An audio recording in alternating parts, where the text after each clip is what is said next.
Good morning, ladies and gentlemen. Sound, please. For the love of our God, can we please stand up? Sound, if you give us a little more volume. Good morning, ladies and gentlemen. Sound, please. For the love of our God, can we please stand up? Sound, if you give us a little more volume. Good morning, ladies and gentlemen. Sound, please. For the love of our God, can we please stand up? Sound, if you give us a little more volume. Good morning, ladies and gentlemen. Sound, please. For the love of our God, can we please stand up? Sound, if you give us a little more volume. Good morning, ladies and gentlemen. Sound, please. For the love. Sound, if you give us a little more volume. Good morning, ladies and gentlemen.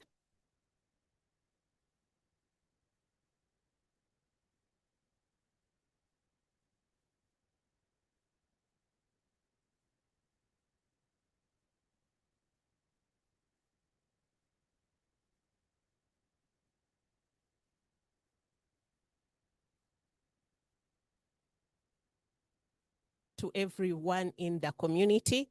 We want to bless you for the brains and the hands and the legs that have traversed this country in the bid to ensure that everyone can access. We want to bless you for the brains and the hands and the legs that have traversed this country in the bid to ensure that everyone can access. We want to bless you for the brains and the hands and the legs that have traversed this country in the bid to ensure that everyone can access. We want to bless you for the brains and the hands and the legs.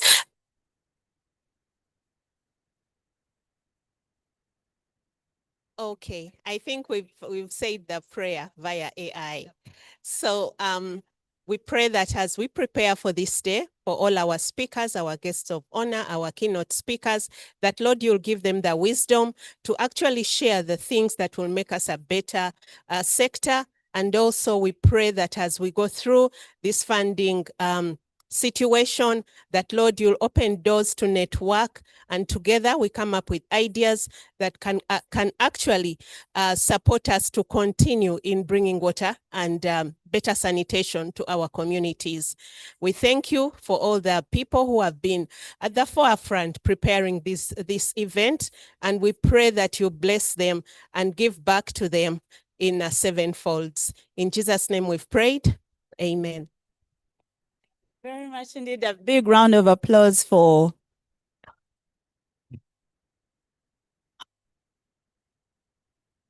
yes. I'll invite us. We will sing the national anthem in a little while, and I would like to ask the tech team to please support us, and hope that we will have running this time.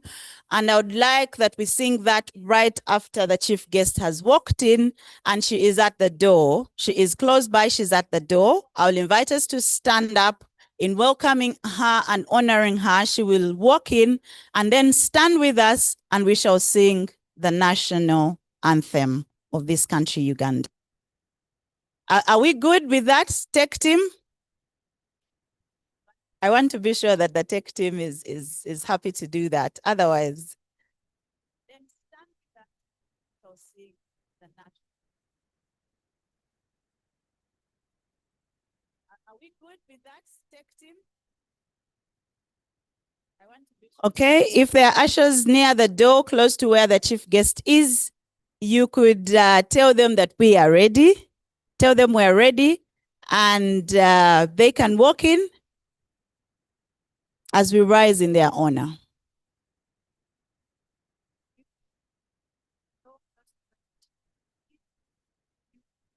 Tell them that we are ready. In the meantime, among us, I invite a very good voice who will lead us in the national anthem, because I haven't heard from the tech team. I don't know if we will be able and ready to play it at the time. Ushers, I invite a very good voice who will lead us in the national anthem because I haven't heard from the tech team. I don't know if we will be able and ready to play it at the time.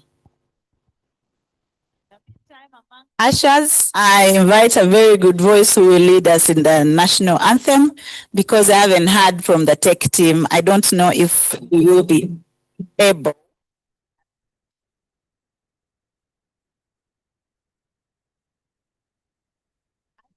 I invite a very good voice who will lead us in the national anthem because I haven't heard from the tech team. I don't know if we will be able.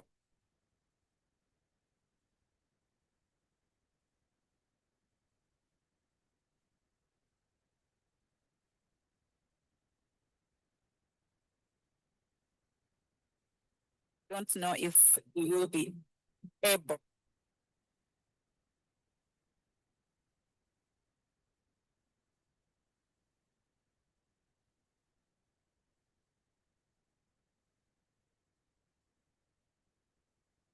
Don't know if we will be able.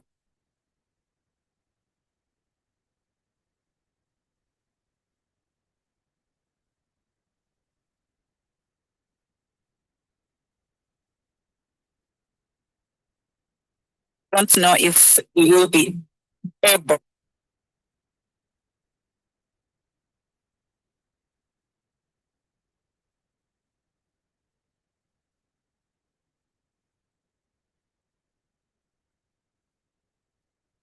Don't know if we will be.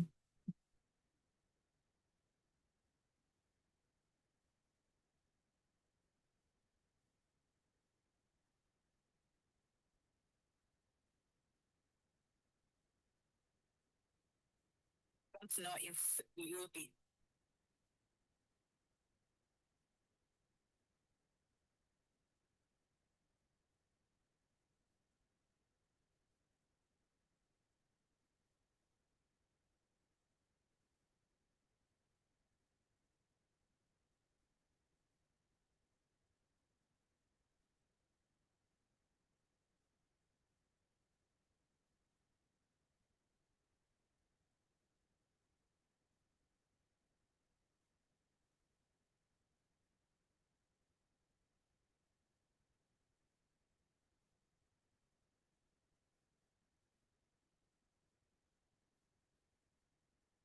And when we talk innovations, normally we pick technology. So these guys are going to make Hello, hello, hello, hello. very important that the technology works well. And when we talk innovations, normally we pick technology. So these guys are going to make Hello. very important that the technology works well. And when we talk innovations, normally we pick technology.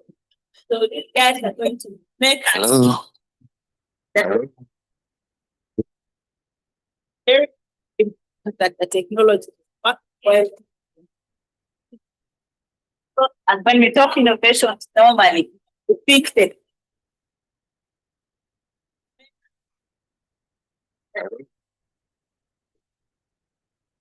I have an idea that the technology that as they sort out the feedback, we can introduce ourselves to one another.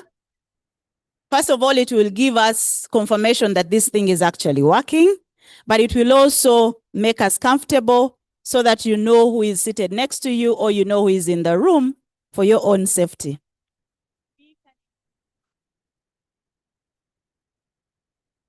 Okay? To give us a chance to test the technology, please receive the microphone. Let us use this microphone so that we are sure whether it's working or not, isn't it? I won't be the only person that is getting embarrassed, but please share around the microphone and people will.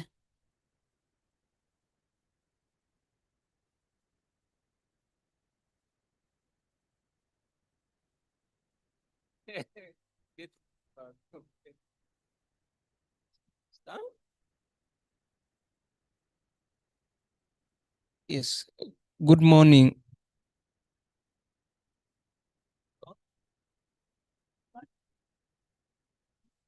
I'm not sure.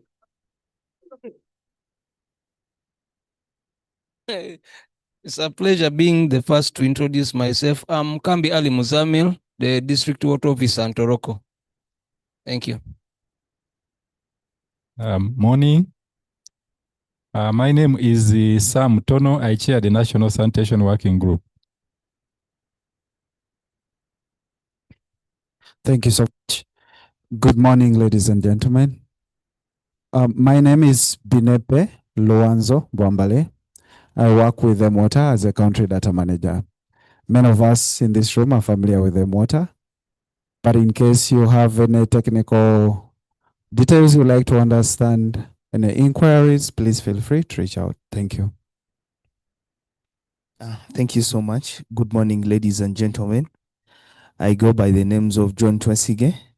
I work with Evidence Action as a program coordinator in line chlorination. We have our materials available, and we are very much present in the eastern region of the country. For more information, we are available at our booth, and we will be glad to share with you what we do in those communities. Thank you.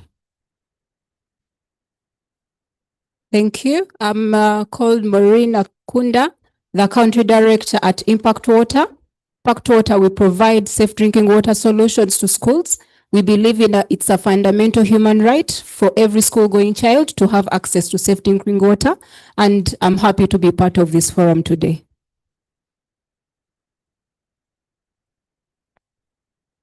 Yes, morning everyone. By names I'm Gilbert Areka, working for care and assistance for first migrant based in Bundubuzo, but also running the districts like Kasese, Kisoro, Ntoruku, supporting in WAS project in partnership with Malteser International. Thank you.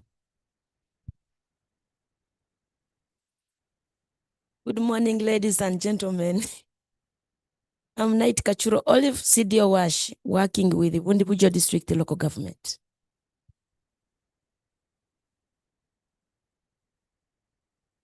Good morning, members. My name is Masembe Mohammed. I work with Drink Local Drink Tap as the operations coordinator.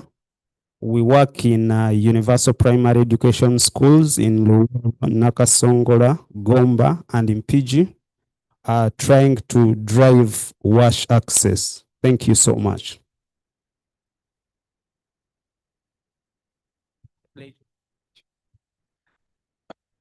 Morning, everyone. Ivan Biza is my name. I'm working with the Ministry of Water and Environment. Thank you. Good morning, ladies and gentlemen. Dr. Asha Brick Nantege, heading the Appropriate Technology Center under the Ministry of Water and Environment. Thank you. I'm Wasis Martin. I work with IRC.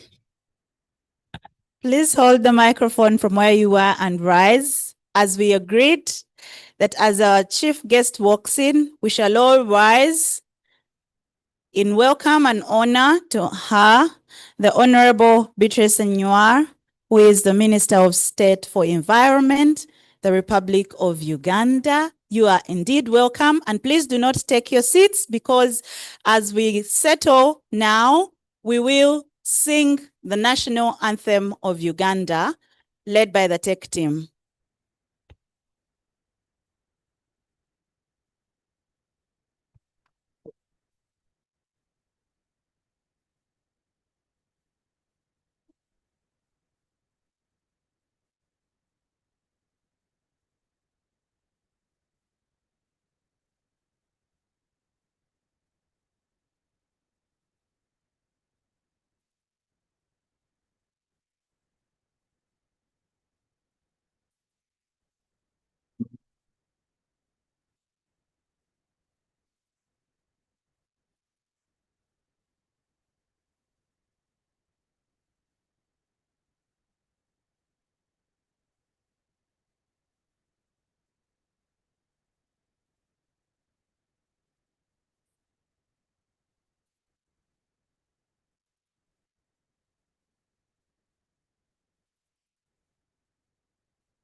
Please take your seats and thank you very much indeed.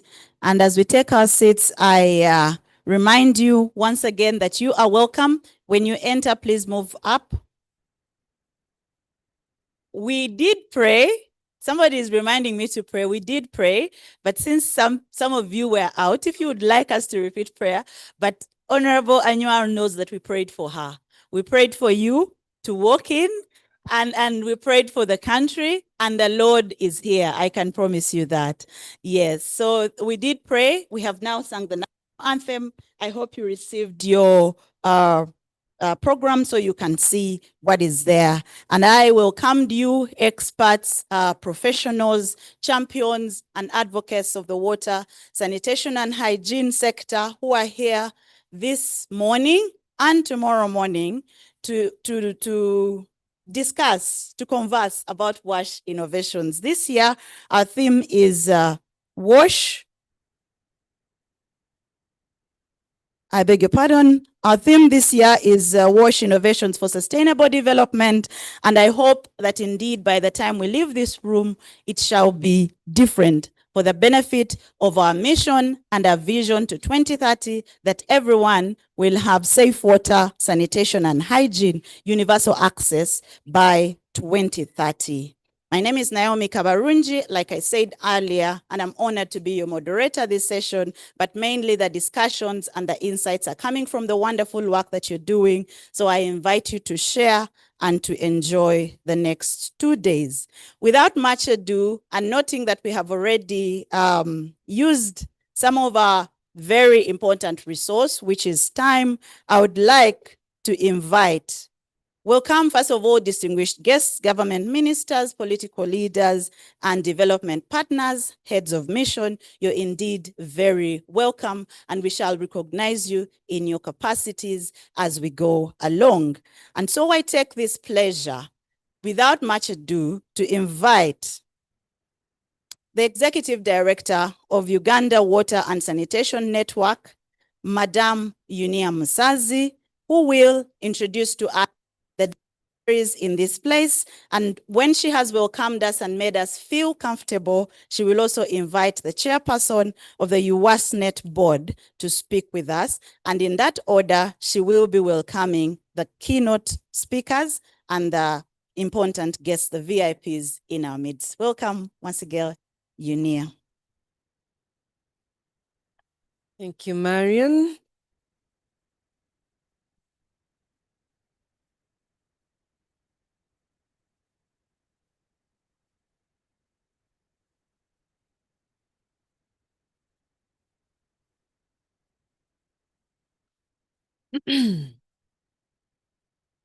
Honorable Beatrice Anywa, our guest of honor for today, the Minister of Environment from the Ministry of Water and Environment, Your Excellency, the Head of Mission from the Austria Development Agency, Dr. Kaja, the representative of the head of WASH from UNICEF, Engineer Wilberforce,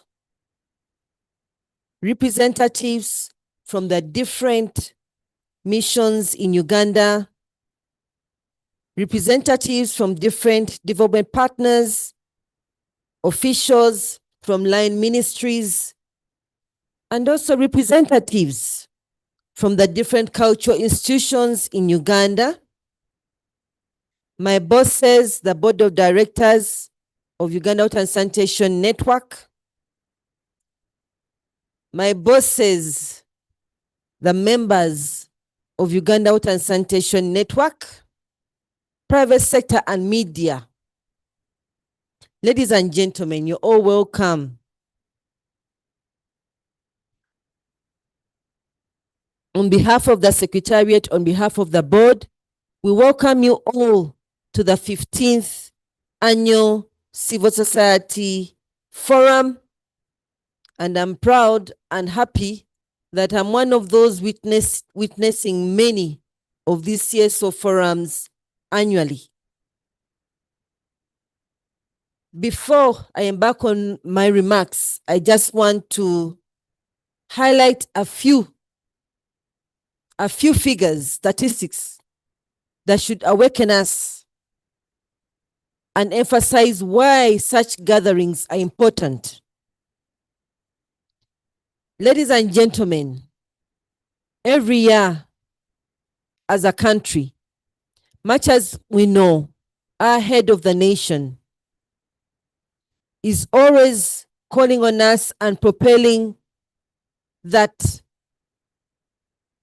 we have a vision and we should all strive for the vision of ensuring that our country becomes a middle income country. However, with all the initiatives that are ongoing, with all the investments that we are putting in place, because of lack of adequate water and sanitation, our country loses an average of 6 trillion Uganda shillings every year. And much of this, half of this, is mostly attributed to premature deaths because of lack of water and sanitation. 1.5 trillion attributed to healthcare costs that we all incur as we're treating diseases like typhoid, cholera, and even COVID. As we all remember, water and sanitation had to be accessible in order to curb it. So it's because of that we, under the auspice of Uganda Water and Sanitation Network, and in partnership with other stakeholders, especially the line ministries, have this year decided that business as usual is not the way to go if we are to address these challenges. There is need for us to reflect. There is need for us to focus. There is need for us to deliberate on innovation as one of the pathways to turn around the challenges that we're facing as a country. Yesterday, when I went back home, one of the bulletins, breaking news that I saw on the news was the closure of the United States federal government. How many of you saw that? If the government of the United States of America can close, what about you? What about us? With you, let's reflect you as an organization. With you, let's reflect as the Ugandan government. So that's why we need to change the status quo by innovating, by thinking outside the box of how can we address those challenges? How can that child who goes to school and the girl child that 3 days in a month will miss school because of lack of a water facility or toilet facility in the school?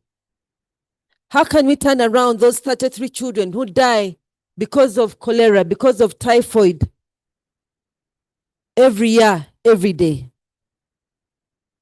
We are here, it's our country, all that needs to change. So this forum for the next 2 days is a call for action where we are promising with our partners to showcase cutting-edge wash technologies and approaches that can be scaled across rural, urban, institutional, and emergency contexts. To recognize and celebrate the role of youth and women entrepreneurs whose creativity is reshaping the sector. And let's also remember we shall crown this off tomorrow with the WASH Awards, which we are proud and happy and looking forward to because they are the first. And we believe that with such initiatives, they're going to foster good practice, best practice, so that recognition can be awarded every year to those who outperform the others. We also hope to reflect on the resilience lessons from COVID-19, which taught us to value which taught us the value of adaptive, locally relevant, and technology-driven WASH solutions. Like we'll be hearing from the different discussions, how COVID-19, if you all recall, there wasn't that mass hand washing. I think I stand to be corrected. But we now see from local entrepreneurs, all this came to fore. And also we hope to amplify policy advocacy, ensuring that WASH remains firmly positioned as a driver of Uganda's socio-economic and transformation in line with NDP4 and other global SDGs that we commit to as a country. As we wind up tomorrow, members, we all look forward, hope you'll be part of this. Honorable will be presenting the WASH Citizens Manifesto, where we've generated voices from our communities where we serve, based on the challenges that they're facing, and the call on the different political parties, the different politicians who are standing and promising the people that they're going to represent in parliament and beyond. What needs to be prioritized in those manifestos? We know they're already out there. They have started on the road. However, this message, we shall also call on you to pass on this message that water and sanitation needs to be prioritized and the reasons why we are going to state them more tomorrow. In our presence today, I think we found when introductions were ongoing. We do have representatives from different line ministries, Ministry of Water and Environment, Ministry of Health, Ministry of Education, and I'll pass on a small anomaly that the Honorable has already passed on. If we are focusing on innovation, we should have had ministry in charge of innovation and technology in this room. Honorable, we take that message seriously and we're going to work on it.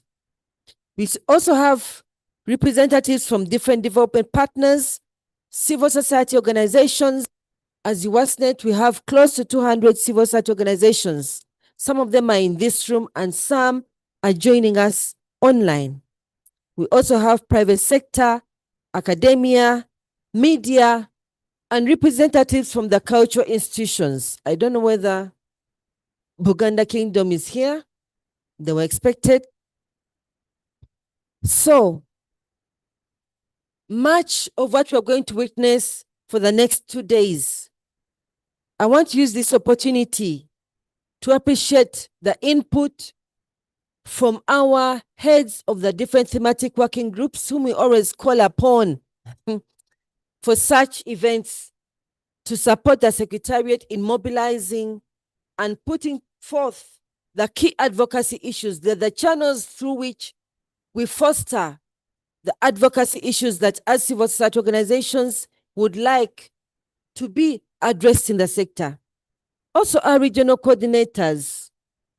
And I think here I want to pass on an apology. Last year, we were tasked by the PS to decentralize these forums so that similar dialogues, similar reflections, similar engagements, similar learning can happen at regional level. This year we were not able to, but I'm believing that with the partners and you are members who have enabled us to hold this today, we'll still join hands next year and the following years so that we can have these forums decentralized. So that at every region, the partnet issues that affect that region, for instance, it was in West Nile, the issues around how we are responding to and accommodating and the refugees in the region. What are those challenges that we are facing that need to be addressed? Such issues we should have such a discussion at that level so that the issues are identified but also addressed by relevant stakeholders. We'd also like to pass on our appreciation to the sponsors. Honorable sponsors, including UNICEF, who greatly supported this event to happen. We do appreciate you. Thank you so much, Engineer Wilberforce and Elvis. Personal regards to Mr. Lalit for the support given, but also many of our members. You've put in so much, both technically and financially. We are still waiting, members, for some of you, but thank you so much. We do appreciate you. The private sector, we can see many of you already here, but also, I should have passed on first the apology. This agenda this year was not starting today. We had to start with a walk last Sunday. Apologies, this didn't happen because of what is happening politically, but we are still working on making sure that we have it happen, communication in person to you, sometime around when we are celebrating the World Toilet Day. But we have private sector like Spout, who are still offering to be one of the key sponsors of that event. As I close, I want to still emphasize that, of course, one of the key, and also to remind ourselves that if we are to achieve universal access to safe, sustainable wash services, it's not just a development goal, it's a human right and a foundation for Uganda's prosperity. By working together, by investing in innovation, and by aligning our efforts, we can ensure that every Ugandan, whether in a rural village, an urban slum, a school, a health facility, or a refugee settlement, enjoys the dignity of safe water, sanitation, and hygiene. I invite you all, members, for the next 2 days to engage actively, to challenge assumptions, to share your experiences, and to forge new partnerships. I'm happy to note that as we wind up the days, we'll be signing an MOU with one of the key stakeholders in the country, that is Rotary Uganda, whom we hope will partner with as a secretariat, but also open up doors for you, our members, to partner as the both organizations foster water and sanitation in our communities. Together, let us make this 15th forum a turning point in driving WASH innovations for sustainable development. Thank you so much for coming. Thank you so much. Looking forward to deliberating with you and engaging with you all. So at this juncture, allow me to welcome a representative of the board, that is Mr. Vincent Agaba, to also welcome you. Thank you.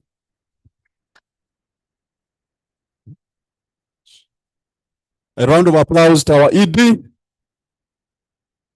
I think it's not very easy to pick up something like this. And I think, did you sleep for how many days so far? Ladies and gentlemen, allow me to stand in front of you, Honorable Minister. It's a pleasure to be in front of you. I've seen you on TV for a long time. Very positively. So, Honorable Minister, allow me to introduce myself. My name is Vincent Agaba. I come all the way from and I'm a Ugandan.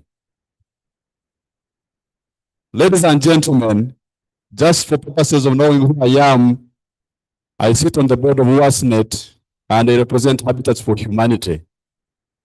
In my other life, ladies and gentlemen, I serve on the board of Housing Finance Bank as a non-executive director.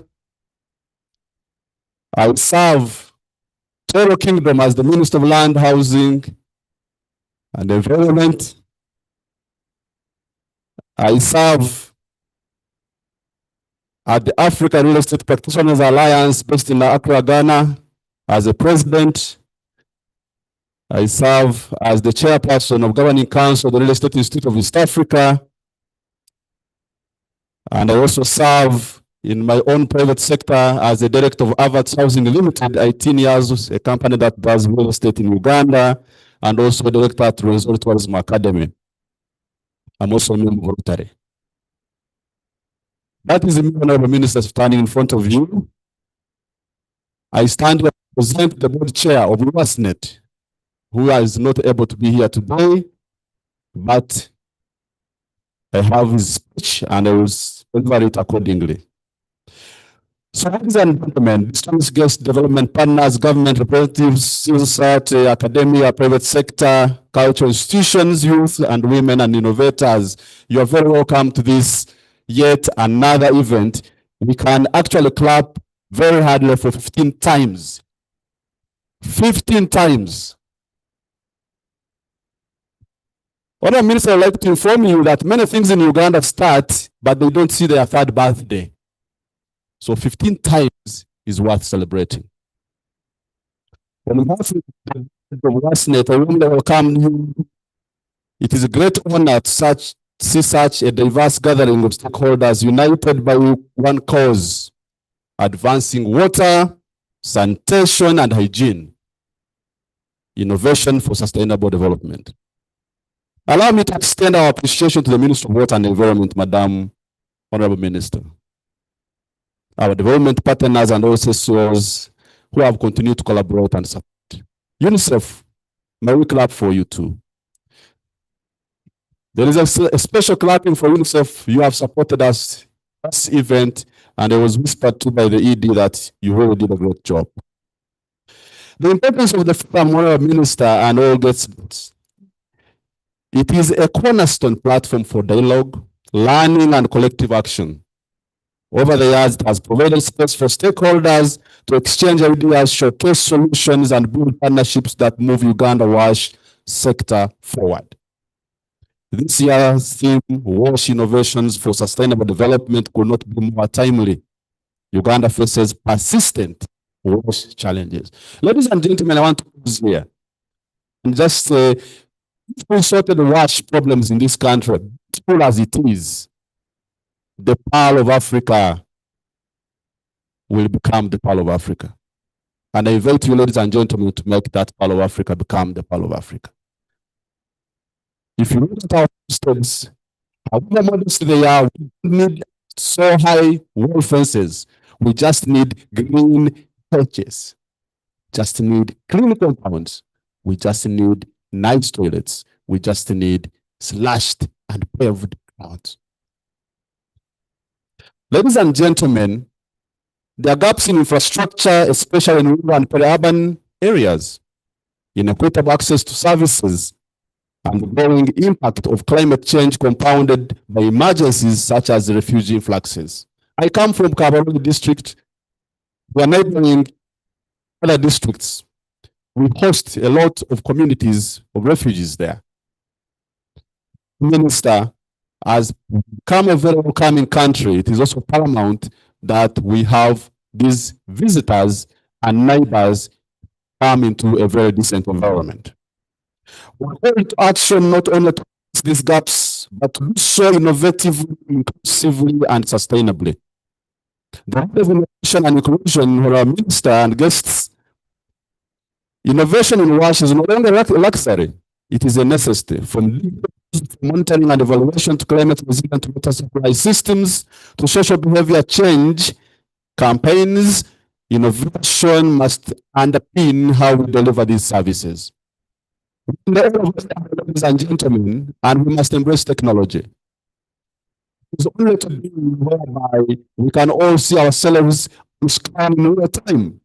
Imagine that time when we were able to speak like this, and all of us were pointing our eyes to one person as small as I am here. Now a big screen in front of you, you are able to amplify me, great as I am. These innovations are not of yesterday, they are of today. I'm particularly pleased that this forum is shining spotlight on youth and women entrepreneurs. Their creativity and adaptability are already driving transformation or transformative solutions from low-cost sanitation technologies to media-driven awareness campaigns. Their role must be recognized, amplified, and supported. The minister will also recognize the wisdom and influence of cultural institutions. When the ED was asking, are the cultural institutions present in this room? ED, I want to mention that I'm representing Toro Kingdom. Thank you for clapping for me. And therefore, I also invite you, when we are mentioning that we need to decentralize these platforms, next year, can I invite you to Toro? And Toro Kingdom will be and actually work together to have the next Toro Kingdom. Why I'm saying this is because this is under the Ministry of Land and Housing. So you're welcome to Toro next year, and let's work on the MOU between Toro Kingdom, the WASNet, and ensure that happens. Thank you. We recognize the wisdom, again, as I said, of all the stakeholders and bring both resources to this forum. Over the next 2 days, this forum will offer exhibitions showcasing cutting-edge technologies for urban, institutional, and emergency wash contexts. Panel discussions on water supply, sanitation, hygiene, behavior change, and integrated water resources management. Innovation showcases featuring youth and women entrepreneurs. As advocacy is very key to us, dear Honorable Minister, including the dissemination of the WASH Citizens Manifesto and a position paper aligned with the National Development Plan 4. These engagements are designed not only to inform, but also to inspire and catalyze actionable commitments. Honorable Minister, call to action as a board chair or as a representative of the board chair now, I urge all of us to move beyond discussions. Let us commit to the following: scale up innovations that work, invest in partnerships that strengthen service delivery, advocating for inclusive WASH policy that leave no one behind, and integrating climate resilience and sustainability at the heart of all interventions. Together, through collaboration and innovation, we can accelerate progress towards a universal access to sustainable WASH services for all Ugandans. Ladies, remember, and gentlemen, the word Ugandans, all Ugandans, no one behind. This therefore calls on us to shape and maximize the presence of WASNet. WASNet is a beautiful organization, the Honorable Minister, and thank you for supporting it. We need an apex organization that brings us together, and WASNet is just at the center of that to ensure that this happens. So I would like to request that all of us support WASNet, members pay membership dues. I don't want to pinpoint fingers here, but if I was to ask who are many of those who have paid, I think the ED knows, but let us pay membership dues. It is therefore important that we don't only support initiatives that promote dialogue like this one, but also fulfill our obligations. To enable WASNet effectively coordinate our voices as we influence at different levels. I had requested you to project our project. I don't know if that's available. We have a minister of land in Luzira as WASNet. Huge piece of land, very well located, very well in the heart almost of the city. And we have decided that for us, in order to be viable, sustainable, given the current situation whereby institutions and governments like the US, whereby they have changed their paradigm in terms of supporting civil society, we need self-sustainability. And as a network, we can have that as a hub. So we are putting up a multi-level in Zira as a house. And we'd like to request all of the partners, a forum like this should have happened at our own home. And we could have had a serious conversation. So I would like to invite you. That center will be a source of capacity building. We shall have training facilities in there. We shall have convention halls like this. We shall have apartments on top to ensure that if we have delegates, they are also accommodated. So, Honorable Minister, that's a project that is coming, and we request for support. At an opportune time, I think as we move on, it will be flagged on the screen, and members, please support it. We are in the era of self-sustainability, the time of looking outward, far lands in the United States, Austria, Your Excellency, we need still your support, but we should not be over-dependent on you. We need self-sustainability. And therefore, in conclusion, thank you once again for your dedication, your ideas, And your commitment may this forum not only enrich our understanding, but also strengthen our resolve to transform Uganda's WASH sector. I wish you fruitful deliberations on behalf of my board chair for God and my country.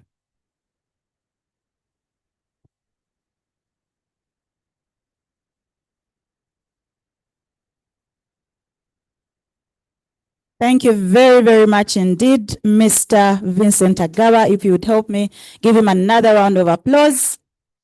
Indeed, he has given us assurance that UWASNet as a body, we are not about to die. We are surviving. We are not about to close down because 15 annual forums is worth celebrating. That I could not say it again. Thank you very much, Mr. Agaba, for reminding us that the things we do are very important things.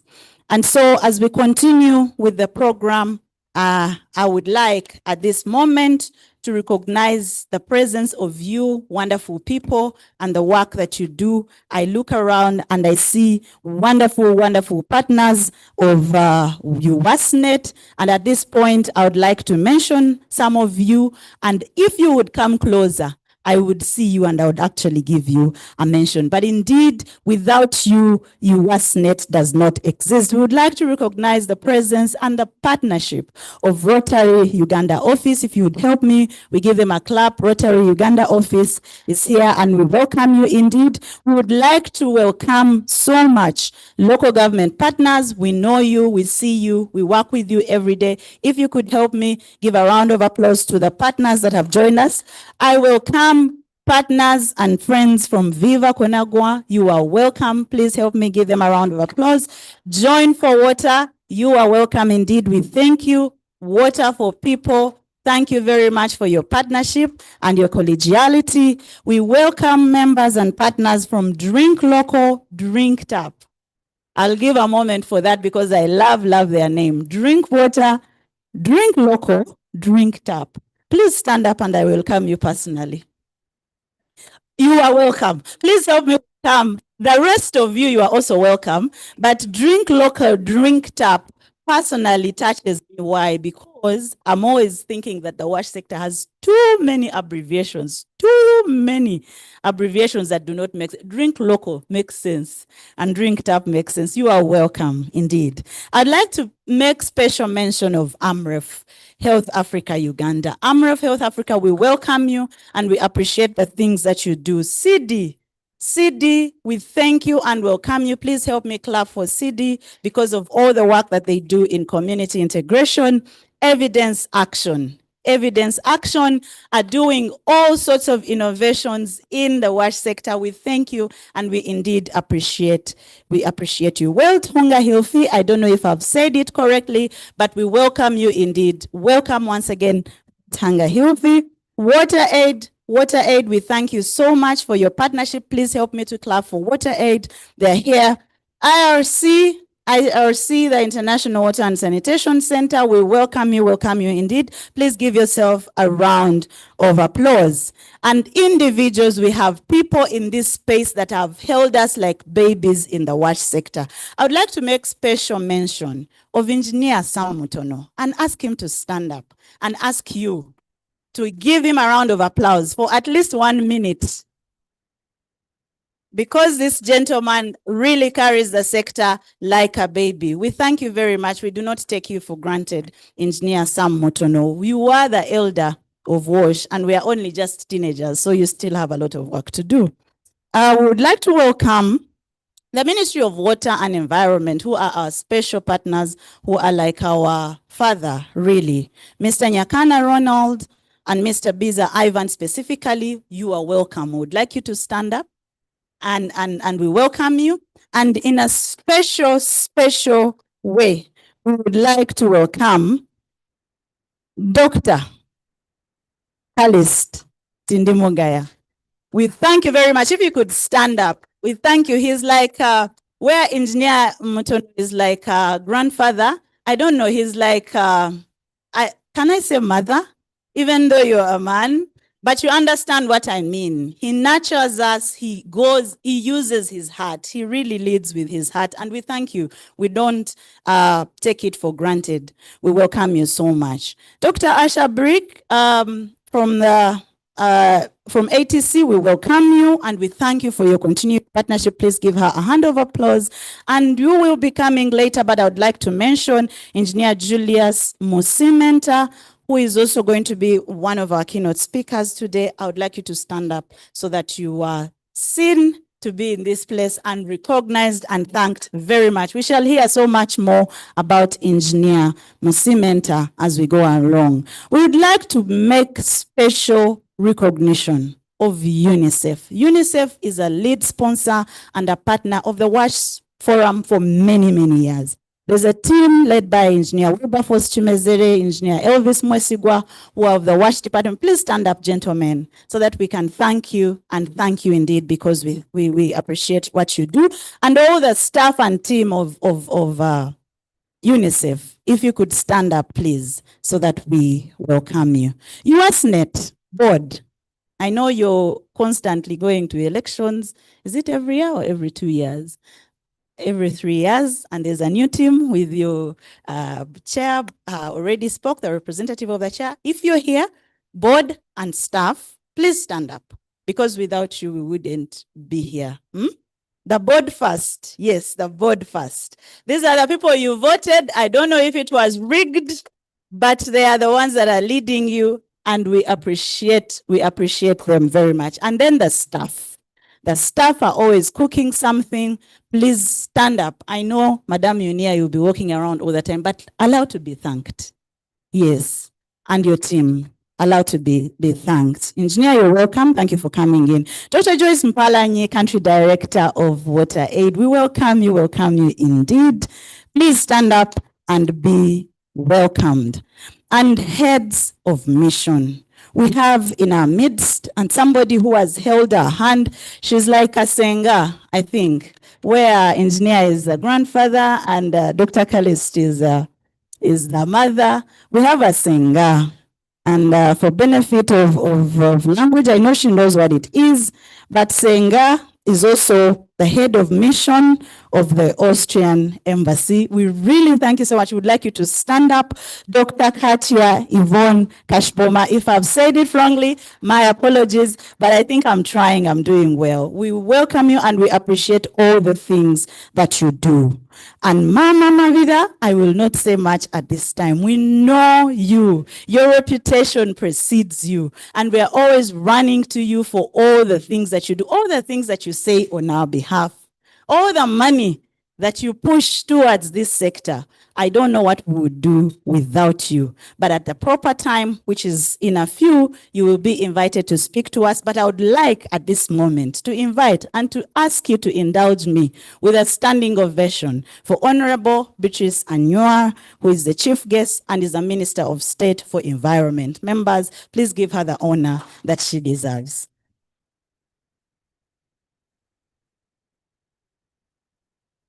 Thank you again. And at this moment, if we go back to our programs, I already welcomed political leaders.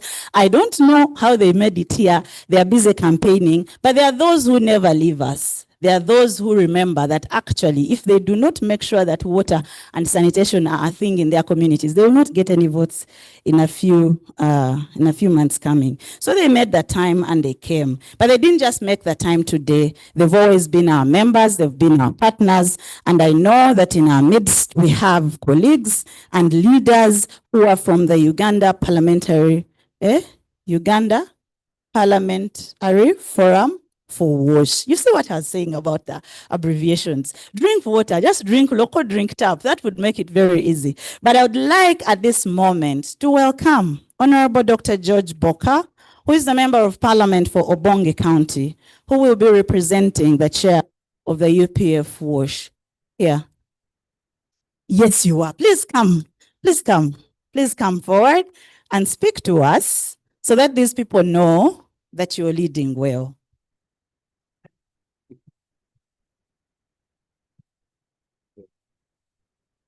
Thank you. Yeah, Honorable Minister,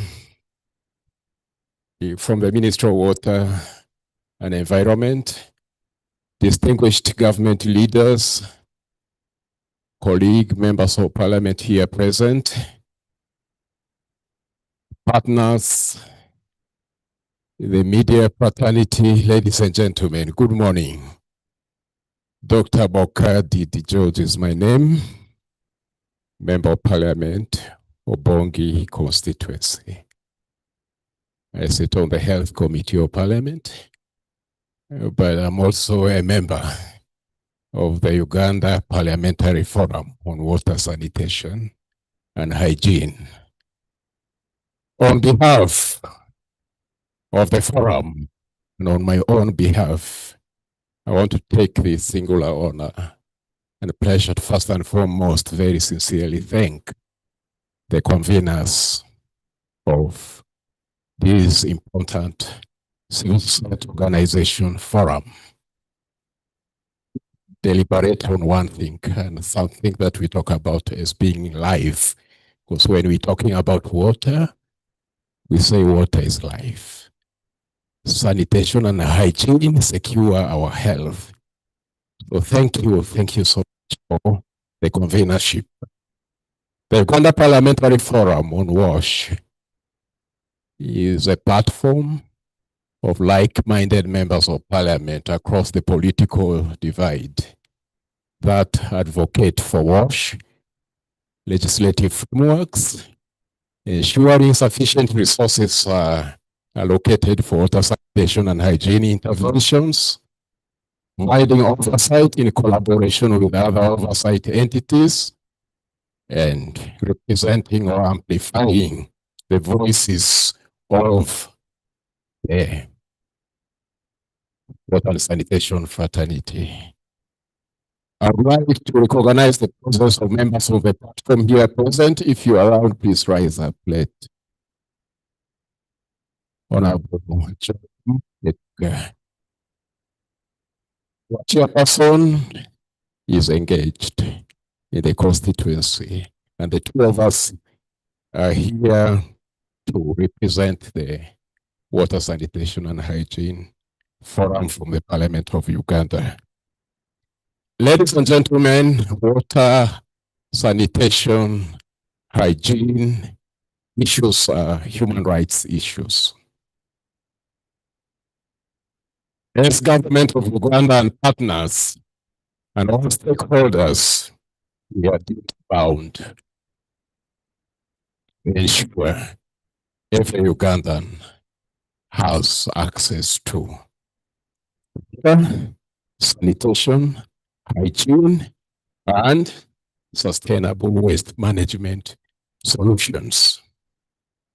We appreciate the government of Uganda and the Honorable Minister responsible for the efforts that have been put over the years that have resulted in significant gains in access to safe and clean water in both urban and rural settings, including host and refugees communities, in the coverage of sanitation facilities, hygiene facilities, and other environmental conservation solutions.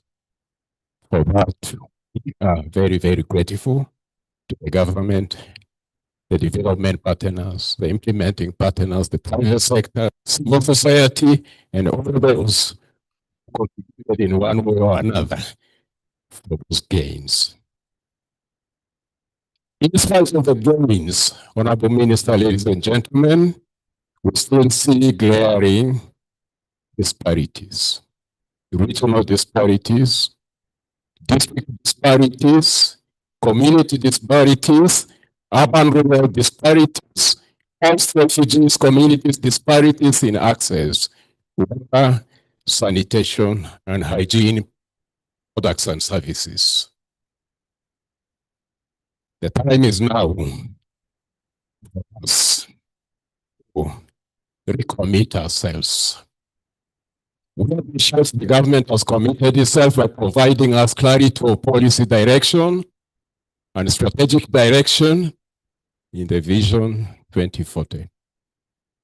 The National Development Plan 4 that speaks to realization of water, sanitation, and hygiene products and services, moving us towards universal coverage.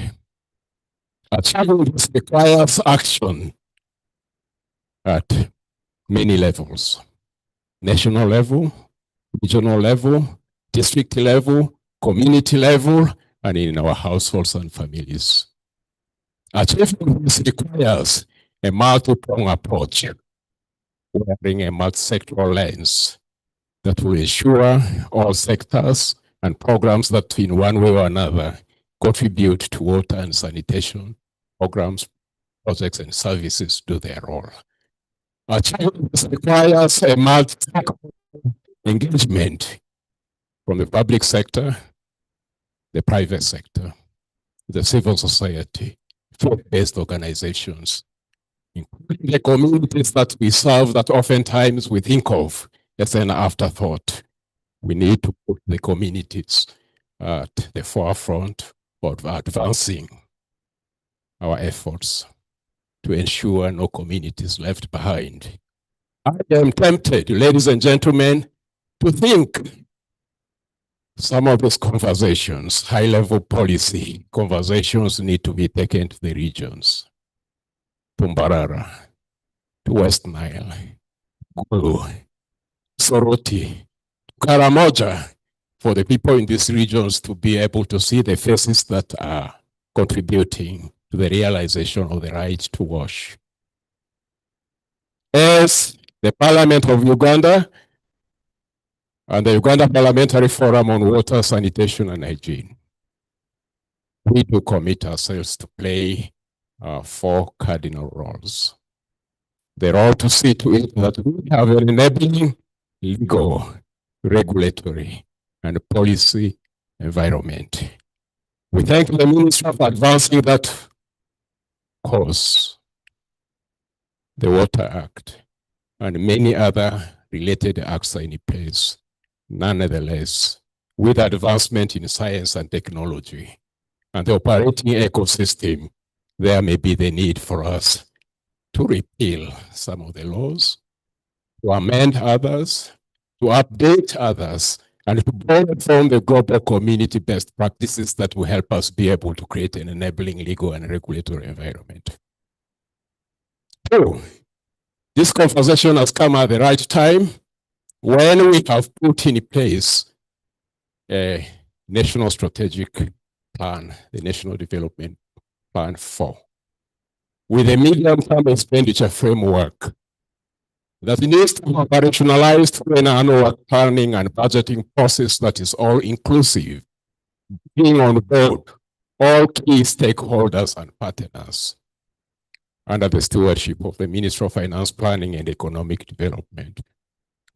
Just concluded the budget consultative processes, and a number of issues came up speaking to the right to water, sanitation, and hygiene. We look forward to these issues that have emanated from the regional budget consultative processes to find a place in our appropriative agenda. Oftentimes, when resources are not committed sufficiently, the blame goes to Parliament. But I want to tell you, ladies and gentlemen, that the budget of the Republic of Uganda is the function of the executive. The executive drafts the ministerial policy statements of WASH. The executive prepares the proposals. The executive proposes the annual plan and budget for WASH to be brought to review, scrutiny, and blessing. The time is now for us to ensure the issues that arise from this conversation find a place in our annual plan and budget for 2026-27 henceforth. Thirdly, we commit as the forum to the resources available. See to it that there's a linkage between the resources and the results that we want to achieve. With the resources available, ladies and gentlemen, can do and achieve more and better. But I think there's hemorrhage. There are inefficiencies. There's corruption in the wash sector that we need to speak to. We need to ensure we put in place mechanisms that say that the money works. The investments in the wash sector produce the results that we invest. That feeling that you must deliver as results. And it's a function of oversight. And it's not only Parliament that has to do that oversight, but all of us. From our communities to the regions, national level, including the international community. We're speaking at a time when demands are increasing, resources are shrinking, and we're talking about localization. We're talking about integration. We're talking about local philanthropy. For the last 2 days, there's been a conversation going on how do we secure the future of the civil society organizations amidst this ecosystem. As government, there's food for thought for us, as well as Parliament. And finally, on behalf of the Parliamentary Forum, we commit to amplify your voices through policy briefs. There are issues that arise from here that require policy action. We look forward to policy briefs, legislative briefs, budgetary briefs to be able to help us do our work better. In raising these matters as motions on the floor of Parliament, in raising these matters as matters of national importance, and in raising petitions on behalf of the civil society, these are ways and means through which we amplify the voices of the 46 million Ugandans that we represent. Finally, we believe in building bridges, strategic partnerships, networking, alliances, collaborations. Last week, we launched a strategic plan. And that strategic plan is what will make us be able to see to it that we achieve our obligations. I once again thank the conveners of this meeting very, very sincerely for convening this meeting and bringing us together under one roof. And very sincerely thank the invitation extended to the Parliament of Uganda. And I say, WASH is a collective responsibility. And if we work together, we'll be able to achieve our realization, our dream of leaving no Ugandan behind. I say this for God and my country. God bless you all. Thank you. Thank you so much. Thank you very much indeed, Honorable. We thank you and we wish you well on the campaign. You are our flag bearer. I hope you do not change. In the next government, you will still be our flag bearer. Indeed, Honorable Obongi has reminded us that we need to break the walls of this room and take the conversations outside of this room. And I know in the sector has already moved. Honorable, for your information, has moved in this direction. I know that there's a team that is running a campaign that they've called WASH is Everyone's Business. I know that it is led by WaterAid and partners like UNICEF, AMREF, Water for People, UWASNet. They are meeting together seasonally and they are collecting people. They are taking this message far and wide. If you go to your communities, you probably hear that they know about us. And I know that 2 regional dialogues have already happened, one in Fort Portal City for the Western region and another in the Karamoja region. Please thank them and join them, partner with them to make sure that this campaign goes far and wide. The Uganda Parliamentary Forum on WASH is represented today by the able Honorable Obongi, who just spoke here. I mean, Honorable Boka, sorry, who represents Obongi. And Honorable Etuka Isaac, we appreciate you, we see you. And we know that without the able leadership and coordination of Miss Jackie Binen, who is seated right over there, please stand up. We would never have access to these VIPs. So we thank you very much for being the lead for us in that direction. And without much ado, I would like us to proceed with the program, and I will give this opportunity and honor to the country director, I mean the executive director of UWASNet. But I would like, even before the executive director comes, to welcome Engineer Dr. Frank Ronda. Welcome you. Before you came, we thanked grandmothers, singers, and mothers, but you are a colleague, a sister, a sibling in this sector, and we see you, we appreciate you. He's an assistant commissioner in the Ministry of Water and Environment, and he's always been with us. He does not let us fall off. So I'd like to invite Madame Yunia, once again, Executive Director, USNet, to introduce UNICEF, and thereafter the head of mission, Austrian Development. Thank you, thank you. Ladies and gentlemen, based on the speech from the Honorable, I really think we have the right people, we have the right ambassadors in Parliament. And based on what he stated, I welcome you to please join me in a loud hand clap.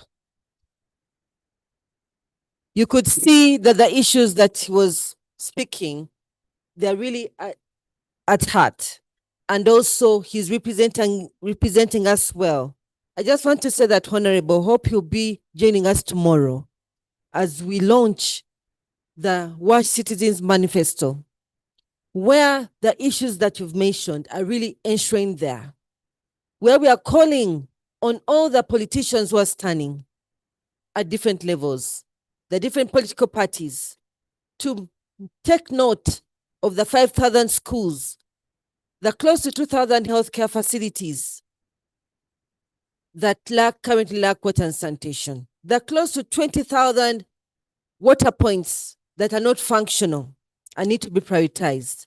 So please join us tomorrow as we launch the manifesto in your presence, and hand it over to you and many other politicians. Hopefully you're standing. And we're here. We are going to be behind you. Yeah, we are willing to be behind you as you move on, passing on that message.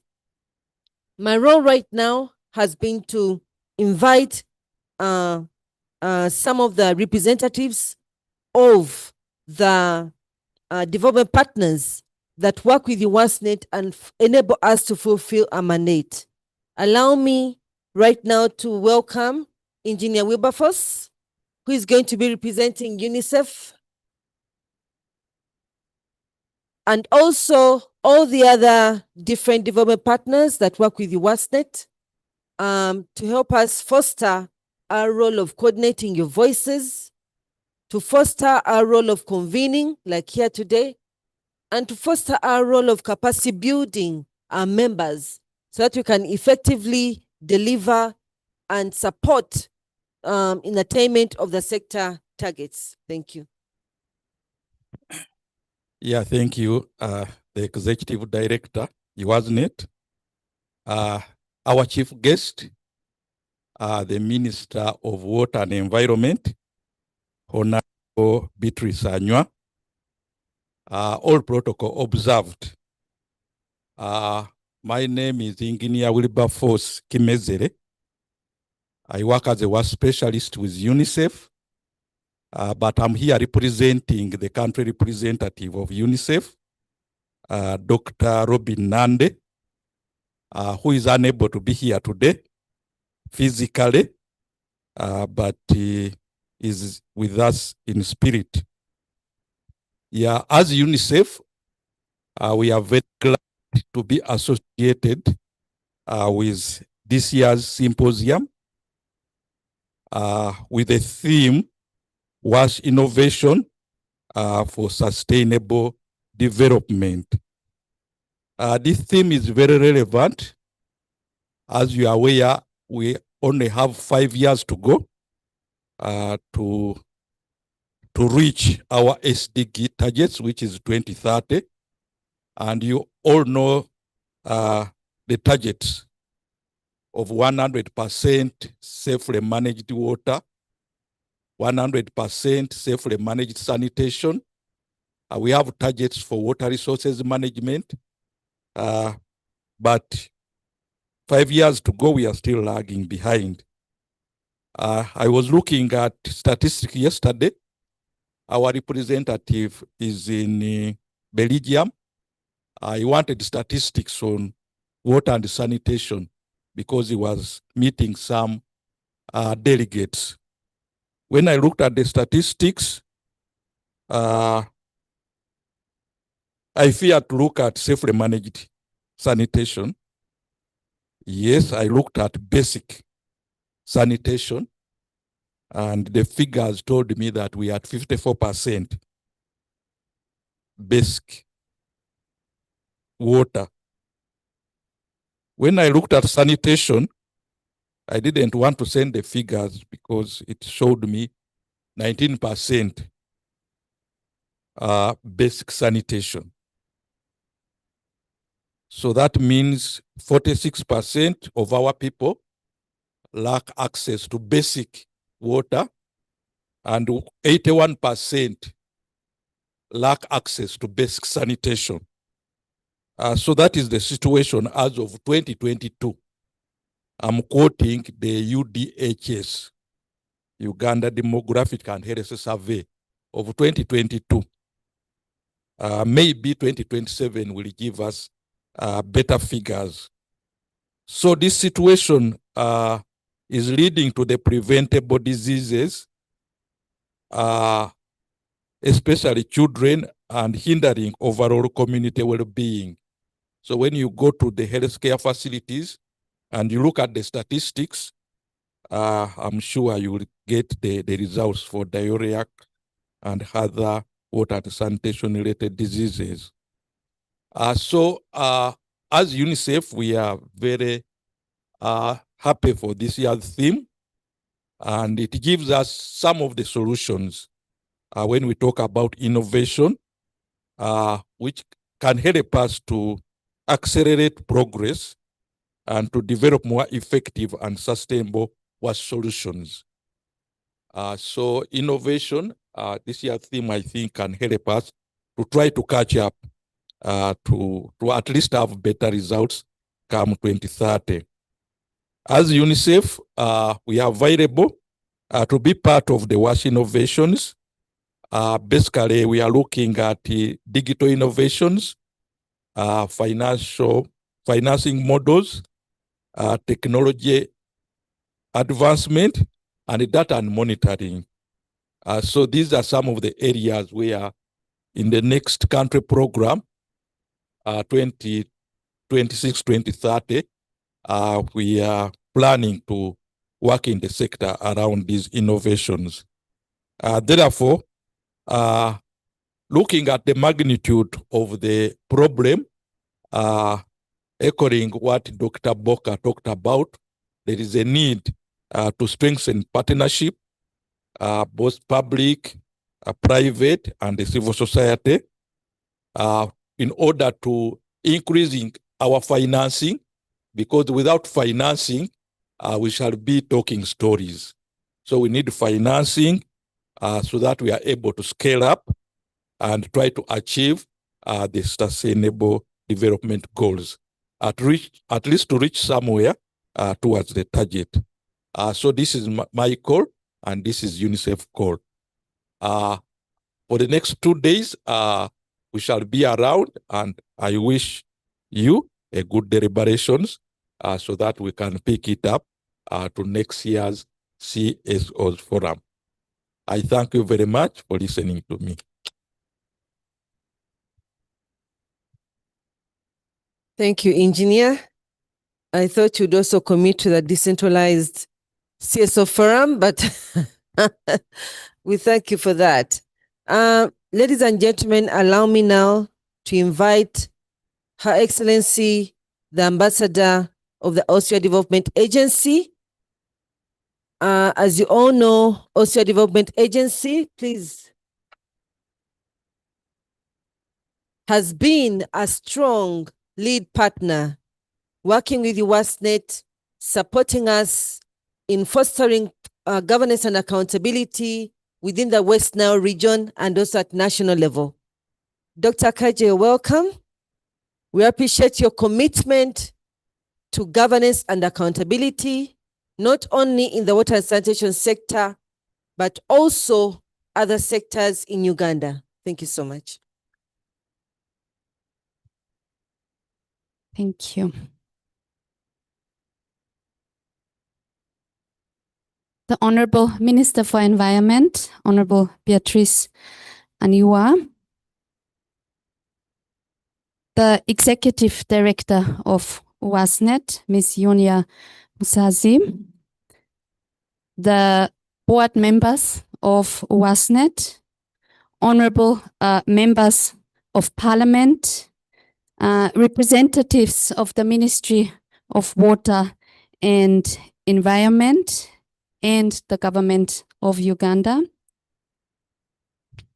the representatives of UNICEF and fellow development partners, civil society and innovators, representatives from the academia, cultural institutions and the private sector, distinguished guests, ladies and gentlemen.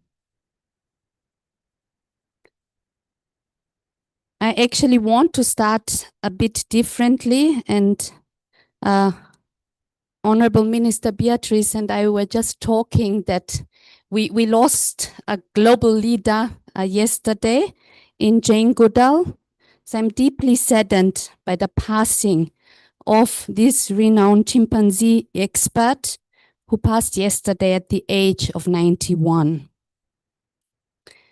I was fortunate enough to know her, and I know also Honorable Minister knew her personally. She was here in Uganda 1.5 years ago, yeah, or less.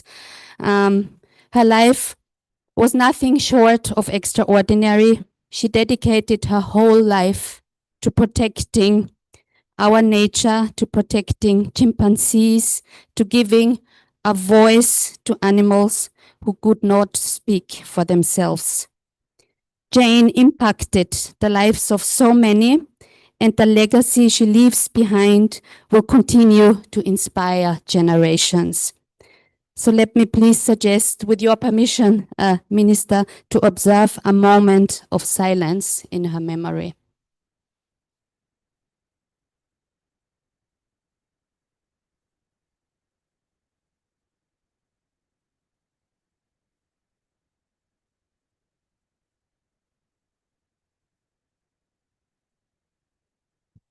Thank you. So, once again, good morning. It is a profound honor for me to stand here today at the 15th Annual WASH CSO Forum. Allow me to begin by commending our close partner, WASNET, and especially the ED, Ms. Yunia. And of course, all the NGO partners and members of WASNET. I know you have all worked tirelessly to bring us together for this important gathering. Over the years, this forum has become a cornerstone of Uganda's WASH sector, a space where ideas are shared, where partnerships are strengthened, and commitments are renewed. The theme this year, WASH Innovations for Sustainable Development, is both timely and urgent. And I also would like to thank the Honorable Minister for the good and long-standing partnership that Austria has enjoyed with the government of Uganda, and especially with the Ministry of Water and Environment over the years. Thank you. Water, sanitation, and hygiene are not just technical issues. They are the very foundation of life and dignity. Without safe water, children cannot thrive. Without adequate sanitation, schools and health centers cannot function effectively. Without proper hygiene, the progress we make in health and education can be undermined in one single outbreak. Uganda has made progress in extending WASH services, but challenges still remain. Rural and peri-urban communities still face gaps in infrastructure. climate change increasingly threatens water security. Refugee settlements demand adaptable and inclusive solutions. And inequalities based on gender, geography, or income mean that not all Ugandans enjoy equal access to services. That is why this forum matters. It convenes us, convenes government, civil society, development partners, cultural institutions, academia, and the private sector to work collectively towards solutions.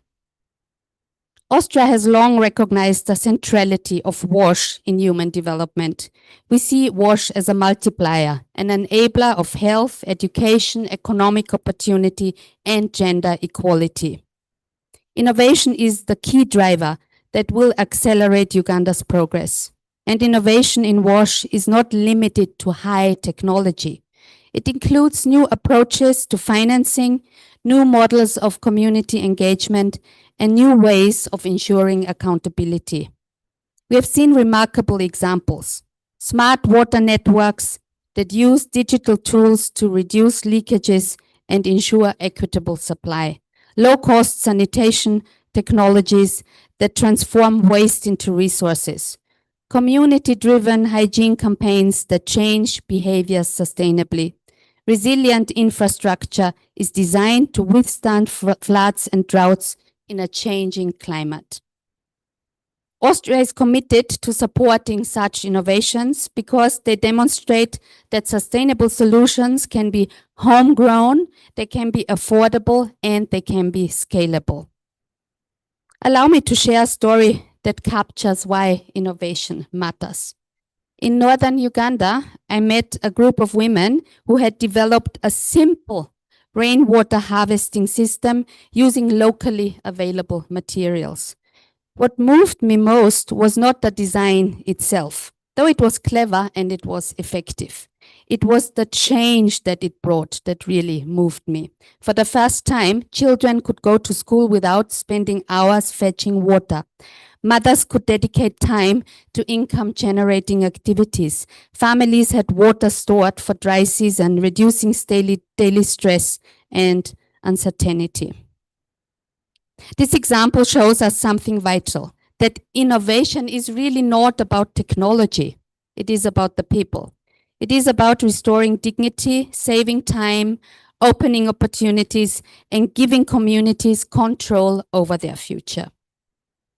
But innovation does not thrive in isolation, and that was also brought out strongly by the member of the parliamentary forum. So innovation really needs strong partnerships. That is what makes this forum unique. Over the next 2 days, you will showcase innovations, share strategies, and prepare advocacy tools for policymakers. These are powerful instruments. They will help ensure that the solutions we discuss here are not left in conference halls, but that they actually influence real decisions in parliament, in ministries, in local governments. Austria strongly believes in linking innovation with policy. When good ideas inform policy frameworks, they can be scaled up nationally. When policies embrace inclusion, they ensure that no community is left behind. Ladies and gentlemen, this meeting was really organized at a critical time. Uganda, like much of the world, is grappling with the impacts of climate change, rapid urbanization, and growing demand for services. At the same time, Uganda is rich with youthful energy and with entrepreneurial spirit.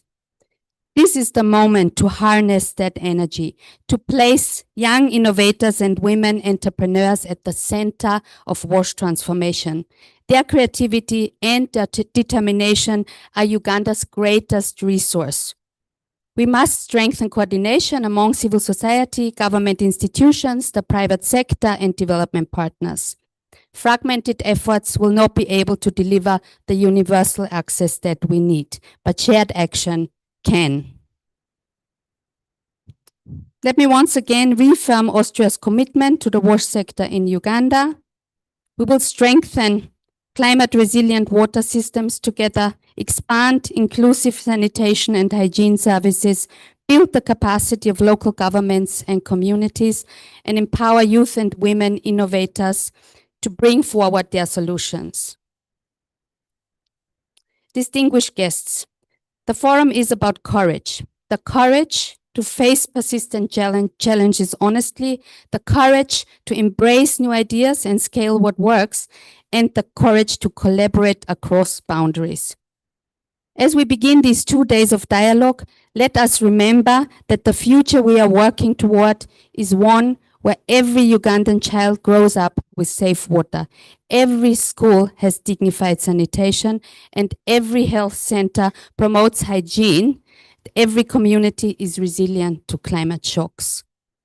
On behalf of Austria, on behalf of the development partners, I wish you fruitful deliberations, and I look forward to the innovations, to the commitments and partnerships that will emerge from this gathering. Thank you very much.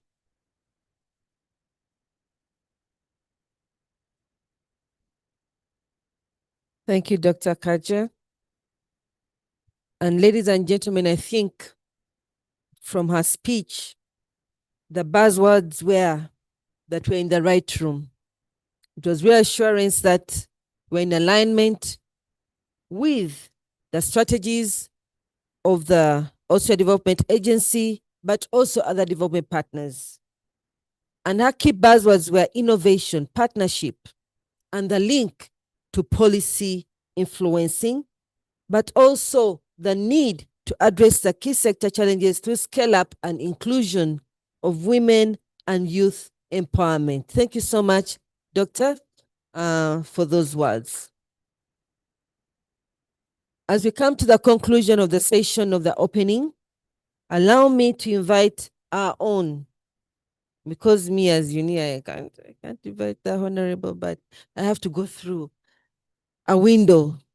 Dr. Kalist, you're welcome to please come and invite, and on our behalf, pass on the message to the honorable to appreciate her coming to join us here today in such short notice. So we do appreciate the priority she's given amidst the busy schedule, as we all know, but also to reassure her that so far we've been focusing more on issues to do with water and sanitation.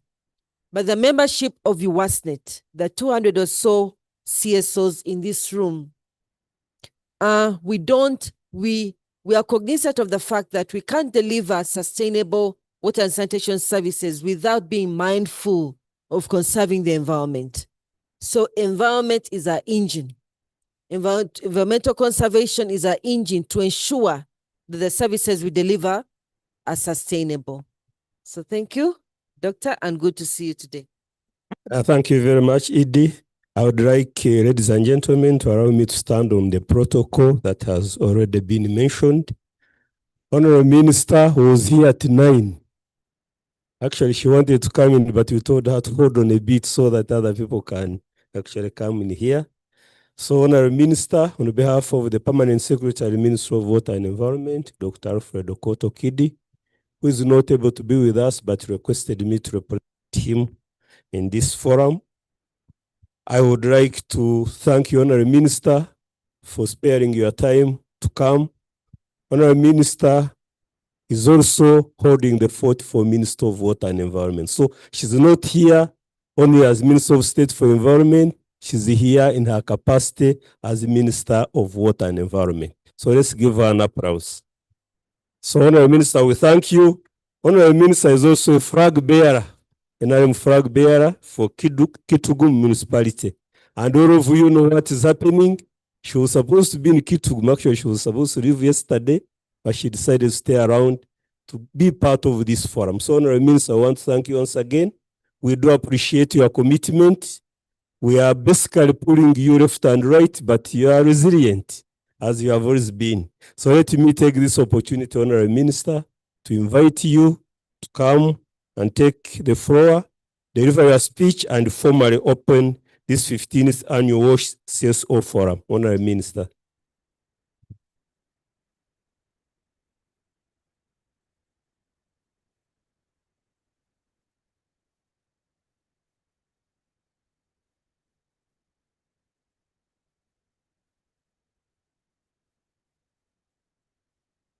Thank you very much for inviting me to speak. Good morning, ladies and gentlemen. I was just looking at the program, and I was wondering whether I did not get crushed. But my commissioner comforted me that I'm supposed to be here. But I understand. I think I was away and I was being looked for, but not sure that I will be here because I was actually in UN, New York meetings until a few days. But once I was told I'm supposed to be here, I thought it was very important for me as a person, as a mother, as a legislator, but as government, because we value the partnership. So I'm happy to be here, even if I get crushed, because I'm sure people look at why is she speaking? I see somebody that said, "Am I Brunji Wensi?" Oh, but no worries.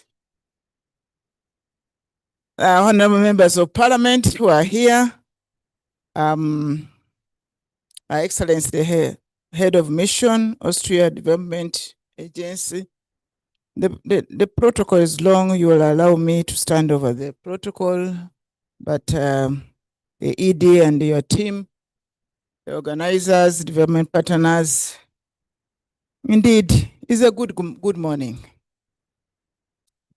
Always what matters to me, I do it with passion. And that is why when you tell me it is 9, I'll be here at 9. I was told by my PS actually last early morning, around 4 a.m., that I'm supposed to be here by 9. And I was here. But my commissioner and my team from the ministry, thank you for being with this great team ever. So it is a great honor to join you at the 15th annual WASH Civil Society Organization Forum, convened under the theme WASH Innovation for Sustainable Development. Allow me to commend the WASHnet for providing a platform where all the civil society engages with other stakeholders, such as government, the private sector, academia, and communities in a meaningful dialogue and knowledge exchange, as we are doing this morning. Over the years, this forum has contributed to policy shaping. And indeed, I heard her say that they're about to hand over a manifesto tomorrow.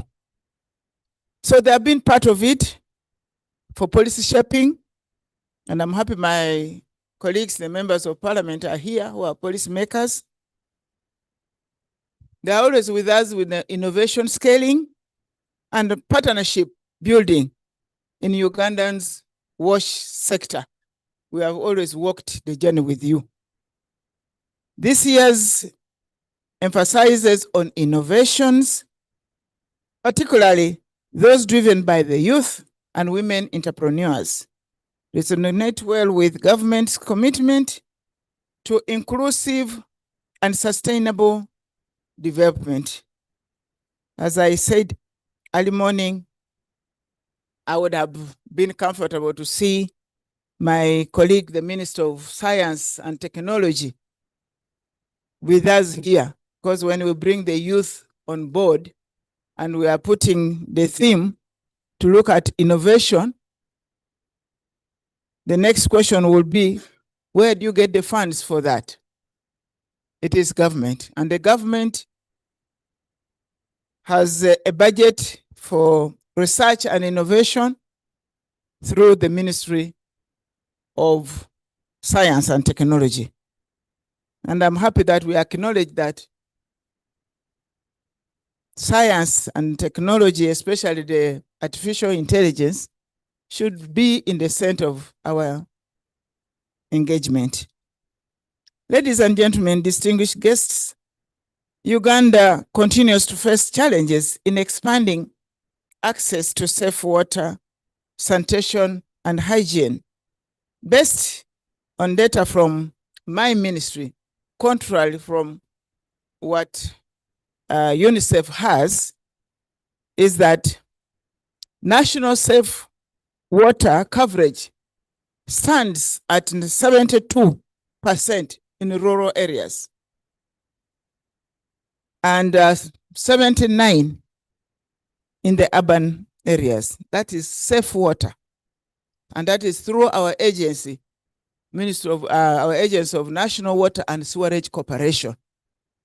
We have extended our services deep, and we have our umbrella also adding on to that.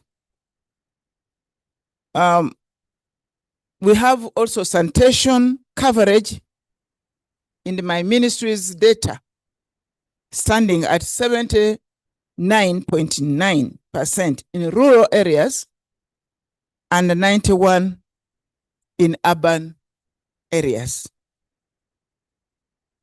Because if it was only 19, I would just imagine how the whole world, the Uganda, would be littering. I don't know. Because even in my small village, people are running away from grass-thatched houses. And once you go for mabati, you don't build a mabati without a toilet, for sure. You cannot be in a iron-roofed house, and actually not even the Nsenene mabati. People are even refusing to use the Nsenene mabati. You imagine how we are going. I have a small brother's son. I bought him a mabati, this Nsenene, for 2 rooms. He sold those ones and added some man and bought a colored one. So you can imagine that rate of consciousness in the villages, and you cannot leave the thatched house, I mean mabati, and then you go and squat behind an anthill. That should be a basis, in my view. But we shall cross-check. Dr. Callis, cross-check this information. We need to give harmonized, not doctored information, but at least it sends signals. I know that different organization, civil society groupings get their information and data from different sources, but that is the position of government. And I believe that that is the correct one. We also acknowledge that in urban centers, of course, the sewerage part of it is only about 18%. That one is true. And that is very low. That is why when it rains heavily, you also see flying caveras. Polythene bags becomes part of the system and is a source of a problem. So we also acknowledge that. But because of other challenges to that effect, and I believe with partnership with our development partners, we shall increase on the sewerage coverage. It is so costly. That is also a fact. The cost of inaction is enormous. A recent study undertaken by Uganda Bureau of Statistics, my ministry, and a number of you stakeholders estimated that inadequate wash costs the country over 389 billion annually due to lost productivity, because once people are sick, they are not productive. Healthcare expenses have increased, and even school drop-ups or absenteeism. You're also aware that this one is a big problem, because sometimes I watch when they're showing us latrines being shared between teachers and the pupils and students, that is also the sad part of our country. It's not nice. So something needs to be done about that. The poor sanitation alone is estimated to cost Uganda up to 1% of the GDP annually. Investing in WASH is therefore not a luxury, but it is an economic imperative that must be undertaken by all of us, especially the government side. Ladies and gentlemen, as you are aware, my ministry recently issued a directive regarding the irregular collection and utilization of water user contributions by some NGOs. Evidence showed that in several districts, some NGOs were setting up tariffs, collecting user fees outside the legal framework, causing distortion and exploitation of communities. Very unfortunate, if it really in your knowledge. On behalf of my ministry, therefore, I wish to reiterate as follows, and on behalf of government, for that matter, that one, the Water Act and other laws do not permit the NGOs to set tariffs or user fees by law of the Water Act. Tariffs and user fees are set by the Minister of Water in line with the provision of the Water Act. User communities and not NGOs are the ones to seek approval of user fees through proper channels.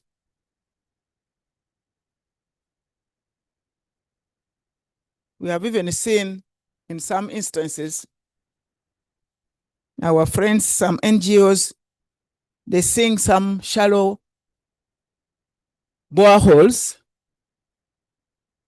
among the communities. Sometimes they use even low quality pipes and are rusting all over. You know, it has a health implication.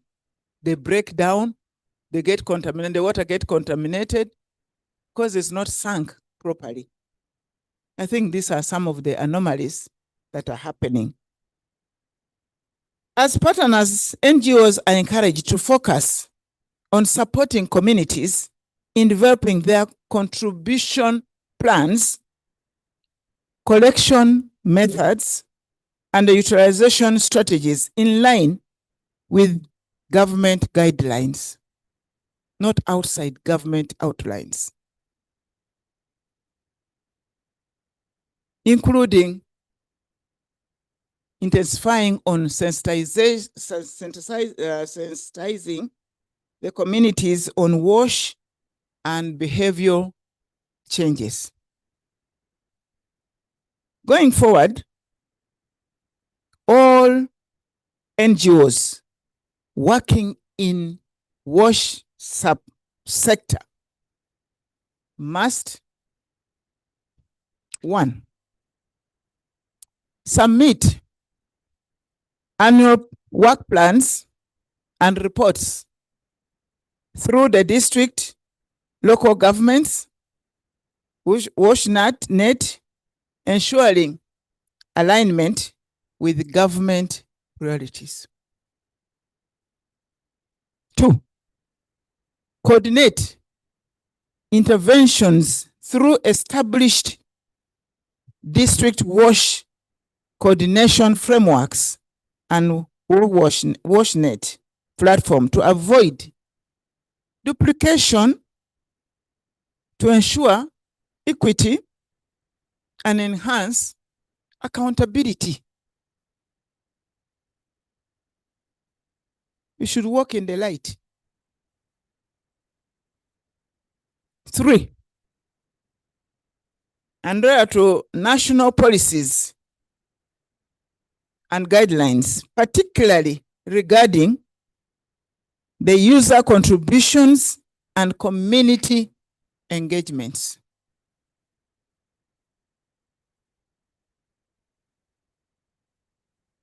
And maybe I would add that things like the data we are getting, some of this information, we need really to harmonize with the government position. There's a sitting government. You know, people might be forgetting. Under the NRM government, led by His Excellency the President, General Yoweri Museveni. So we don't do things outside that. I've been informed that only 60 civil society organizations have submitted their reports to WashNet as contribution to the current annual CSOs performance report out of the registered 180 civil society organizations. And I heard Wechitiwa saying even you need to pay it up, you need to pay up to be a member. So that voice was supplementing this effort. Where are the rest? I have also been informed that out of those 30 confirmed submitting their reports to local governments where they operate, only 30 out of the 60. So others are somewhere under the tree or somewhere along the way going. Please, let's formalize the way we operate. That alone is alarming, and the status quo should change if we are to target the unserved and access where we can regard attainment of our programs or sector goals. Let me also acknowledge the important contribution of the NGOs, the civil societies in Uganda, in WASH sector. Even if we say all that, we have been in this together and we are going still ahead. We only need to align. We need to check how we are working so that we are not deviating. But we accept that really you're a factor that has worked with the government very well on that.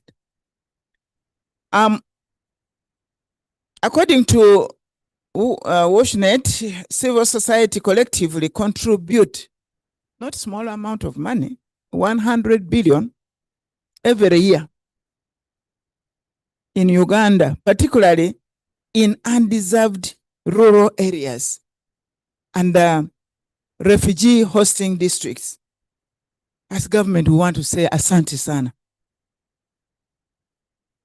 But as Oliver Twist, we are saying that we increase on that. Add on to that. The NGOs have been at the forefront of piloting innovative technologies, strengthening community systems, and advocating for inclusive policies. Please continue. You're on the right track. This contribution is vital in complementing government's effort and the donor support and must be enhanced within the national coordination framework, not outside the national coordination framework. Ladies and gentlemen, this forum provides an opportunity to reflect on how innovation can accelerate progress, whether it is affordable sanitation technologies, digital monitoring tools, nature-based water resource solutions, or behavior change campaigns, innovation must be enhanced and scaled up respectively. It's a big assignment. It must be scaled up by all of us. Government values the role of CSOs and innovators in piloting, testing, and demonstrating solutions that can then be integrated into public systems. We must ensure that these innovations are inclusive, climate resilient, and sustainable. I therefore call upon all NGOs and civil society organizations to present, one, to commit to transparency and accountability by submitting annual reports through the established channels. Two, enhance coordination with districts, the WashNet, to harmonize efforts. Three, align your innovations with the National Development Plan 4 and the Ugandan's Vision 2040 aspirations. Support the government's effort to eliminate irregular practices that undermine community trust. And on this, I also want to add that please preserve Ugandans' values and culture, because that is what identifies us. What muwulidde ebyo byammwe.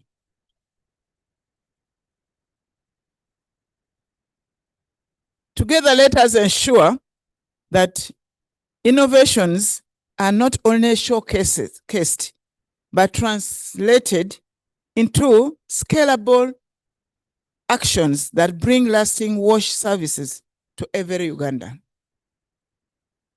Distinguished participants, ladies and gentlemen, the theme of this year's forum challenges us to think beyond business as usual. It is about building partnership, ensuring accountability, and embracing research and the innovations that secure a future where every Ugandan, regardless of location or circumstances, enjoys access to safe water, sanitation, and hygiene. In any case, water is life, and life is needed by everybody. It is not selective. Sanitation and hygiene is health, and health is graved for by everybody. So, awo tewaliwo color. All of us, there's no color, there's no politics in that. It is now my pleasure, dear friends, to officially declare this 15th Annual WASH Civil Society Organization Forum opened for God and my country. Asante sana. Mungu awabariki. Thank you very much, Honorable. Please do not go away. I want these people to thank you while you're still here and receive the Kugalo, like officially. Ladies and gentlemen, the Honorable Beatrice Senyor, wetwakazako elia mama Marira. Eh.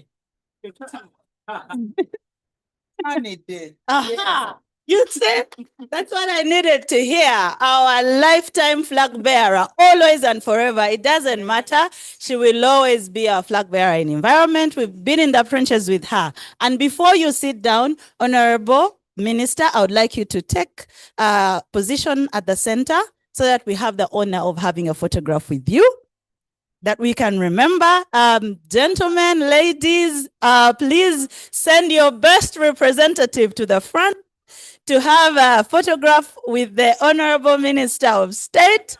I would like to invite some of the gentlemen over there in black to come and help me have some seats at the front. Please come. You're the VIPs, guys. The Honorable Minister mentioned protocol mentioned that we have come this far by talking, and she said particularly that, yes, please, members, some of you stand at the back. The Honorable is in the center. If you're very quick, you take your place right next to her. Director of Water Resources Institute, who has led innovations and grooming of the young people in the sector.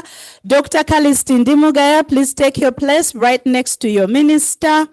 The head of the Austrian Development Agency, please take your place right next to the minister. The board of USNet, please take your place. And as you all come, I know that we have in our midst, we had recognitions all around, and the Honorable Minister has helped me improve on that. There are some of you, our space is small, but we can fit, right? We should fit.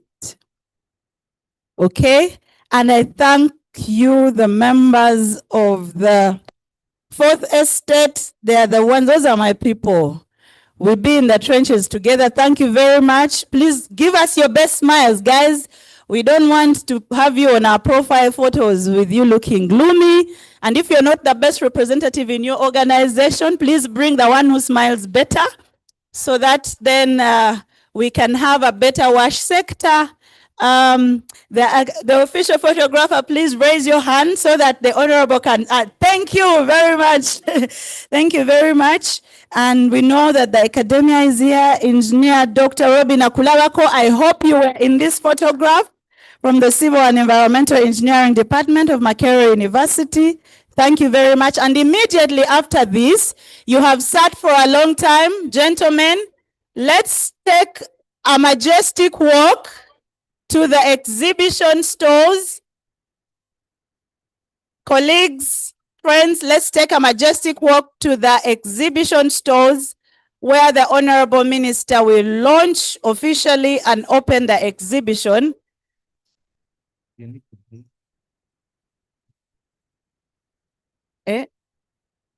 Right. We are moving down, members. Madam Unia, please do not leave the side of Honorable Minister, our chief guest. Please lead her. And Dr. Kalist, please lead the minister down to the exhibition store where we launch the exhibition store. It's down at the quadrangle. Down at the quadrangle. And another wonderful photograph is also going to be taken over there. So please, for accountability purposes, make sure you do not lose sight of Honorable Minister. And right after that, we will have tea. So make sure that you come back. Honorable Minister is taking a walk down the stairs to the quadrangle to launch. Yes,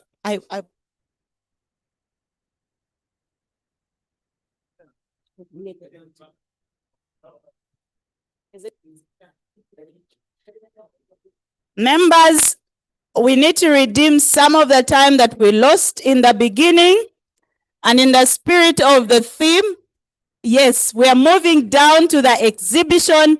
The Honorable Minister just said, if you were not listening, or if you were listening like me, she just said, innovation should not just be showcased, but they should be scaled.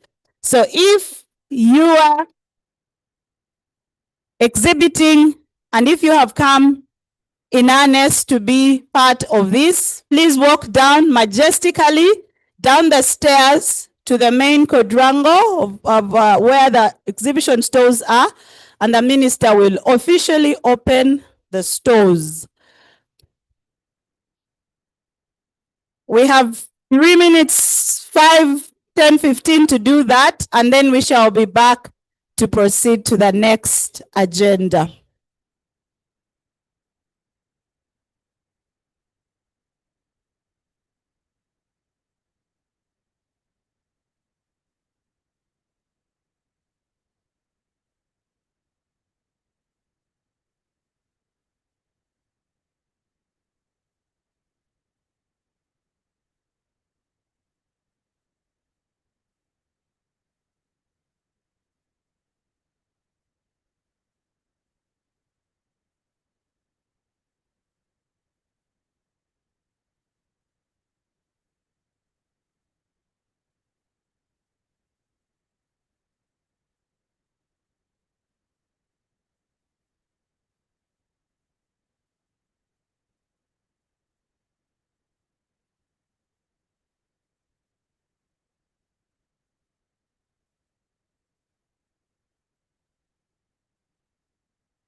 Hello?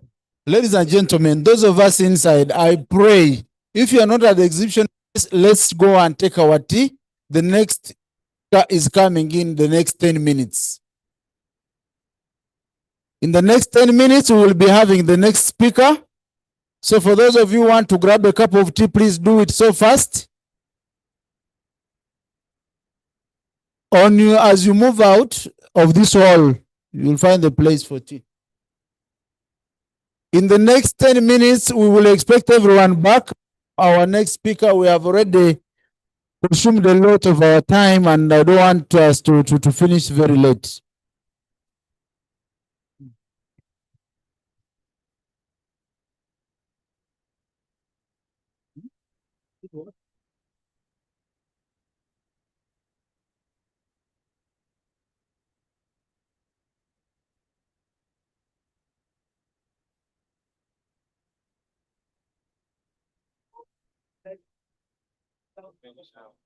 Yeah, how I wish you should ask this. Can extend up to there. But it will going to happen. Because It is going to happen. Now you see, the issue is that. the thing, Now, the other guy.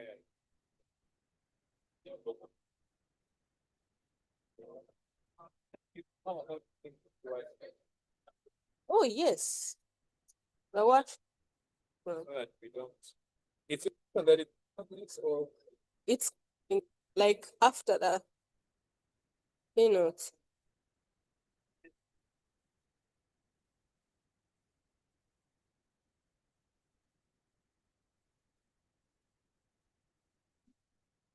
Because of my mother watching.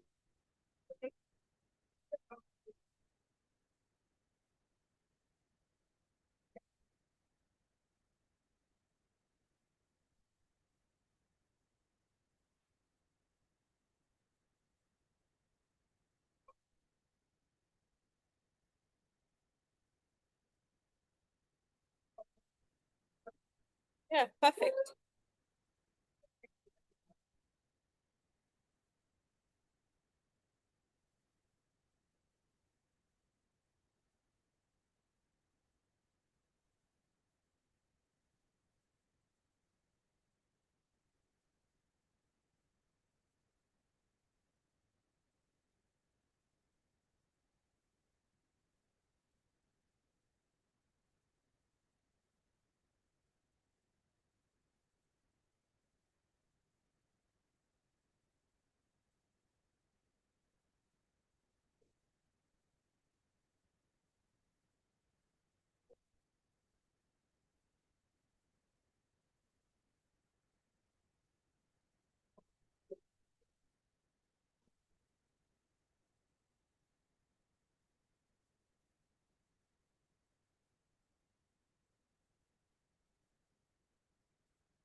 David.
Yeah, if what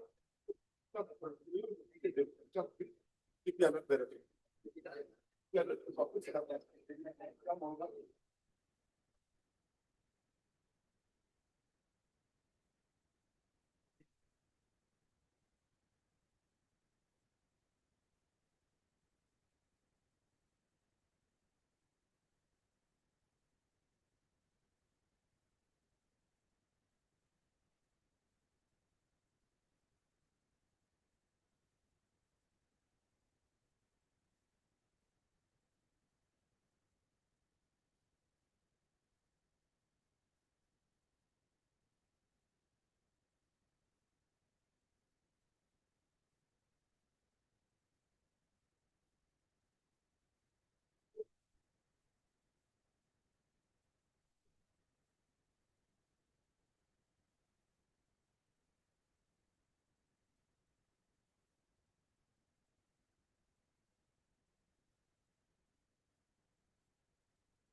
Ladies and gentlemen, if you can hear me, it means you're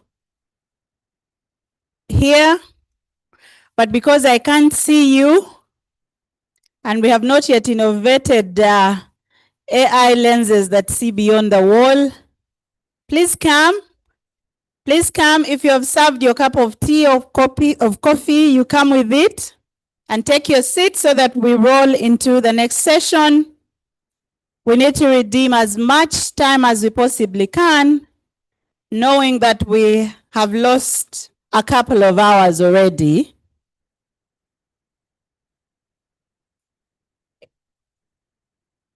Colleagues, participants, panelists, members, please move forward, take your seats, and let us roll into the next session, which is the meat of the matter. Unless, of course, you're a vegetarian.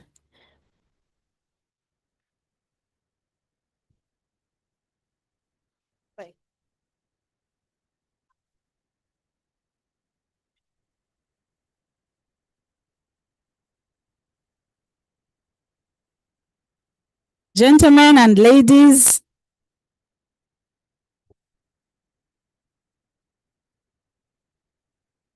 welcome with me. The ED, please step forward.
This year, 2022, Uganda Water and Sanitation Network celebrates 22 years of improving access to sustainable water resources, sanitation, hygiene, and environment. Do you know how and where this journey started? In the year 2000, I'm still working in DENIVA, the Development Network of Indigenous Voluntary Associations, and we were involved in the Poverty Eradication Action Plan. Then we didn't have NDPs. These are latest formations. And the Ministry of Finance was interested in other partners being part of developing what became PIP1, the Poverty Eradication Action Plan 1. And they were looking for non-state actors that would work with government in what they refer to as parallel. So you have the Ministry of Local Government working with non-state actors that are involved in local governance. When it came to water, then it was under Environment and Natural Resources. We didn't have a Ministry of Water then. They were looking for organizations that were involved in water, sanitation, hygiene, environment to work with government, to work with the ministry then. And there wasn't a consolidated group. So through DENIVA, there were already members in DENIVA that were doing work in water, sanitation, hygiene to form a group. So it started as that kind of group. Members. But then in the midst of all that, to ensure the mobilization, to ensure the convening, WaterAid took up the leadership to do the convening, to do the mobilization, and also to do the funding. Objectives included that, first of all, to have one voice to the extent possible, coming from the numerous NGOs which were in the water and sanitation sector then. Then secondly, wanted to have a common voice also when it comes to policy guidance. Wanted a voice from more. Thank you for that break. If you know a friend that is still on the outside, the break actually happened and has ended. I'm sure you took it. If you have somebody that you were seated with and is not in the room, please tell them that we are back and we are rolling. We have not been the best stewards of our own time, and we are ashamed of that, but we'll do as much as we can to redeem as much time as possible. And so if you look at your program, we're going into what we have called the inspirational keynote talk. And to give us that today in our midst, we have a water utilities expert, the team leader of HSC Technic Limited. He will tell us a little more about that. And he's here with us. He's been here earlier with the team. His name is Engineer Julius Musimenta. And without much ado, I would like to invite you, Engineer Musimenta, to come and take us away. And right after that, we will have the first panel. Welcome with me, Engineer Julius Musimenta, ladies and gentlemen.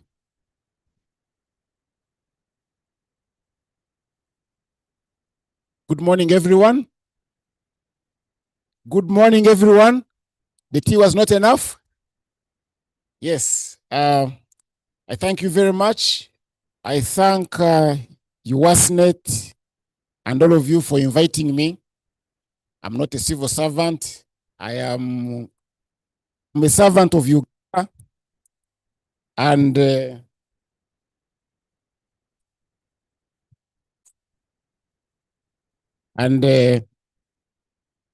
I have keen interest in the water sector, in the wash sector, into which I started working in the year of the Lord 1991. So by many standards, I'm almost a fossil. I only have my elder here, Engineer Mutono. The rest of you are in another age. So ladies and gentlemen, I'm As before we start moving on, I'll tell you about HSC Technique. We do water and sanitation innovations. We do what everybody does and try to do it differently, trying to ensure that we have cost, effectiveness, reliability as key in whatever we do. Innovations are very important for the world, and innovations know no boundaries. And innovation in sanitation in Uganda will spread to anywhere in the world. Most of us have experience of sanitation in our schools, whereby when you go to the toilet, you come back smelling like the toilet. So you have to remove your clothes. I remember in some school, they would remove clothes, a boys' school, and only stay with boxers, walk in and come out. So I hope that is our past. Yes, I'll use it. I hope that is in the past. I'm not moving.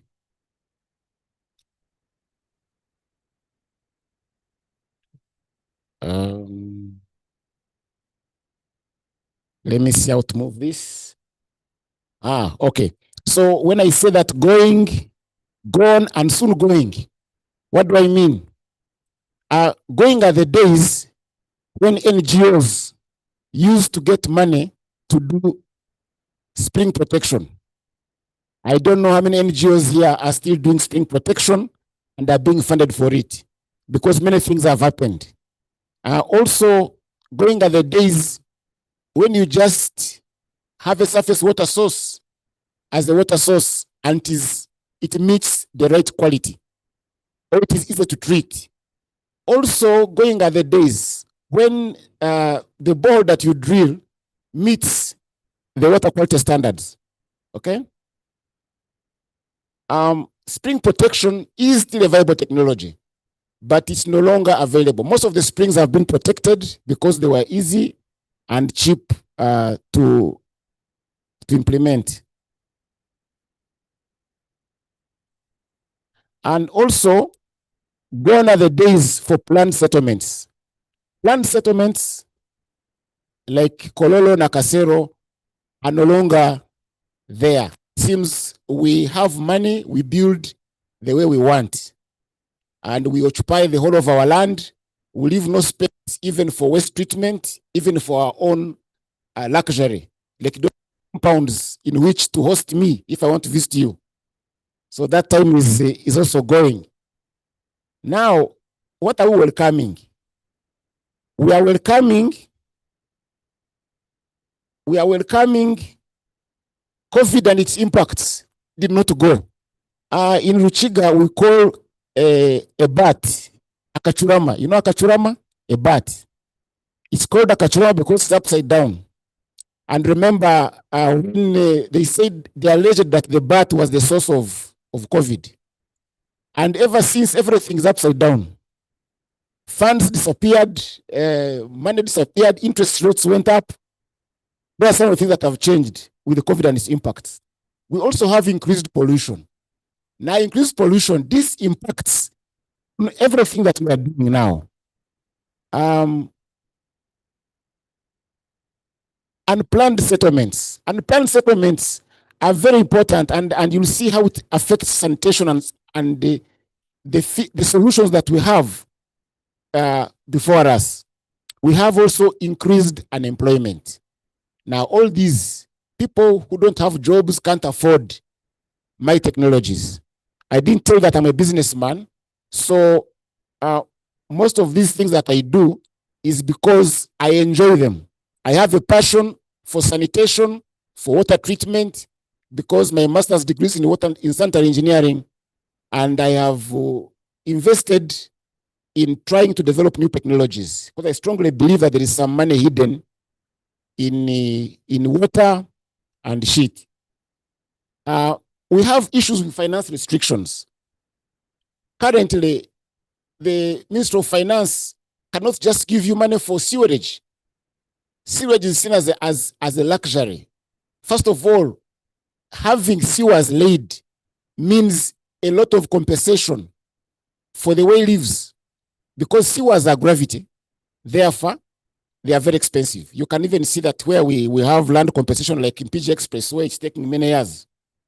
Another thing that we have been independent for over 60 years.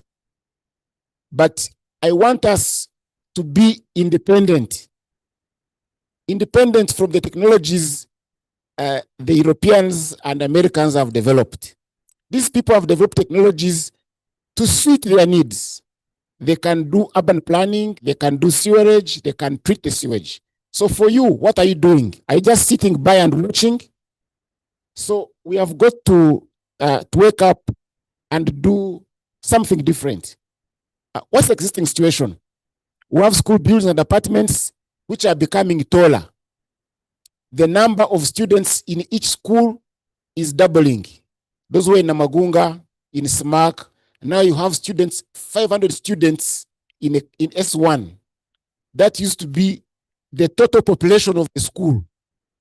Now it's a population of one class. The land area has not increased. Architects and developers are still stuck with traditional solutions. Pit latrines are now competing in Simela and also forming streets after being abandoned. I visited the market in the West where they had public pit latrines. So one would feel they got the next, they got the next, they got the next. So you would say there is no solution. And it is actually costly. It's not cheap. Solid wastes are lining our streets and channels. This one is common everywhere. In Kampala, Nakivobo channel, then we got an interesting solution. I'm trying to... now, my leadership style, I say that do better than I say and do, as opposed to do as I say and not as I do. I want you to do better than I'm doing. When I read the program, I found that I have innovations in almost all of them. And I've come to display one of them, which is iron removal, iron, manganese, and heavy metal removal from groundwater, which is on display down here. You'll see it when you go down. Who are our engines, people that we are going to use? I use mostly all the statistics, but in my practice, I actually do not have people who are my age and beyond. I have people who are 20 years younger than me to begin with, because they are malleable. You know, malleability is they can easily be beaten into shape. They can also equally slap me back with AI. They can do, they can design for me using the latest SolidWorks or AutoCAD or whatever. So I need to use these people, and they are the majority of our country. So they have a lot of energy, digital literacy, and with climate change, we need to employ and actually use these young and fertile brains. So the young people must be the ones to be in the lead for WASH and innovations for today. Like Jesus said that his path was a very difficult one. Even he had nowhere to rest. When you go into innovation, it's not a smooth path. First of all, like for the last 10 years, I've been working and I've sold nothing. I only had my first sale last year. So you can see that it is quite a long path to take. And I don't have any donors. I don't know how to write proposals for funding. So I have that weakness. But still, I keep at it. So in water quality challenges and solutions, we have a lot of water sources being abandoned. Because water becomes brown, you get from the borehole, you pump it, it looks clear. Thereafter, the iron 2 oxide, the iron 2 gets oxidized and you have Fe3, which is brown. Now, if you have a hotel, the cost of replacement of bed sheets becomes very high, because after every month they become brown. Some of you are putting on white shirts. You can't wash. You have to wait for the rainy season, because otherwise they all become brown. And you'd have a lot of also contamination. So also have heavy metals. Heavy metals are responsible for slow death and disease. Once a person carries a lot of, keeps consuming in small quantities of heavy metals, your kidney system does not remove them. So you get what we call bioaccumulation. And once you have bioaccumulation, you lose your hair. I'm not saying those who have bald heads have bioaccumulation of heavy metals, but there are some symptoms that will appear as you get accumulated or biomagnification of all these heavy metals. So I am involved in this business of water treatment, whereby we are using catalytic media to remove iron, manganese, and heavy metals. And that is what we are displaying down here. We have installed some of them in the country, and I would say they are doing well.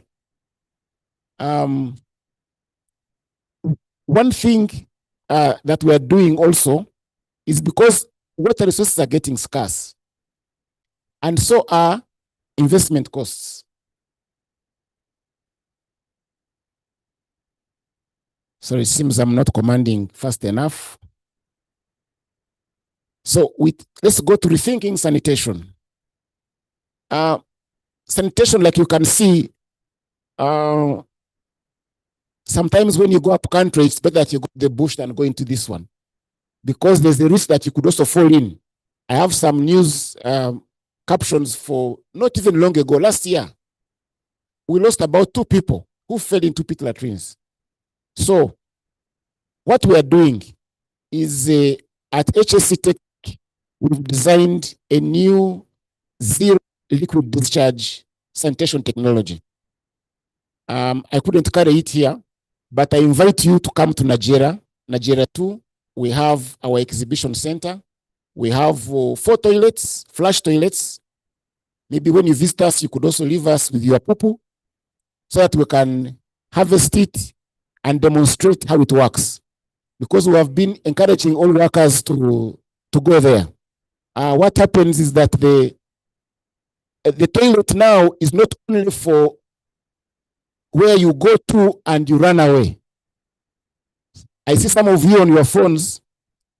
That's where people are sending tweets and WhatsApp messages. So we don't want to interfere with that comfort. So please go to our toilets. Your toilet should look like our toilet. No more flush toilet. Now what happens next is what is the game changer. We filter the poo-poo, then we remain with the filtrate, the water. Then the water is digested anaerobically underground, and then we do continuous aeration, and finally we do conventional water treatment. The water is treated to drinking water quality standards. You are free to drink it, but for now, only use it for flushing. Please come and visit us. We shall show you. You visit us, and you can leave us with your. It doesn't look like this one.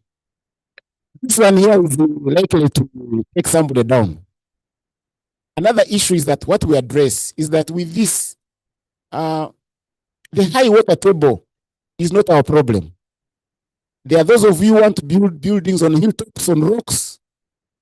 It's not our problem. It's a problem for those who have only one idea, who think that every problem is a nail, so you just use a hammer. When you're on a rock top, our technology is very compliant. In a waterlogged place, our technology is very compliant. Now, what does our technology do? Our technology actually eliminates the following. It's your business. If you are involved in self-prompting, we want to cancel that one out. If you are involved in gulping, gulpers, that one we don't want, it's so dirty. If you are in this technology, maybe the family head is the one who will go to empty the toilet, the dry solids. Because we have also innovated the bag, the handling system, whereby anybody can carry it out and dispose of it as compost.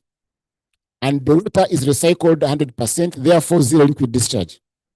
I talked about urbanization, high-rise buildings with more people, more waste, and lack of physical plans. Now, this is calling for us to think about these problems. We should not look at problems as problems. When you are going to do mathematics, they tell you you are going to solve problems.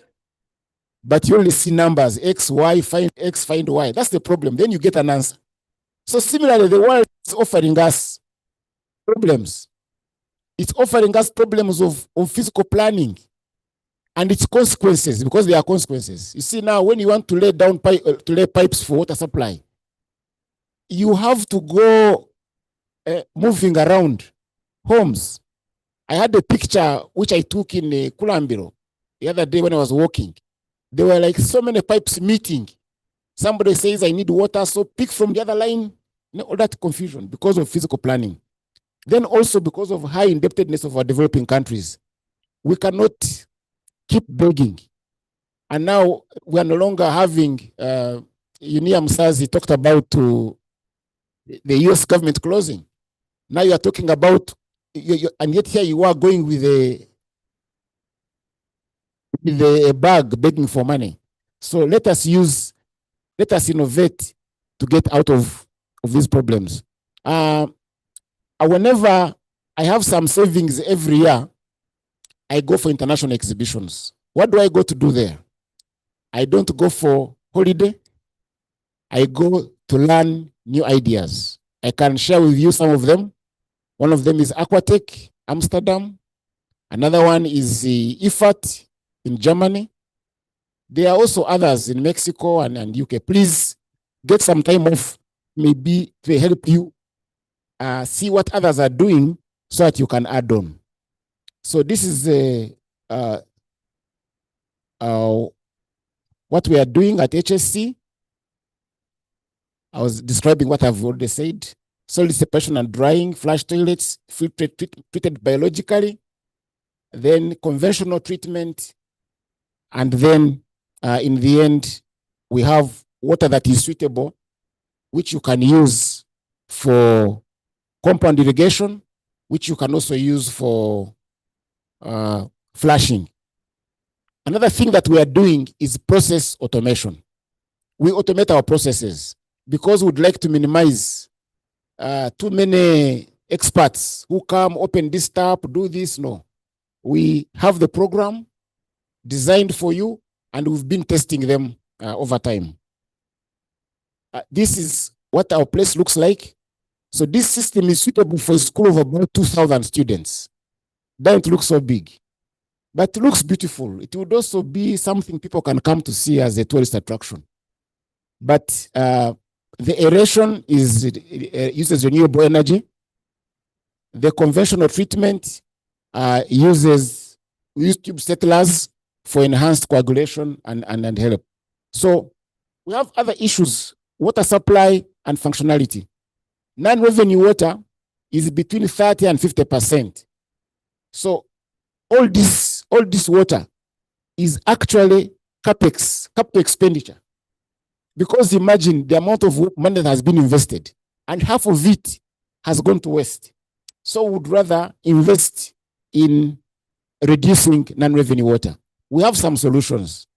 We use ultrasonic meters for metering, which communicate our data logger. We also have pressure sensors, which are located, in short, these are supposed to communicate with our actuator valves so that at times of high static pressure, high static head in the system, you can have the actuator valves commanded to reduce the flow. And that way you minimize, these are some of the solutions that we have. Another problem we have is calibration of meters. I don't know when your meters were last calibrated, because I've never seen anybody calibrating a meter. So all those are potential sources of losses. We have a lot of designs and construction by site. Just people see and they say, we should pass here.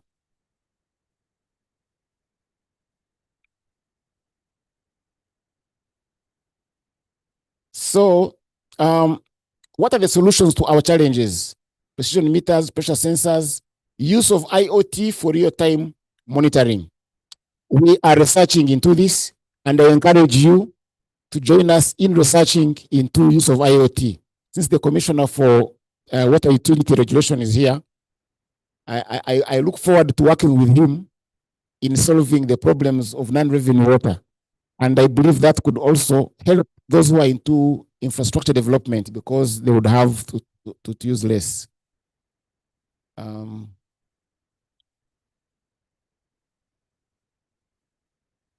So some of the benefits are delayed faster investment. I'm going forward and backward.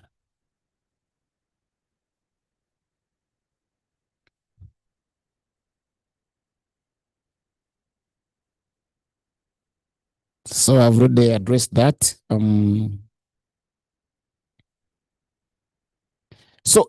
These real-time monitoring solutions, we are already implementing them. When you go down there at our stand, you'll find there a treatment plant. We monitor the backwash cycles. We monitor the water quality. We monitor the flow, and all of those are on cloud. So it means in real time, we're able to tell you what is happening. And that way you even reduce on your operational costs and you improve reliability because the response time between failure and response is minimized. The next is solid waste. We have, we talk about separating biodegradables and plastics, compost food waste, and then demand bins at work. These are some of the things that we are doing. But then for us, what are we doing different? We are using some technologies we saw practiced in Germany. They are very expensive, but we have made use of them.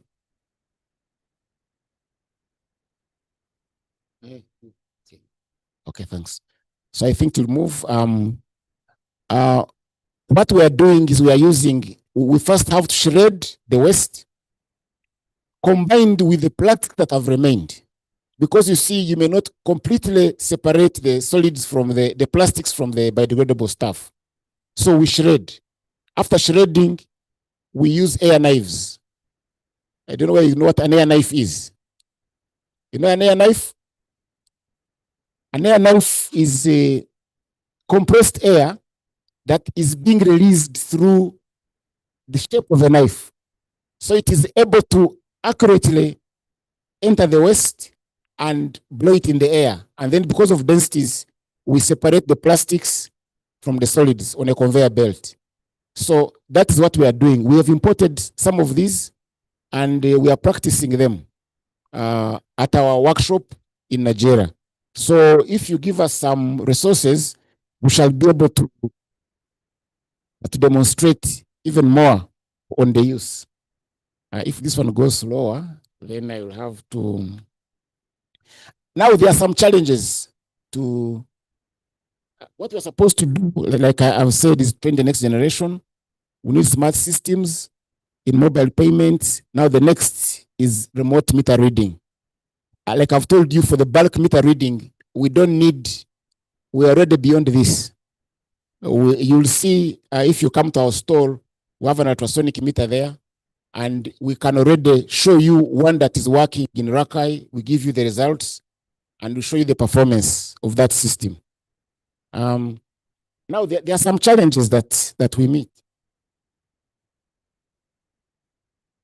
We need, much as we have the passion, there are some problems that we encounter. Since I do what I call system integration, I integrate ultrasonic meters, solenoid valves, all to serve, to meet our objectives. The challenge that you will meet in innovations is taxation. Because everything we import is taxed. And it goes up to about 40%. Because we pay 18%, then it's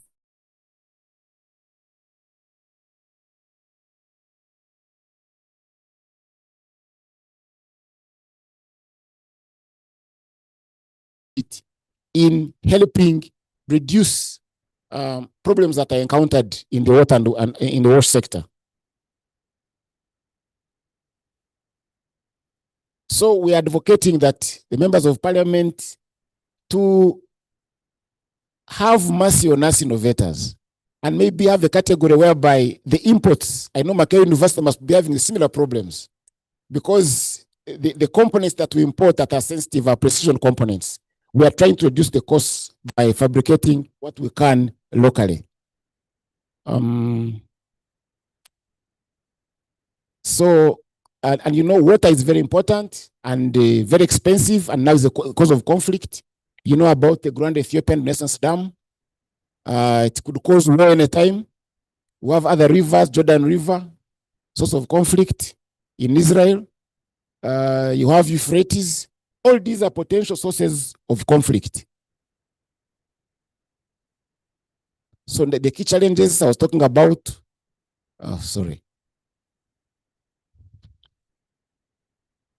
the challenges were taxation and also laboratories, access to laboratories.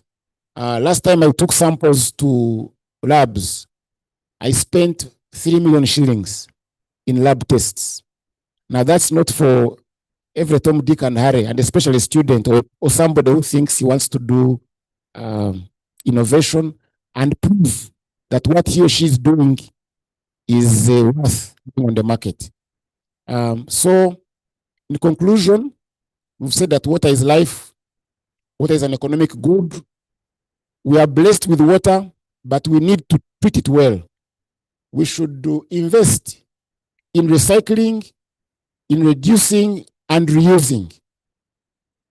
We should also adopt new technologies in non-sewage sanitation. We already an example. Like I told you, do as I do, or even do much better than I do. I welcome you to this, it's a hostile path because it is costly and incomes don't come easily. So when you see me not appearing here next time, it's because I don't have money for transport, because I've used all the money in innovations. I thank you very much for listening to me, and I look forward to you joining me.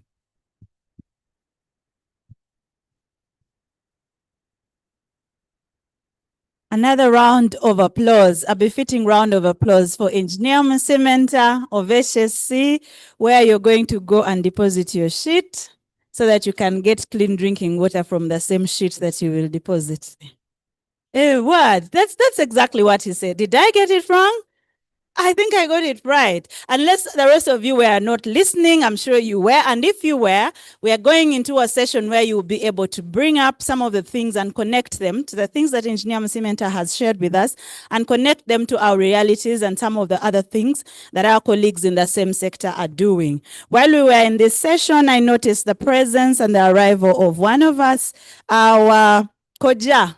We recognized elders, Sengas, etc.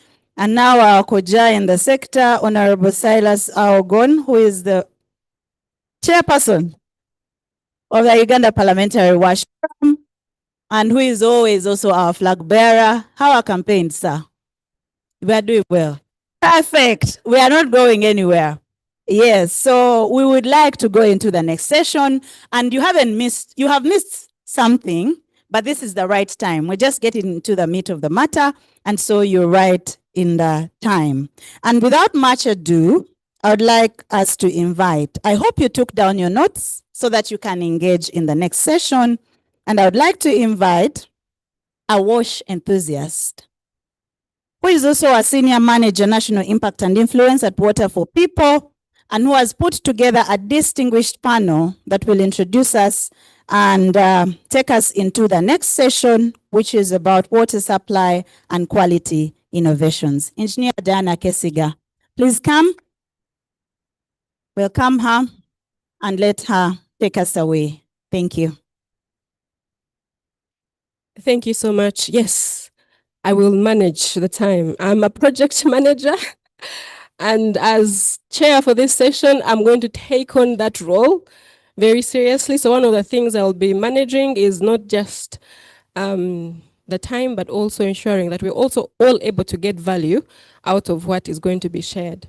So thank you so much appreciate you, Engineer Musimenta, for sharing with us those key insights. And as you rightly said, innovation is not optional, it's our duty. As emphasized this morning, innovation is going to be that bridge that is going to enable us to transform our economy.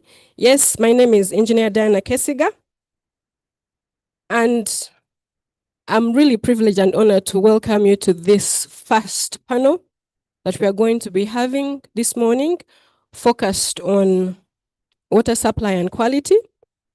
We are going to be looking at how we can deploy innovative solutions to ensure that we have not just equitable access, but we also need climate resilient programs and services, but also sustainability of what we implement. We all know that the challenges for delivering safe and affordable water are not just technical.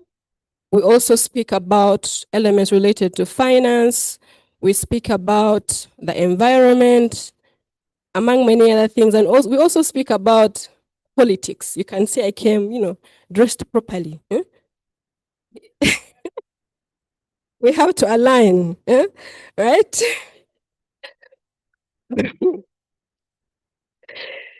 But just to emphasize, innovation is going to be that bridge that is going to allow us to move from pilots into scalable services, into scalable programs that can help us achieve SDG 30. So our agenda for the next 1 hour, we're going to start off with a keynote, a technical presentation that will contribute and add on to what we have heard from Engineer Musimenta to set the stage. We'll then have a panel conversation. We've brought experts from academia, government, civil society, and also water utilities, and we'll be listening in from them. Right after the panel, we'll then invite questions, comments from us all to feed into that discussion before we close. But as we go through these conversations, I'd like to invite us all to explore 3 particular things, even about your own programming. How are you doing when it comes to equity? Are the programs that you're implementing reaching the last mile? Number 2, resilience, climate resilience. How resilient are the programs that we are implementing, that you're implementing? And then lastly, sustainability. Are the models that you're building going to live beyond you, or will they stop with you? And a key part of sustainability is involving the user, the person that you're designing it for. So I do hope that we're able to rethink the work that we're doing, challenge our assumptions, and move away with greater collaborations. So with that, I would like to invite our keynote speaker. Our keynote speaker is the Assistant Commissioner in the Ministry of Water and Environment, where he has served since he joined as a trainee engineer, and he's now an Assistant Commissioner. If that is not resilience, what is that?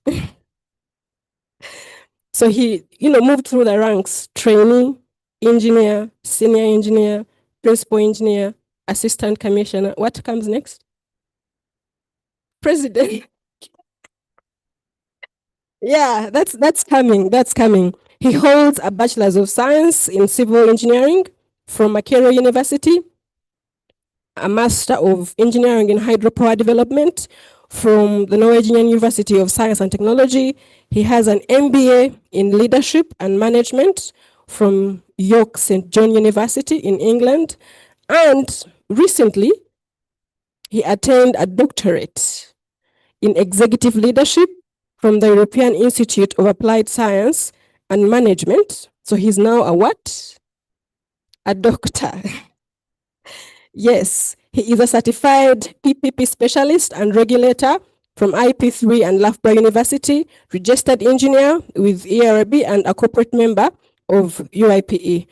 Dr. Engineer Frank, please do come and share with us. Thank you.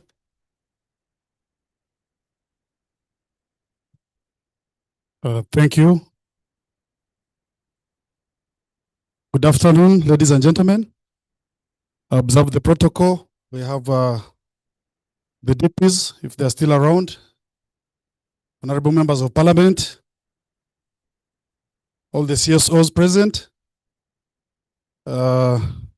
colleagues, innovators, academia, and fellow stewards in the water supply and sanitation sector.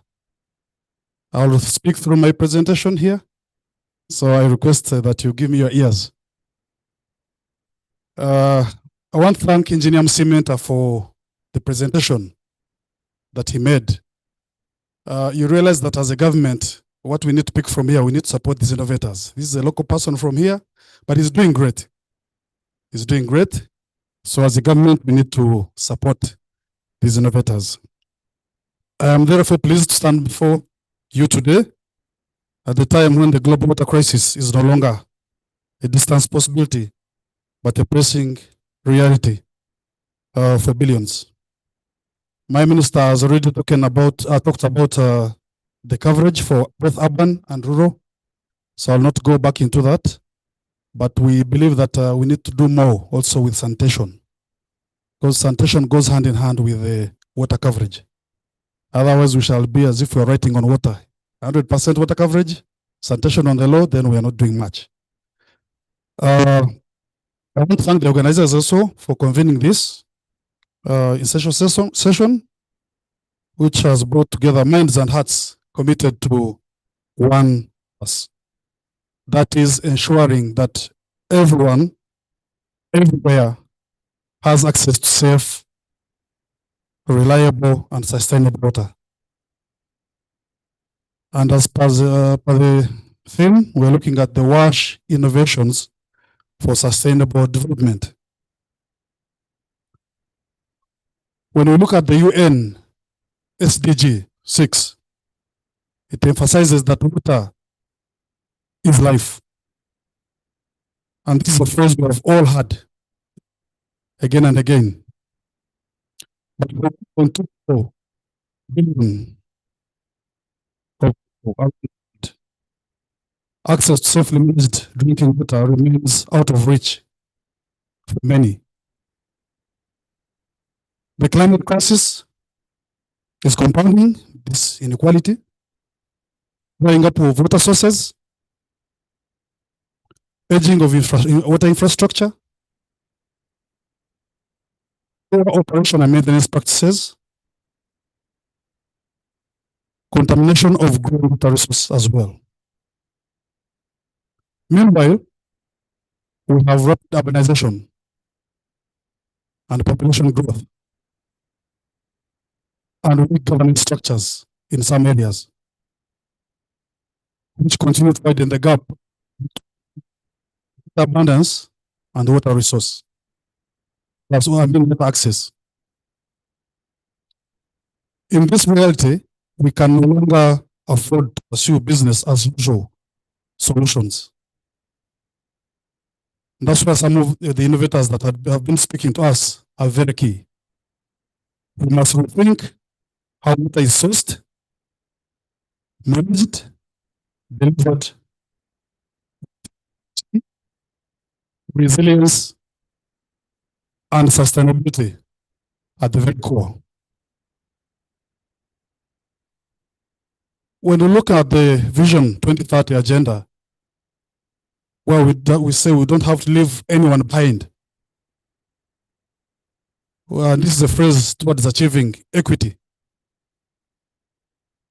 An article by one publisher, Gresham, 2019, on review of vulnerability of the urban poor in sub-Saharan Africa noted that water systems favor privileged in urban over rural areas, informal settlements over informal settlements. And it also favors wealth over the poor. But access to clean water is not a privilege, it's a human right. In order to operationalize equity in service provision, a proper service strategy was developed together with innovative solutions. And this has These have flipped the paradigm. Number one, we look at decentralized water systems.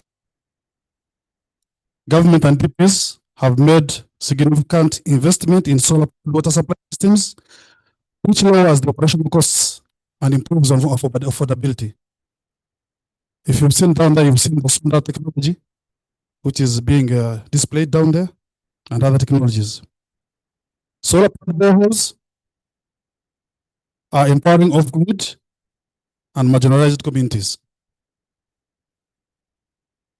They also prepared smart meters, combined with subsidies to the poorest, which are enabling access while ensuring fair cost recovery. The AQ technology, if you've, like in Buikwe, has been installed. That is Buikwe local government for water supply in the landing areas, landing sites. Chikobi district local government, and the solar technology that I've told you, which is being displayed down. The impact of effective metering cannot be underestimated as an effort of managing non-revenue water. This is especially important due to diminishing water resources and the potential impact of resource optimization. A 5% reduction, and I want you to note this, a 5% reduction in non-revenue water results in billions of Ugandan shillings available for utilities. Looking at digital mapping and mobile water delivery, the tracking, for example, in refugee areas, these have helped in bridging service gaps in informal settlements, including refugee settlements, and allowing water supply service providers to respond in real time. Digital mapping helps in identifying unserved areas too. These technologies are not just tools, but instruments of justice, and we should remember innovation is not only about technology. It is also about inclusive governance, gender, equity, and community ownership, which must be enhanced. When we come to building systems that withstand shocks and stresses, in a summary, resilience, the climate crisis is a water crisis. Droughts, floods, and unpredictable weather patterns are testing the limits of our infrastructure and institutions. Resilience means designing systems that bend but do not break in the face of shocks and stresses. The nature-based solutions, such as restoring wetlands, protecting watersheds, that is water safety planning, and implementing green infrastructure. These offer low cost and high impact defenses while replenishing ecosystems. We must also have data-driven decision-making in place, powered by artificial intelligence, for example, and remote sensing. And this helps in predicting water scarcity and guiding timely interventions. Government has made investments in electronic data management systems, including the WIS, that is Water Information Systems and Environmental Information Systems. And the data that I was talking about will collected and sent to this software. And this strengthens performance management and data-driven decisions. You must all accept that you cannot make decisions if you don't have quality data. All the decisions will go to waste if you don't have good data. Modular treatment technologies are enabling rapid deployment of services in humanitarian emergencies like refugee areas. Infrastructure resilience also demands financial resilience through in financing models, insurance mechanisms, public-private partnerships that ensure long-term sustainability, not just a short-term relief. These need to always be kept in check, effective regulation of water and sanitation.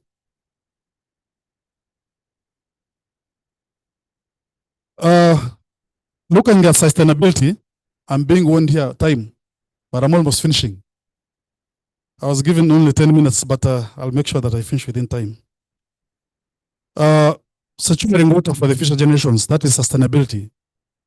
Finally, we must talk about sustainability not as a slogan, but as a guiding principle. Sustainability means balancing the needs of today with the rights of tomorrow. It means protecting water sources from pollution and overuse.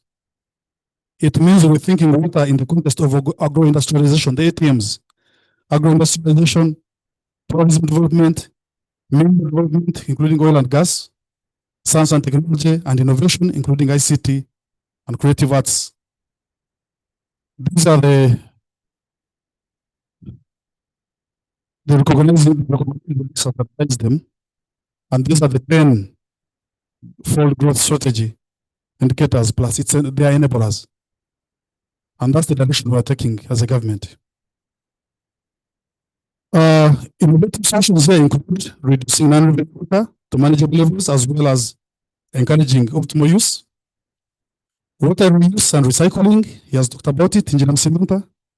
Turning wastewater into a resource for agriculture, for industry, even for drinking. We invite you to explore this large cake at Rubiji, the briquettes and the fertilizers from the regional fecal sludge treatment plants, among others. Smart irrigation systems that minimize water use while boosting crop yields. The creation of multiple irrigation schemes have boosted the income of smallholder farmers across the country.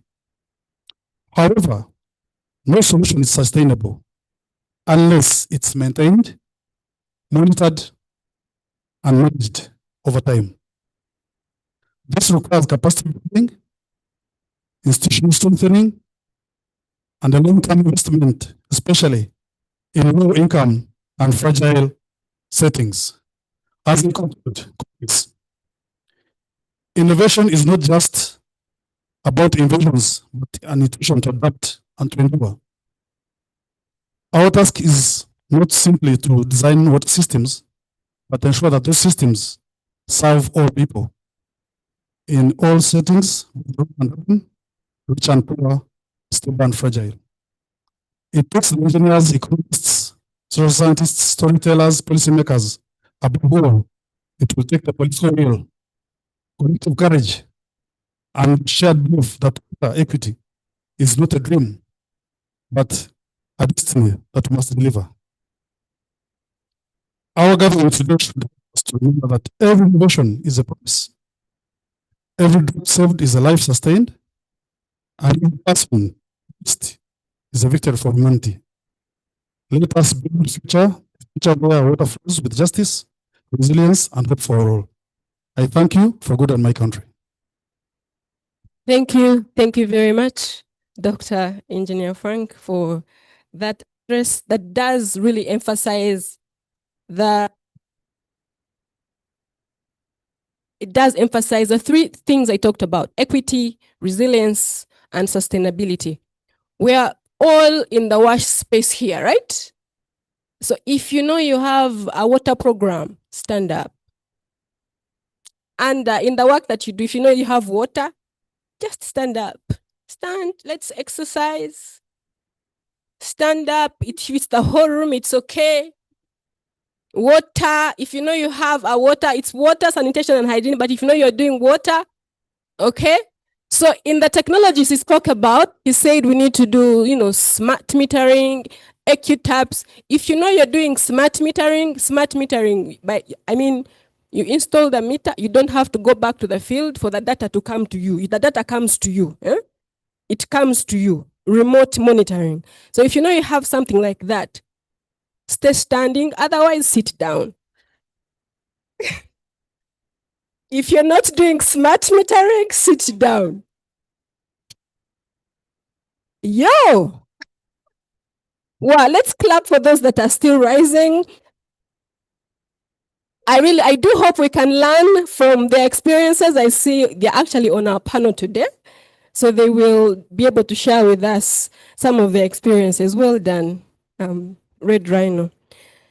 So that really gives us a very good introduction into our panel session, which needs to end very soon because one of the panelists, who I believe has taught most of us here, has a viva. She's chairing a panel of master's students at 2:00. So we need to be able to keep time, keep our discussions succinct so that she's able to go and help other people. Like some of us also attain their what? Master's degrees. Are we together? Are we going to collaborate? Wonderful. So let me start by inviting Dr. Robin Akulawako, our first panelist.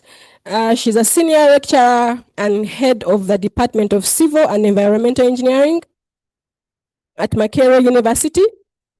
She holds degrees from not just Makerere, but the University of Manchester, KTH Institute of Technology in Sweden, and also has a PhD in land and water resources engineering. She's been in this space for over 25 years, working in water supply, wastewater management, sanitation, and solid waste management. She has led and contributed to a lot of research. If you're doing research and you just type in water supply, wastewater, her research is most likely to come up. Over 50 of the publications she has contributed to will definitely inform your research. Thank you so much, Doctor, for making time to come and speak with us today. Our second panelist, let me invite Engineer Bujure Moses Godfrey. He is a civil engineer with over 18 years of progressive experience in planning, delivery, and management of water supply and wastewater services in Uganda. He has a Bachelor of Science in Civil Engineering, a Master of Science in Water and Sanitation, and a postgraduate diploma in management. He has served as a utility manager for 3 of the umbrellas. How many of you in the room have served as managers, like in 3 different organizations, maybe to bring it home closer? And in that, he has led technical operations, optimized service delivery models, and nurtured cross-functional teams. He's a principal engineer at the Ministry of Water and Environment, where he also serves as a coordinator for all the umbrellas. Engineer Moses, thank you so much for agreeing to come and speak to us today. Civil society, we have Madame Ahabwe Jonah Noreen. Noreen is a civil and environmental engineer with over 9 years of experience in water, sanitation, and environmental management. She is a program engineer at Water for People, where she leads the planning, design, and delivery of sustainable water supply systems, collaborating with governments, utilities, and communities. She has a master's in civil engineering from Makerere, a bachelor's in environmental engineering and management from Chambogo, and she is a certified project management professional. And lastly, but definitely not the least, we have Madame Christine Babazi. She is a senior sociologist at the Ministry of Water and Environment, where she has served since 2013. She brings a background in community development, having previously worked with the district local government as a CDO. She has a master's in development studies with a focus on women, gender, and development from Erasmus University in the Netherlands, a postgraduate diploma in project planning and management from UMI, and also a bachelor's degree in development studies from Makerere University. Friends, a big round of applause for all the panelists that we have allowed to join you. I had hoped our keynote speaker would sit with us here as well, in case we need to, throw some of the questions that we'll be discussing for his feedback and thoughts. Okay, awesome. Thank you so much. I'd like to start, with the government perspective. I believe we all know about the O&M framework, right? By show of hands, it is something we've been piloting for over 6 years. Piloting. We're in pilot mode for a very long time. I know this framework introduces contracts. We're trying to replicate something that we have with the utilities. We're introducing performance contracts with ASPs, the area service providers, and the water authorities. So, Christine, in your opinion, if we are to get these authorities to really deliver, what are those key indicators you think we should include within these performance contracts? Thank you. Thank you very much. Since many of us know about the new operation and maintenance framework, I'm going to dive deep. But before I do that, this new O&M framework for rural water facilities was funded. The development was funded by UNICEF and the Royal Danish Embassy, and that was 20. But this new framework is bringing in a perspective whereby, yes, we are continuing with the community-based management system, but we are adding a plus. So it is bringing in a professional management approach whereby we are going to have contracts with an area service provider. And this area service provider is going to have 10 indicators. Important. But first and foremost, we have what we call a management contract, which will be signed between the water authority and this area service provider. 5 years. And then we have a performance contract, which is between the Ministry of Environment and the district authority. So this area service, I said, but the key ones that will bring mostly the uptime and also the sustainability. First is the functionality percentage indicator. Here we are talking about the area service provider has to show us first and foremost that the water facilities is taking up operating 24/7. Break down what happens. Then the second one is reliability. The second indicator is reliability. So service provider facilities, can they be reliable? Breaks down, because that's what we see with the community. So if it's down, we in 20 hours, source be up and running. And if it is a team, within 3. Then the third indicator, which is very important, is new connections registered by the when they work by the water authority, that is the district board. So how many people have you added on since you were in facilities? How many people have you added on, but also how many water facilities have you added on? And then we have this water quality compliance as one of the indicators. Yes, our district officers test water, expecting the area service provider to come on board and test that given to the people, because the government alone will not manage testing the government district. That's why we are also expecting the area service provider to test water. And then lastly, the collection efficiency percentage. We expect that as an area service provider, we should be able to register for 1,000 communities. How many have you convinced your reliable water to pay? So that's what we mean by collection efficiency. Thank you very much. Thank you so much. Engineer Bujuri, as an umbrella coordinator currently managing Central Umbrella, right? These 5 indicators she has talked about, which ones would be the top 3 in your perspective as a manager?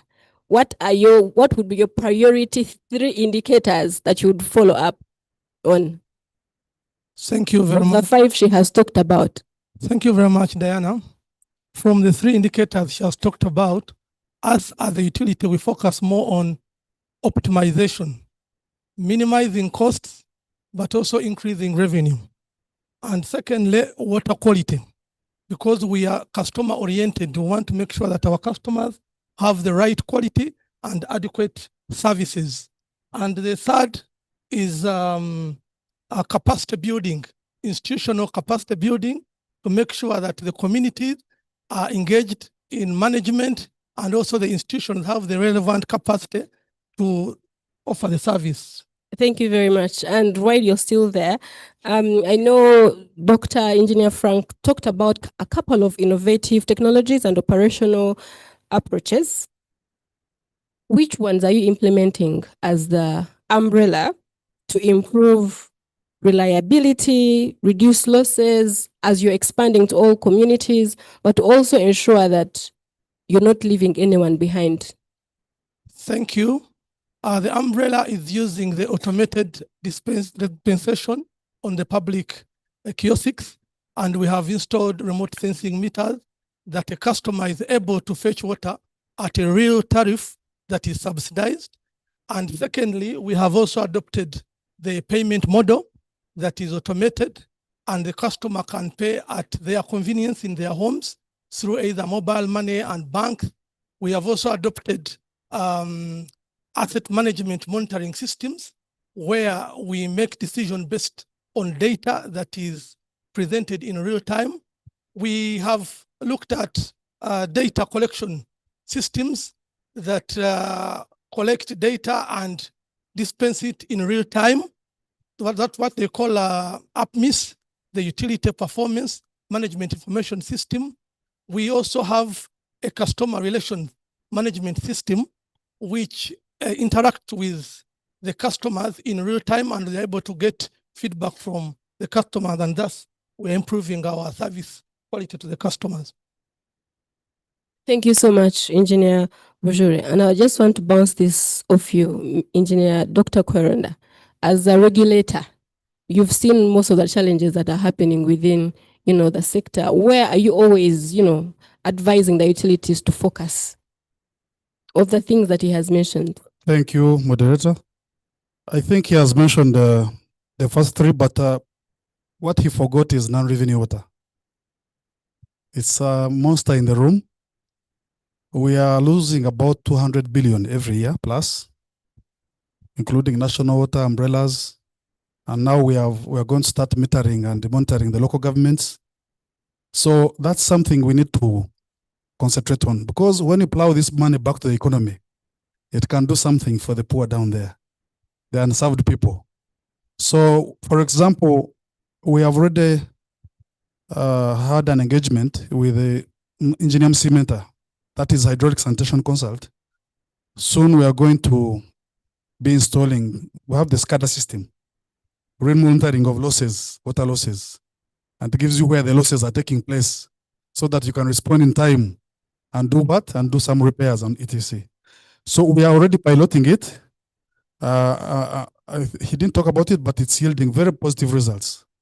That's number 1. The second one, and the last one, is the issue of data. If you have very poor data, you will not make good decisions as a decision maker. So we think that utilities have to give us reliable data, but also we need to go down there and do some little of monitoring, and so that we can compare the data which has been submitted and the issues on ground. So those are the 2 I think I can comment on, but there are even much more that we can still talk about. I thank you. Thank you, Doctor. Yes, non-revenue water is really that key indicator. And I know, Christine, you only listed 5 of the 10. So is non-revenue water somewhere among the other 5 that you didn't mention? Why? Okay, that's very good to note. Moving on to civil society, Noreen, you've been in this space for quite some time. You've worked in both rural and urban settings with national water, and now in the NGO setting. What are some of those practical strategies that you would really recommend for water supply, things that have shown greatest promise when it comes to serving people in both rural and urban settings? Okay, thank you, Engineer Diana. So it's quite, I don't want to say it's easy, but if you have the funds, you construct the system, you put the connections, you hand over to the utilities, or if it's a service provider, you hand over, but it doesn't stop there. So we are looking at what will happen if I go down 15 years down the road, 10 years down the road. Will these people still have a continuous water supply? Will people have water for more than a day, every day at their convenience? So we're looking at water for people. When we do hand over the systems, we don't stop there.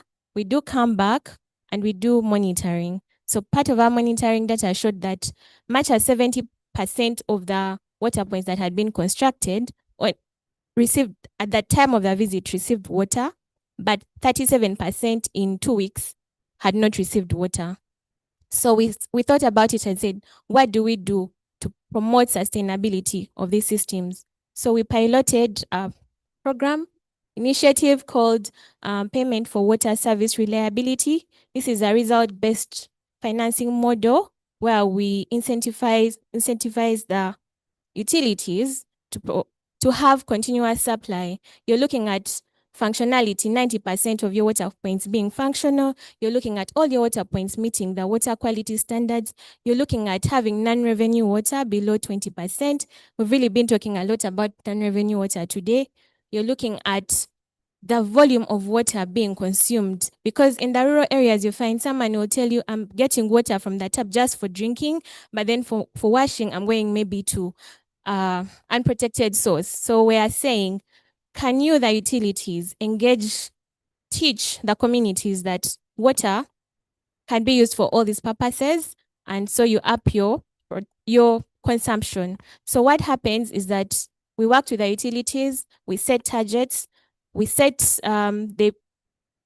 they set activities that they can actually do to improve these parameters. When I talk about non-revenue water, we looked at what is your response to the leakages. We've also installed some smart meters. We're looking at the district metered approach of zoning your network and being able to get the real-time data. When it comes to water quality, other utilities, cleaning their reservoirs more often? Are they flushing their systems? So if you're able to hit those targets consistently for 3 months, then you unlock some incentive. So what you unlock, you actually use it for staff development. You use it for maybe buying things that will be for operational. Some utilities have bought motorcycles to be able to traverse their network. So that's doing when it comes to promoting sustainability. Yeah, so that is pilots we've taken. It's supposed to be for this 1 year. And yeah, so far the results are good in terms of having more people come back onto the network, in terms of having consistent supply. But when it comes to water quality, an indicator that is still a bit stagnant. Yeah. Thank you so much, Noreen. So you've said you also have water quality as an indicator on this program. What are the other indicators? Are they also aligning with some that Christine talked about?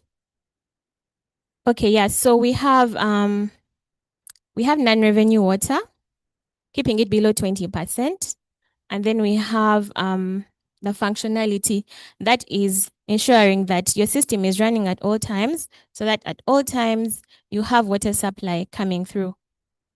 Thank you so much. Friends, I do hope you're picking some commonalities here. So if you're talking about like those key performance indicators, functionality is coming out strongly. Non-revenue water, if you're in pipe water supply, is also coming out very strongly. Water quality, that is the foundation. You cannot be supplying water that is not good, especially E. coli. Especially what? You cannot be supplying shit, no? Thank you so much, Noreen. So let's transition to academia. Dr. Kulabako, every day, I don't know, I think it's like almost every day you have students, even right now, right from here, you're going to be chairing a panel session with students presenting their research. What are some of those insights you're picking from this research, or even technologies that you're developing right there that are most relevant to addressing some of the critical water quality, but also supply challenges that we have in the sector? Thank you very much. Thank you very much, Madam Moderator. Now, in as far as the research that we're undertaking over the years, we've appreciated that first and foremost, we're in a season and time where conventional wastewater treatment methods need to be revisited, largely because of emerging contaminants in our drinking water sources, some of which we talk of pharmaceuticals as an example, but also in the recent past, we've seen an increment in heavy metal contamination of some of these sources. So when it comes to the research studies, some of the insights we see is that we can actually engage with locally available materials that we have in this country, try to synthesize these kinds of materials and then deploy them in the water treatment chain. And we've we've so far worked with zeolites. These occur naturally in eastern Uganda, in Bale. Then we've also worked with iron oxide waste, which in simple terms we can call rust, from steel rolling mills. And we've tried to synthesize and come up with nano composite materials from these, and tested both at lab as well as with environmental samples, and appreciated that we can actually get rid of the heavy metals. But again, when we modify these nano composites to have, what have I called it? They can also become disinfectants, which can actually deactivate the bacteria, the E. coli, as you have mentioned. Then we've also seen that when it comes to water supply, we have the things to do with solar pumping of water for abstraction, but also for irrigation. And that's one of the things we've been working with, and realize that this can contribute to lower operating costs in this kind of system. Then in the recent past, we've also been looking at developing spare parts of some of these pumps so that we don't have to import. We don't have to import, but can we actually fabricate them and have them locally made and available on the market so that they can be utilized in country? And we believe that would also contribute quite a lot. Then also we've tried to work with Internet of Things.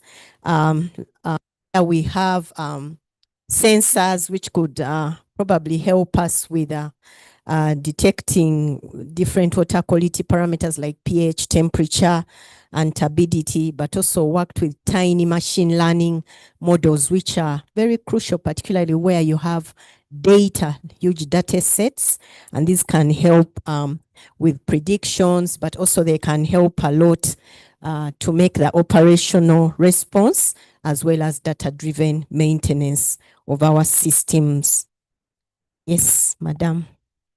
Thank you so much, Doctor. And before you hand off to the next person, how best can we strengthen the linkages now between academia, between the policy that is always being passed, but also implementation, so that we can accelerate uptake of the innovation, the zeolites, the nano what? Yes, the nano.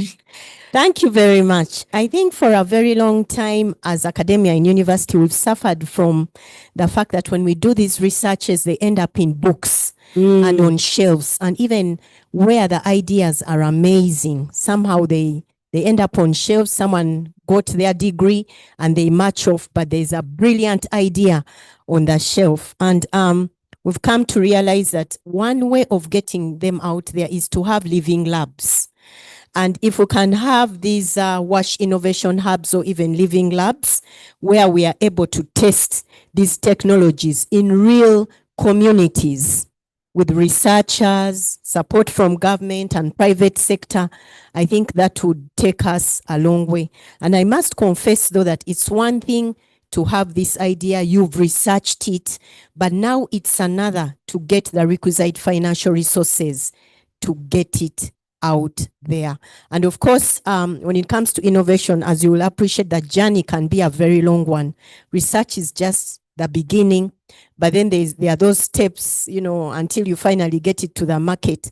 There's quite a long chain there where you need the private sector, you need the government, you need the communities who are ultimately the users of these technologies or materials that you are researching on.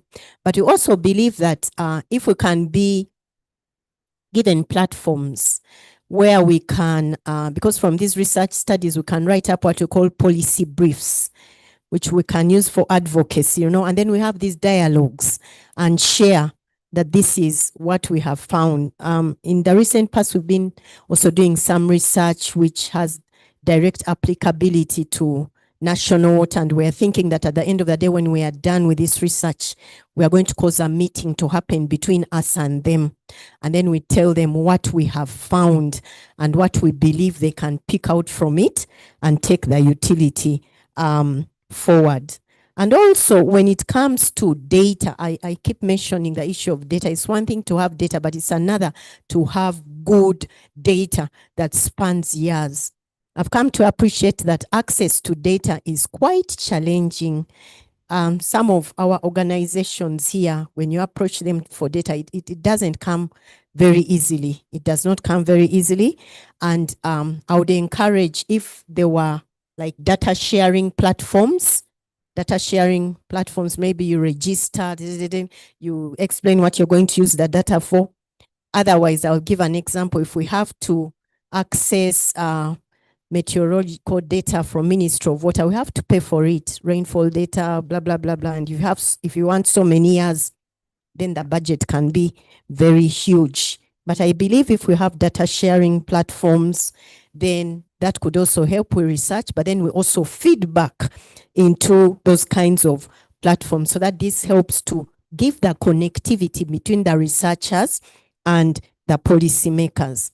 And I want to actually say that if we had stronger linkages between the researchers, between the policymakers, between those kinds of, the different kinds of stakeholders, then the researchers will be given a helicopter ride to realize impact for not only smaller communities, but also bigger communities as such, because then the research would be evidence that informs policy development or even policy reforms. And that policy would enable the experimentation for the innovations that have been derived. And then this implementation would provide feedback in both research as well as governance.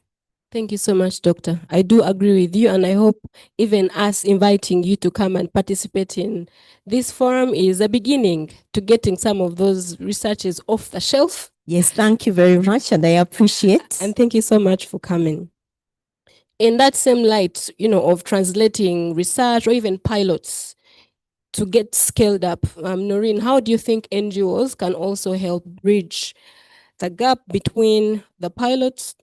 You say that you're piloting something related to results-based financing. So how can we bridge the gap between pilots and large-scale adoption of some of those best practices? Okay, to bridge the gap, we've really talked about data. You need data for each and everything. You need data to inform your next steps. So one way we can bridge the gap is once we are, let me use the example of the pilot that we're doing. Once you are done with a pilot, then we should be able to document and actually share on different platforms our learnings, the challenges. And yes, most times we don't talk about failures. We always like to write about the success stories, the technology that has gone right. But if we also share the failures and what has led to that, it can also bridge that gap. And the next person to have something innovative has a platform to start from. Thank you so much, Noreen. Engineer Moses, and one of the reasons umbrellas were set up is to provide poor services. But how are you balancing, cost recovery with the fact that you need to ensure sustainable provision of water services? Okay, thank you, Diana. In the first place, we undertook payment for services where the consumer pays whatever they can. The next step was determining, using a tariff model, how much is in excess that can be subsidized. So we're able to get subsidization from government and not operation expenditure subsidization, but capital investment subsidization.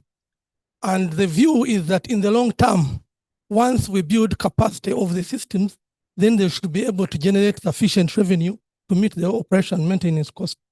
Secondly, we have also taken up partnerships, the public-private partnerships, where we have a service provider like Nexus Green, who is the private sector. He gets money from the bank, government guarantees, he invests, and he later paid in the long term. The other option we have taken up is contributions from the community towards connection. Previously, it was free connections from government, but now we have allowed the community to pay in bits so that they can access the service and pay in the long term. So that is how we have somehow managed to cover our costs. Thank you so much for sharing that. And Christine, lastly to you, listening into what Engineer Bujiro has said with the introduction of the O&M framework, how do you plan to blend the user fees, which will never be sufficient? I believe you also have some government contributions, maybe external financing. How are you going to make up with that blend to ensure that you're providing sustainable services, but also reaching the last mile and ensuring that they get water without our honorables saying that you're overcharging? Thank you very much, Engineer. The O&M framework for rural water facilities. The O&M framework for rural water facilities, what we have planned to do is, first and foremost, we cannot hand over water facilities that are not working. So we expect the government to come in and repair the facilities so that the area service provider can take over. Then also we are planning to we have those contributions which are called capital community contributions. These ones come in when they are putting up new facilities or when they are rehabilitating. So you find the community is paying, for example, when it is a borehole, we expect the community to contribute 200,000 shillings so that they own the facility. That is when it is new. Then when it is being repaired, they contribute 100,000 shillings. So we expect that all that money, the capital contribution, the operation and maintenance fees, will all end up in the collection account for O&M at the district. And then also we expect that in that collection account, in case there is a donor, donors can come to contribute towards, they can decide we are funding the district, we are funding the area service provider, or we are going to fund the ministry. So depending on where they want to fund, provided it is under operation and maintenance, the money will go to the collection account. And then also from there, how we plan to do the ProPoor strategy is we are planning to have the lower tariff for the ProPoor, but also we are suggesting for a voucher for the very vulnerable people, a water voucher whereby we expect at least the community can come up with the most vulnerable so that they can be able to get, for example, if we decide it is 20 liters of water, a jerrycan a day, they can get that. That's just an example. they can get free water. That's how we plan to do the proposed strategy. But also, I wanted to add that for now, we have 23 districts that have already been gazetted as water authorities. So we expect very soon they should be advertising using the procurement disposal unit guidelines of government. And then from there, we'll have area service providers to start running or rolling out the operation and maintenance framework for rural water facilities. Thank you. Thank you so much. When you said payment vouchers, subsidized payment vouchers, I saw Honorable Silas start writing. He might start, coming for them. I don't want to close out this panel before I give you a chance. A question or two? Anyone with a question? Honorable Silas. Don't ask about the vouchers. Okay?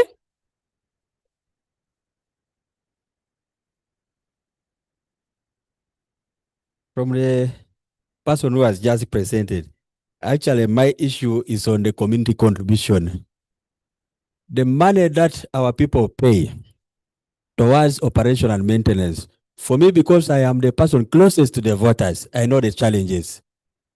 When they contribute the money, the user committees seem not to be trusted. Most often the money disappears. If we decide that we take this money to the districts, for instance, how sure are we that government bureaucracy will be brought down? The water facility has broken down, you report, the money is contributed there. Can they fix the facility within 24 hours? It is a question. For us, the politicians, we don't delay. A call comes, I act with immediate effect. And that helps me to make it to the 12th parliament. And that's very important. So how are you? Yes, how are you going to do it? Can you do it the way we do? Thank you. Do I have another question? Thank you so much, our great presenters, the panelists. I really love the uniqueness of the subject matter you are handling, operation and maintenance of water facilities. It has been a long-term challenge to us, the NGOs and partners working in WASH. But just to add on what Honorable has said, what he has said is actually what happens at community level. And it's making the work of NGOs working in WASH very difficult and extremely difficult. Much as we want to pass and promote what we think works, because we want the communities to contribute towards the water resource so that they own it and possibly be a driving force for sustainability. But that one element of lack of trust is really bringing down our work. And I think that is why Honorable Minister made a deliberate comment that some people, some organizations promoting safe water are manipulating the community. I don't think so. But just like I've said, we try to drive for the operation and maintenance by encouraging the communities to contribute to it, but the communities report us to their politicians, who are their eyes, that we are forcing them to pay for water. Meaning they have not yet understood why they pay for this O&M money. Now, we have a lot to do as the civil society organizations. One, we need to advocate so that the communities, start our advocacy from our honorables, for them to understand that when I buy my own clothes, I respect it more than when I'm given. That drives us to the need to pay for the water facility. We are trying to tell them. When you do critical analysis, the injection of money into establishing the water source vis-a-vis the money the community pay, even if you accumulate for years, it may not pay. But because we want them to have ownership, we always want them to contribute that money. So our Honorable, I'm so grateful to WASNET for having invited you. The advocacy starts in the House today, and help us to take it to the House. We want to start it from you so that when you go to campaign, among your other agendas, you talk about O&M. Thank you so much. Wonderful. In 30 seconds. Thank you so much. I just want to appreciate what Honorable has just said, and I want to bring it as a negative. While we promote and want to promote community contribution, our greatest problem are the politicians, just as he has put it. We do it immediately. No. Usually, we preach the gospel, contribute and repair. Politicians will come and do it. And we become a problem. We don't know what are we going to do. Just as she says, let the advocacy start today and with the politicians. Thank you. Thank you so much. Is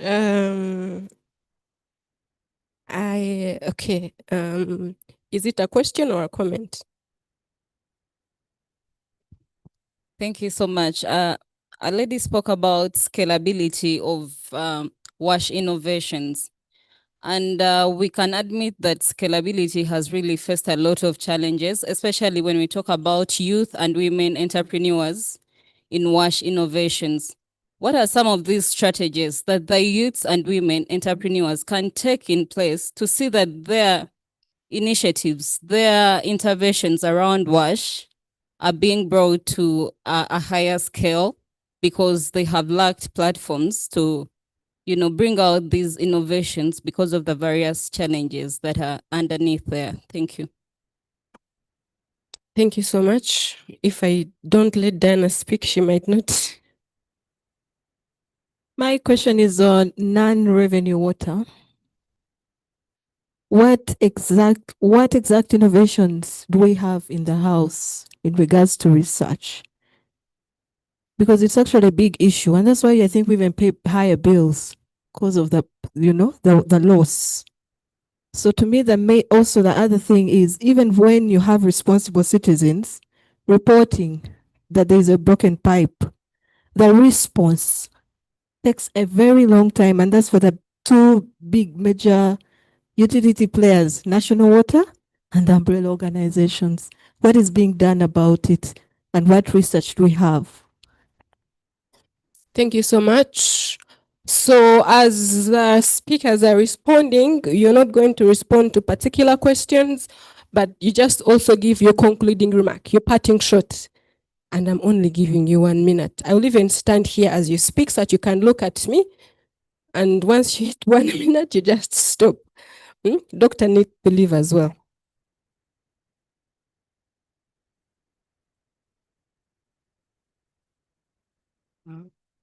Okay.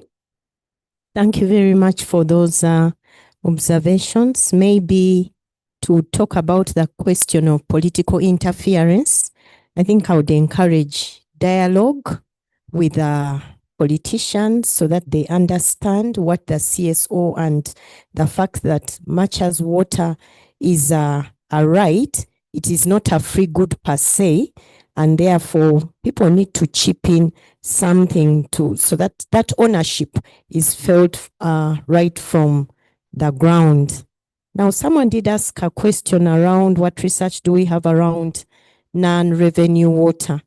I think the research that we currently have around non-revenue water is largely to do with, this requires a pretty good understanding of the system that we are looking at, because this water is transmitted in pipes. So first and foremost, there is a need for appreciating the materials, the age, the diameter, blah, blah, blah. And I recall one time we tried to ask for this kind of data because we thought that maybe we could come up with a a machine learning kind of model that would predict that, you see, where you have your system having these kinds of pipes in these materials of this age, you need to do more closer monitoring, because then you're likely to lose a lot of water. And I must confess that this non-revenue water, it may not be obvious that you're having a leakage. Some of these pipes are laid well below ground, and the leakage starts slowly underground. By the time the water shows on the surface, it's been years and years of water loss. So yeah, what we are looking at is if we can actually have access to some of this information, then maybe we could contribute by saying we could come up with some of these models that could help to inform, but also guide. Thank you very much. Thank you. I think I have only one on non-revenue water. When you look at non-revenue water, it has three main drivers: non-revenue water management, awareness, location, and repair. So the longer it takes you to be aware that you are losing water, that is the volume of water you are losing and money you are losing. The longer it takes you to locate, that's the same volume of money and water you are losing. The longer it takes you to be even aware and now repair the leak, then you have lost a lot of water. So all our innovations are around managing that process through data-driven information and management. So once we do that, then we're able to make quick decisions. That is where we are going, and we have also adopted a customer relation management where we can quickly get feedback from the users or the community, whether there's a leak or not. They just call in our call center and we're able to quickly take a decision. Otherwise, utility management is the way to go, and I want to thank you for being part of this. My parting remarks, I think one thing I've come to appreciate is that capacity building is very important for utility workers and even us, because every time you learn additional things. We've talked a lot about innovations, we've talked about non-revenue water management, but are we trained to be able to actually implement some of these strategies, implement some of these innovations? So I've come to, over the years, with the different training programs that we tailor for utility staff, you find that their perspective on what a water service is changes, being able to view that sometimes water, it is actually a product that you are promoting. You should be able to market it. You should be able to have a business plan, which will have all these key indicators that we are discussing today. So having capacity building as part of our programs is something that can promote sustainability of our systems. Thank you. Thank you very much. I had like 2 questions, one from Honorable. I didn't give the details of what is in the O&M framework, but to relay your fears, we are planning, the O&M framework is actually having 2 accounts. One is the collection account, and the other one is the operations account. So we expect the area service provider will be making quarterly work plans, so that money is given to the area service provider on the operations account. From the collection account, the board will give him money so that he runs his activities whenever it is necessary. But also, the issue of the community not believing in the water and sanitation committees. That was the challenge before, and that's the reason why I said that the O&M framework has come in to solve problems which existed before by the community-based management system. Now it is community-based management system plus, and the plus is coming in to solve those problems. For example, the water and sanitation committees will be the ones to be collecting the O&M fees, and they send it to the O&M collections account. The bureaucracy at the district will not affect that money because that money is going, we are going to open a collections account separate for O&M. But also, like I said, it will be going to the operations account. Then the advocacy to the politicians, actually, we are planning a national stakeholders meeting so that we take you through the O&M framework so that you can fully understand it and why it has come up, so that you, because we understand you're the drivers out there with the local people and you're the ones who help us to drive it to the end.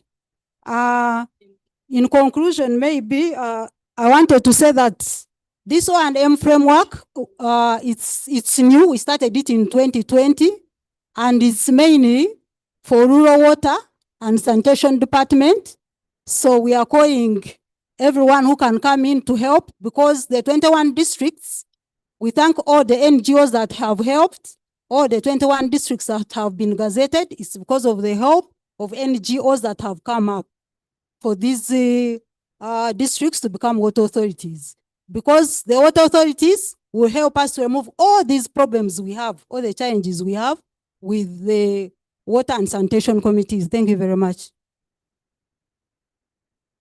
Thank you. I think speaking last, they've already tackled most of the answers, but I can substantiate on a few. Number one is that something we usually forget about, or we don't put in a lot of effort at the beginning of every project, is the issue of sensitization. Because operation and maintenance starts immediately when you start implementing. So the issue of sensitization, so that people can know that we're supposed to contribute, not to pay, but contribute money for operation and maintenance for a longer term sustainability. I think it will help us a lot, and the social scientists usually help us in this. Also to re-emphasize that as a government, we are moving from operator model to utility model. Under this, the regulator will be able to monitor most of these issues that you are talking about, including money collection. So we shall be having reports. We have a performance contract. So trust me, they will not escape this. And we shall work closely with the lawmakers and the technical people. As I conclude, the issue of non-revenue water seems to be very, like I talked about it. I talked about the technology of SCADA, which we are trying to implement in the systems, and will be implemented across the country. If we get that money, we shall be monitoring non-revenue water on, I think, in real time. And this will help us to make sure that at least we know where repairs should take place, etc., and make decisions.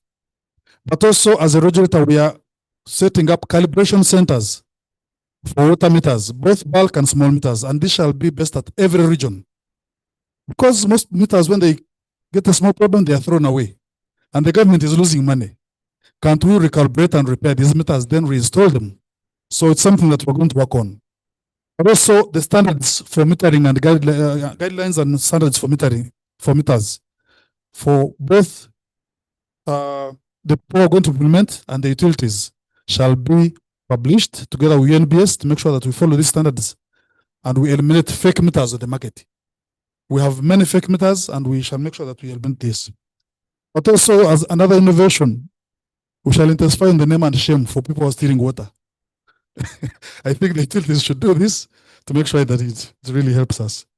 Finally, as I conclude, we are planning the first ever utilities regulator conference in the, I think, probably in December. And most of you will be invited for this. It is the first ever. And that's where we shall be able to share most of these issues and sketch a way forward. I thank you very much. Thank you very much. A big round of applause. Where is the camera? At least come and take a photo and we get off the stage. Yes, let's stand. Let's stand. Thank you so much for having participated, asked very informative questions to panelists, keynote speaker. Thank you so much for making time. Please look out for the report, which will share most of the discussions that we've just had. Okay. The ladies these days are dangerous. Jump over. Okay. Thank you.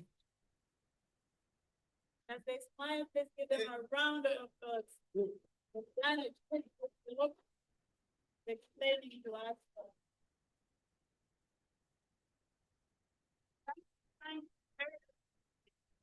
Yeah, Diana, you'd help me thank her again and her panel of experts. I thank you. I will clap for you myself. Let me put on this. Okay. We've talked a lot. We've listened quite a lot. I don't know if our brains are still working. And I know that things to do with innovation, we can never stop. But I'm reminding you something that our Honorable Minister has said to us. Let us remember that innovation should not just be showcased, but it should be scaled. If we are not using it, we are wasting our own time and brains innovating. I think that innovation, especially in WASH, is like a toilet. Yeah? Stay with me. When a toilet is working, nobody cares. Nobody even notices. It's okay. Things are normal. But let it die. If it's not working, the smell and all the other factors connected to it will not allow us forget it. Are your innovations working? Or they are like a bad toilet? I hope that they are working. So we have earned our lunch. I would like us to eat, to go out and take a break and eat. If you look at your program, we are running behind schedule indeed, but we are doing well. We're doing our best, the best that we can to redeem time. Some of the things that we had on the program, we have rescheduled so that we do not crash really because we need to eat. So I invite us to take a lunch break and to optimize that 45 minutes of lunch. Save me 15. It was an hour. I'm taking away only 15 minutes. Have lunch, eat to your fill, and run back here so that we take on the next two panels that we have on the program. We will send to tomorrow one of the things that we were supposed to do this morning, which is the performance report, the CSOs performance report by UWASNet. We will start with it tomorrow morning. So if you will indulge me, you're welcome to lunch, and let's go down and use 45 minutes optimally and return here for panel 2 and panel 3 and the other presentations that we have for the day. Thank you very much. See you in the afternoon after our lunch. Thank you.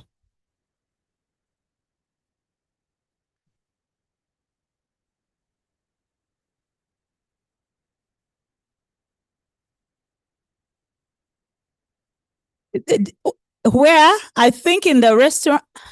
I think in the restaurant, but if you walk down, just lead with your nose. I'm sure you'll find where the food is. The wonderful thing about Protea, and I want to thank the organizers, it's really a nice place. The innovation is working, so we don't smell anything. There's no problem. Yeah. So we can go and have our food. Please use your nose, lead with your nose, and you'll find directions to the dining area.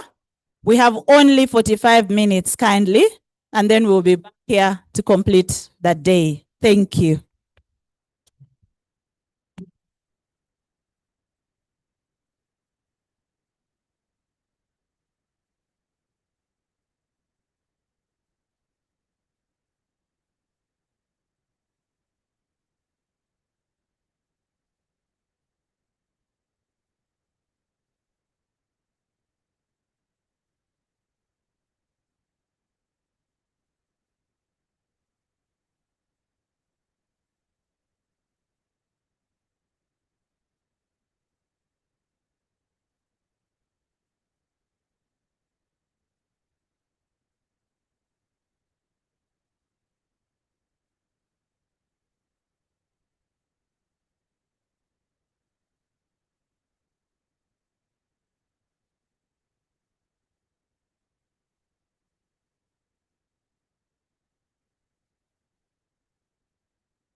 network of NGOs to influence policy in the country, because we realize they are key players. And that also wanted to have a mechanism which the ministry, the sector can easily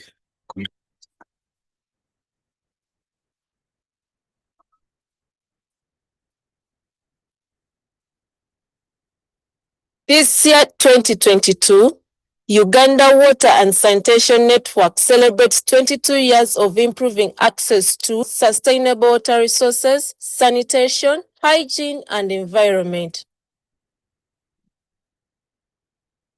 Do you know how and where this journey started? The year 2000, I'm still working in DENIVA, the Development Network of Indigenous Voluntary Associations. And we were involved in the Poverty Eradication Action Plan. Then we didn't have NDPs. These are latest formations. And the Ministry of Finance was interested in other partners being part of developing what became PIP1, the Poverty Eradication Action Plan 1.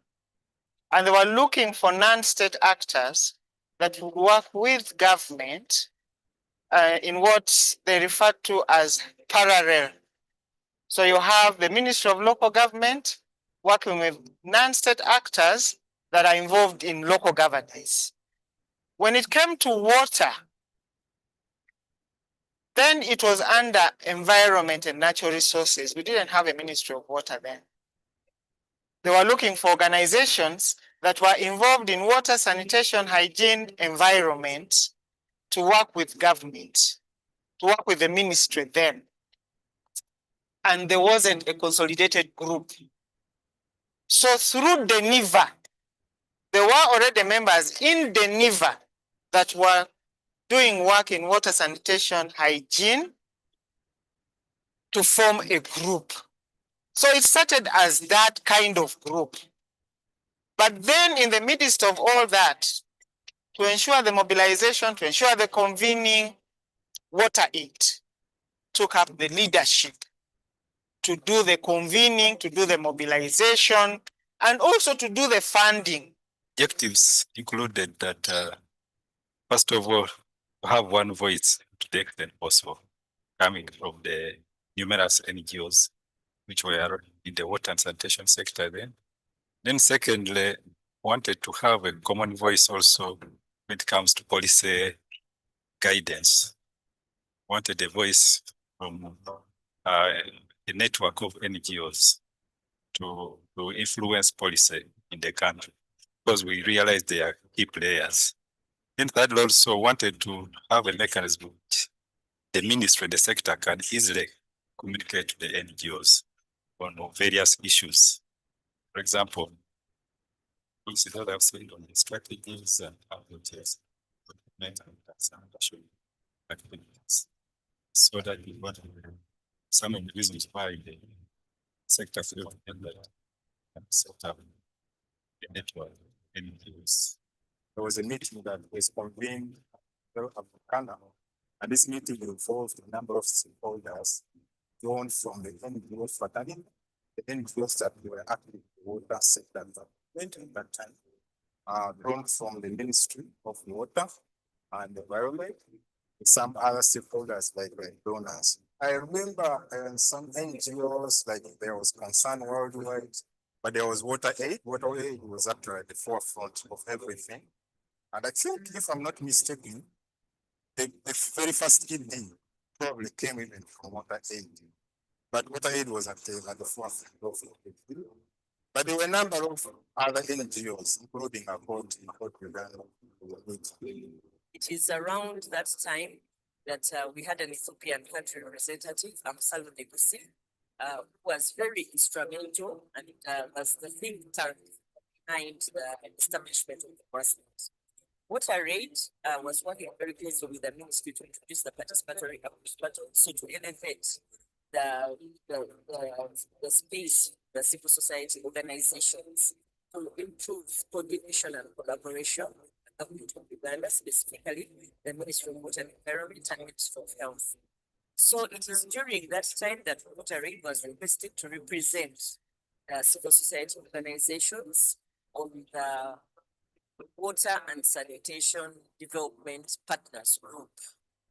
And through the different discussions, WaterAid realized that the coordination of civil society organizations required a body that would really be a standalone and be able to understand a contribution of the civil society organizations and NGOs and some community-based organizations to the water and sanitation development. Hence, the birth of WASNET.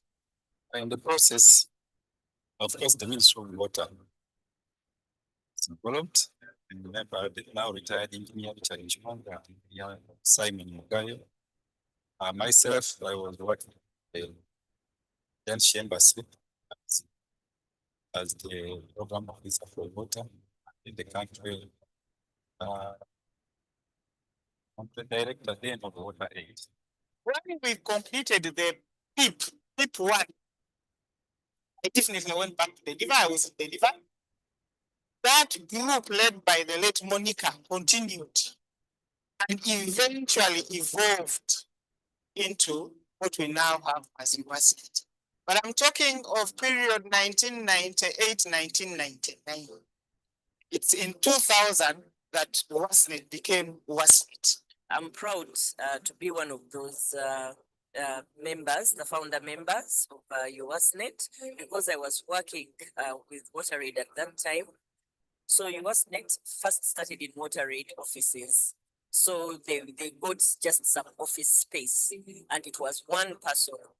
WaterAid seconded one of its staff to start that role for establishing UWASNET.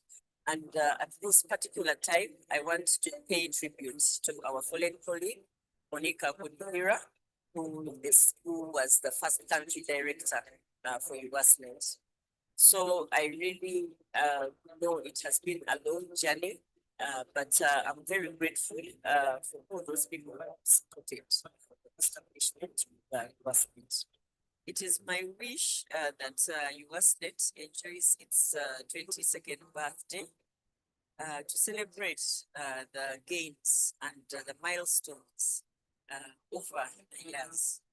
And as UWASNET launches its new strategy, it is my hope that they will even get better partnerships and get better funding for the strategy so that they can be able to benefit the sanitation sector.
Hello.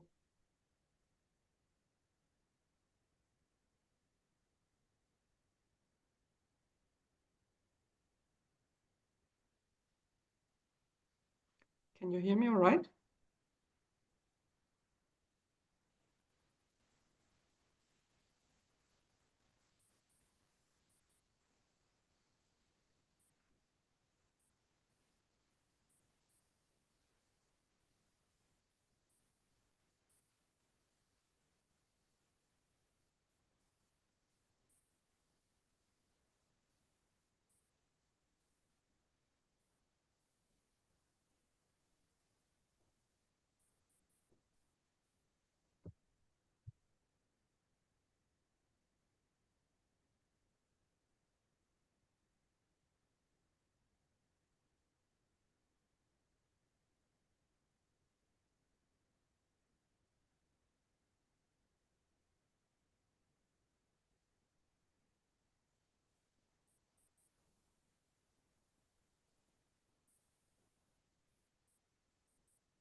Hello.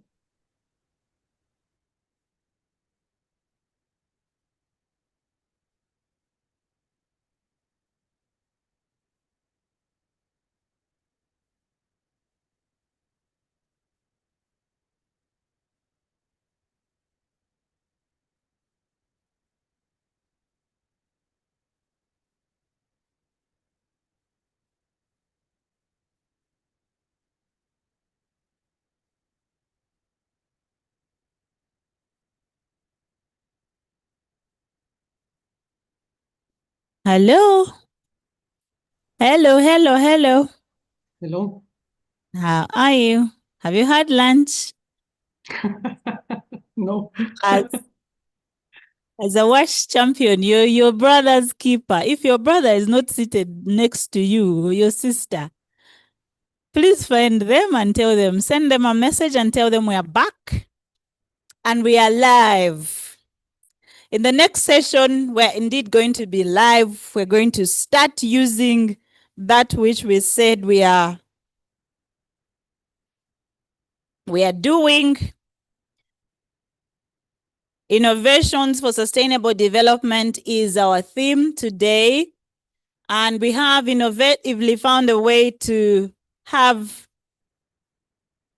our members who are not in this room physically joining us online, some presenting and others listening and participating as we are. So while you share and participate, please remember our colleagues online and be eloquent, be loud, first of all, but also remember, if you're sharing feedback or something, remember to introduce yourself. Please say your name and where you work for the benefit of networking, but also of connecting better with our colleagues who are joining online. Our colleagues who have saved the climate by not spending any energy to come to this room, but indeed participating anyway. We have moved substantially in our program, and I thank you and thank you indeed. We have done a great job. The opening ceremony was really great. We have done everything we needed to do. We should have done up to 14 hours of the day. We are doing well in redeeming time. I would like to thank the sound team. The microphones are amazing this afternoon. They sound much, much better than they were in the morning. In the morning, I almost ran away, but right now, we are good. And so we are going to go into the session where some of us, our colleagues and partners and members, will make presentations of scientific papers and abstracts.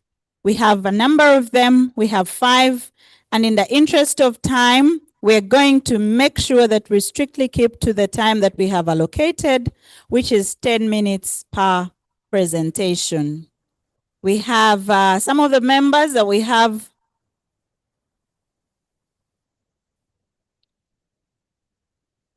Some of the members that we have presenting this afternoon from Water for Good. Water for Good will be sharing about innovative, sustainable water service delivery, which is Water for Good's Healthy Village model. We have Networks in the room presenting about enhancing climate resilience through sanitation safety planning. And they will be sharing with us a case study of Modege and Patongo Primary Schools in Agago District in Uganda. We have SNV. SNV is presenting Steady Drop Follows the Stone, boosting area-wide sustainable water services in Lango. And synergetic phytochemical blends as green corrosion inhibitors for sustainable water infrastructure protection. I hope that this is the part where they will explain to some of us who have not yet gone to WASH school to break it down for us and make it understandable. Please don't make things very difficult, Simon Peter. When you come to present, some of us, we try, but things are hard. Please make them simpler. Okay, and then the final paper will be from Wells of Life. That paper which I have read, which is very difficult for me to repeat, is by the Federal University.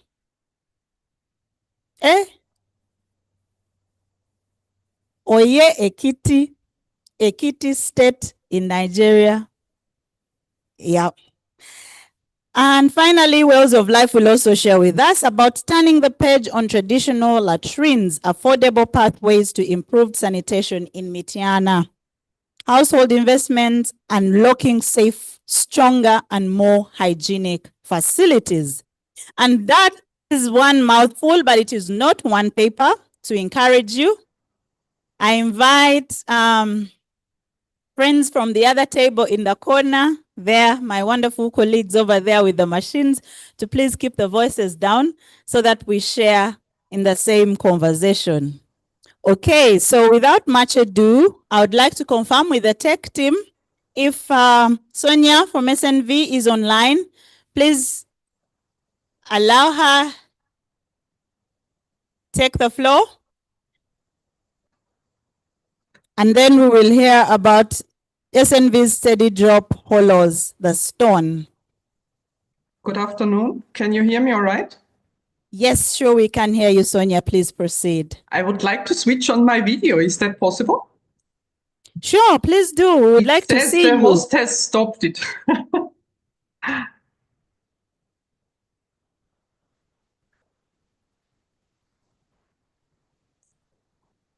Please proceed as they work on the technology.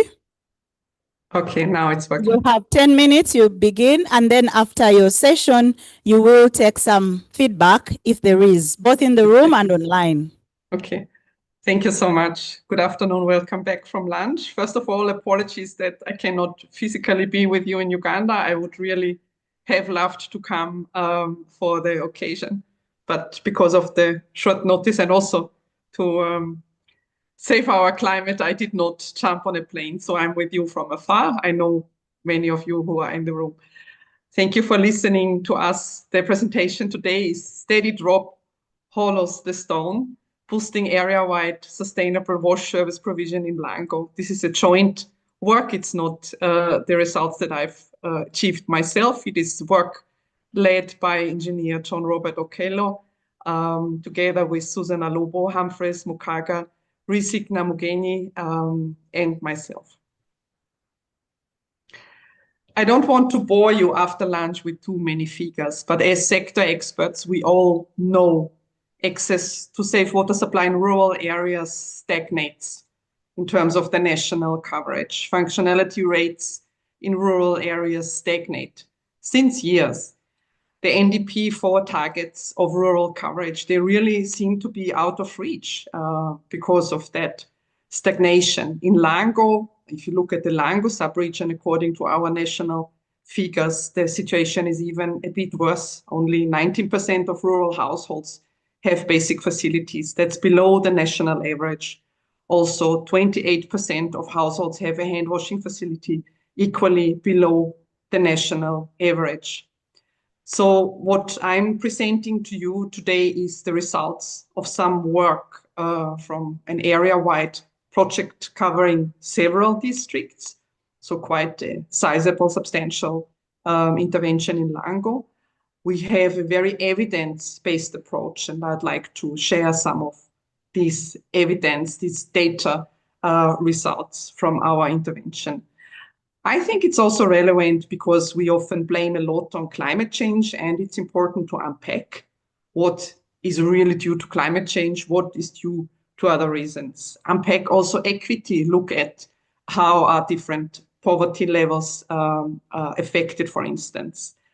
I think it's really relevant we look into the fact that we are able to shape and apply the rural O&M framework now. As SNV, we try to contribute to lay the foundation to its rollout. And that scale up, in my view, is an innovation. Using something at a new scale is an innovation. What's also important is to put local governments in position to maintain the status and maintain some progress at a basic level. Us as NGOs, we can't be everywhere. We can't have a sizable intervention in each and every district. And also the resources of our national government, they are limited. So that led a bit to my title, Steady Drop Hollows the Stone. We have a 3-year project, Sustainable Water Sanitation, Water Supply, Sanitation and Hygiene for All. And as you can see from the dates, it's ending this month. We received funding from the Austrian Development Corporation, and we work in 4 districts in Lango, in 34 sub-counties specifically. We put an maintenance, operation and maintenance approach into use, and we also combine it with sanitation and hygiene.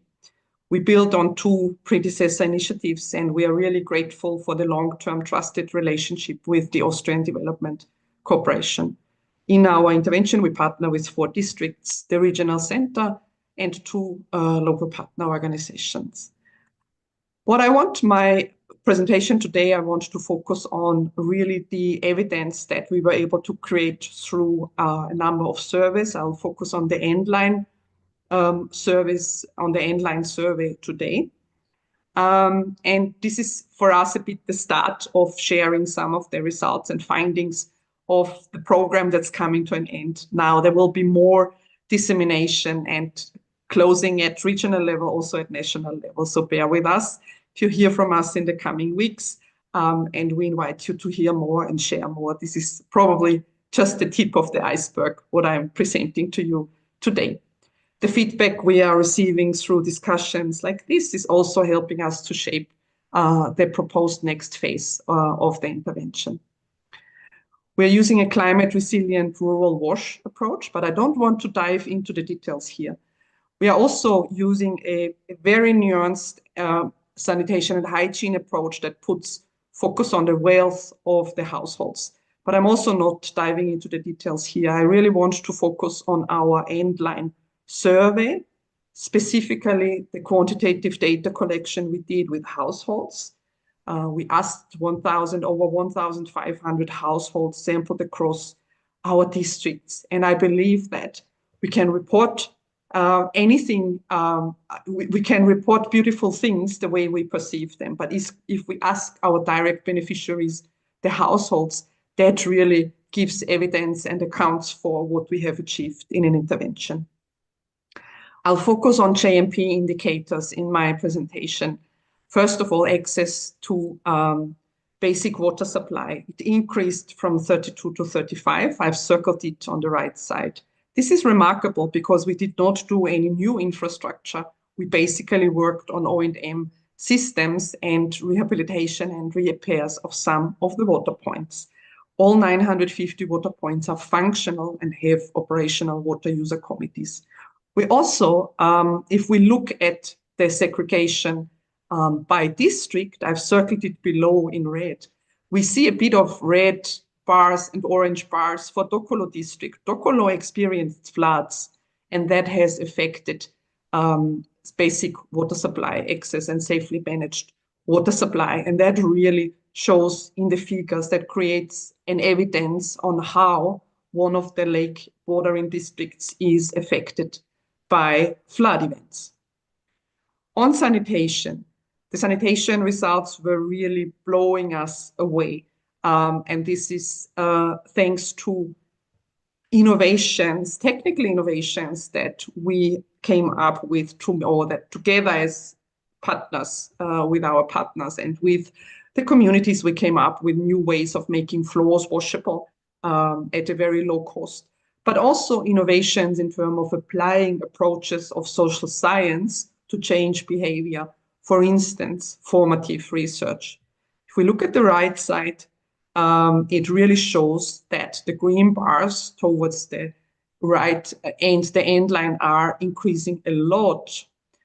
So we went from 22 in green service levels to 50%. If we look at the below figure, that is interesting in my view. This is the segregation according to wealth quintiles. On the very left side, you've got poorest households.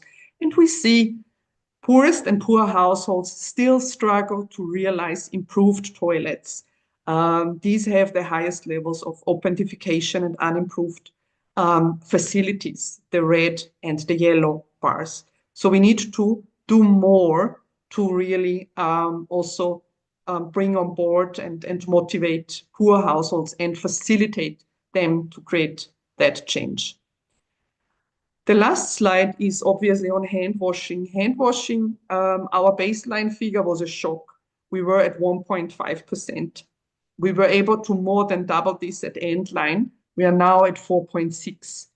This is because we are asking and observing. This is why the reason why we remain below national and JMP percentages. We had no start because of COVID. Junia mentioned it this morning. Are we able to carry forward any of the gains in COVID? In hand washing here, we were not seeing it. The below figure shows us, we also asked the households on flood risk, how it's affecting wash, how it's affecting them, and how it's affecting wash service delivery. And the two circled districts in our area are Aleptong, a river bordering district, and Dokolo, the lake bordering district. That are affected. Red is really severe implications. Also implications in terms of access to water and sanitation. So we came up with innovations in water supply, for instance, elevated platforms and sanitation, how to encourage and inform households to shift toilet locations to higher grounds. That is my last slide. The three key messages I have. Area-wide professional management model as per the O&M framework, that's paramount. We need all hands on deck. I liked the guidance by the minister this morning. She reminds us that we need to pull together into one direction and adhere to the national framework. As SNV, we remain committed to not just comply, but also to help improve and operationalize those national frameworks. Floods disrupt wash services quite a lot. An informed sector-wide approach is needed. I think from strategic level down to the health assistant who is there to orient and support communities on where to do and how to do sanitation and hand washing facilities. From technical robustness to behavior, from case studies to become a norm, and we need evidence for that. I think we have a lot of bits and pieces here and there, but we've not yet been able to quite digest this as a sector and have a really sector-wide approach how to work in flood-prone areas. Financial viability needs a continuous joint effort. We experience often staff fluctuation in our collaboration with local government. We have the electoral period coming up.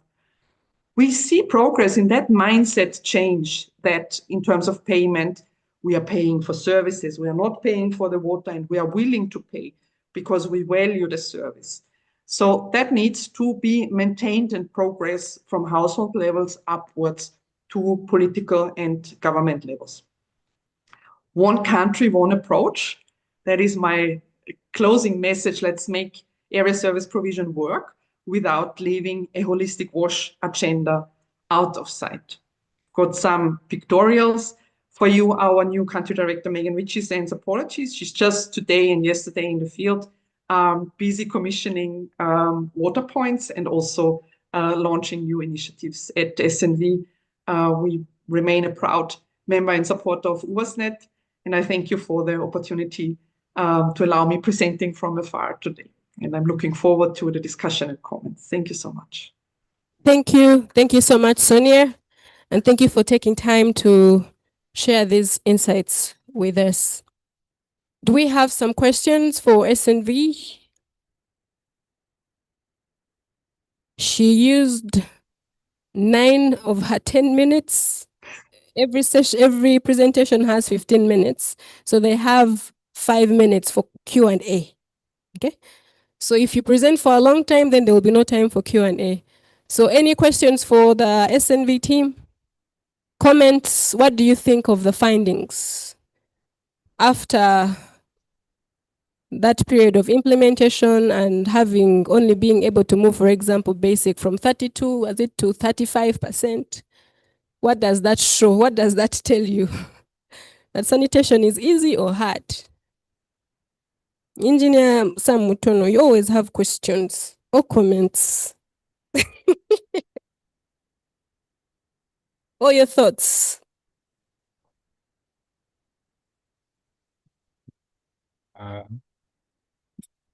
Thank you very much, Sonia and the team. Good to see you.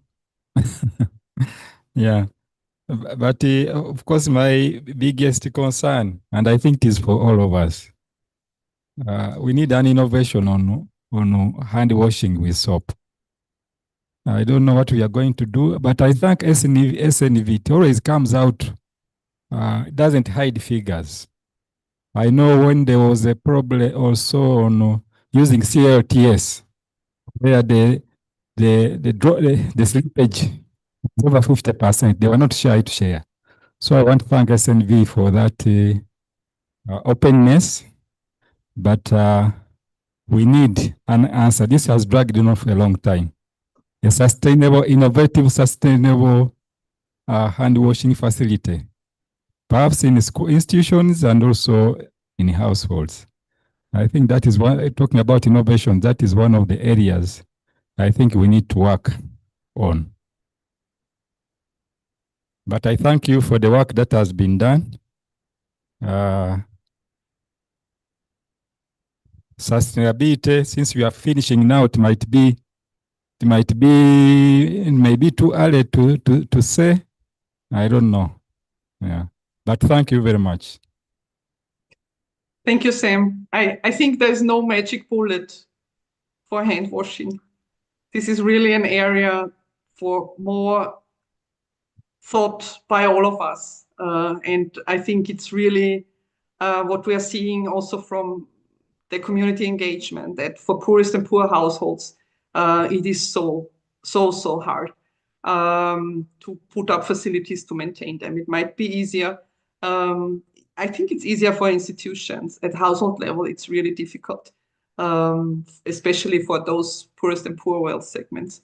So I think steady drop hollows the stone. I think this can't be solved in a day. It needs the consistent work through the structures that we have available to work with communities. There's no shortcut. But indeed, we were also very surprised about the low hand washing rates that we saw, and the more happy that we were able to create progress.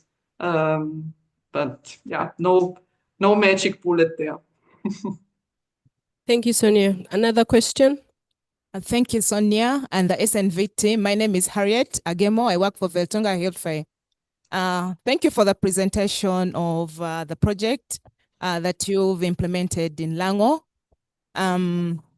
I could relate to the findings on some of those issues around access and the percentages. I think overall, as a sector where we have a great gap is on how we harmonize this data.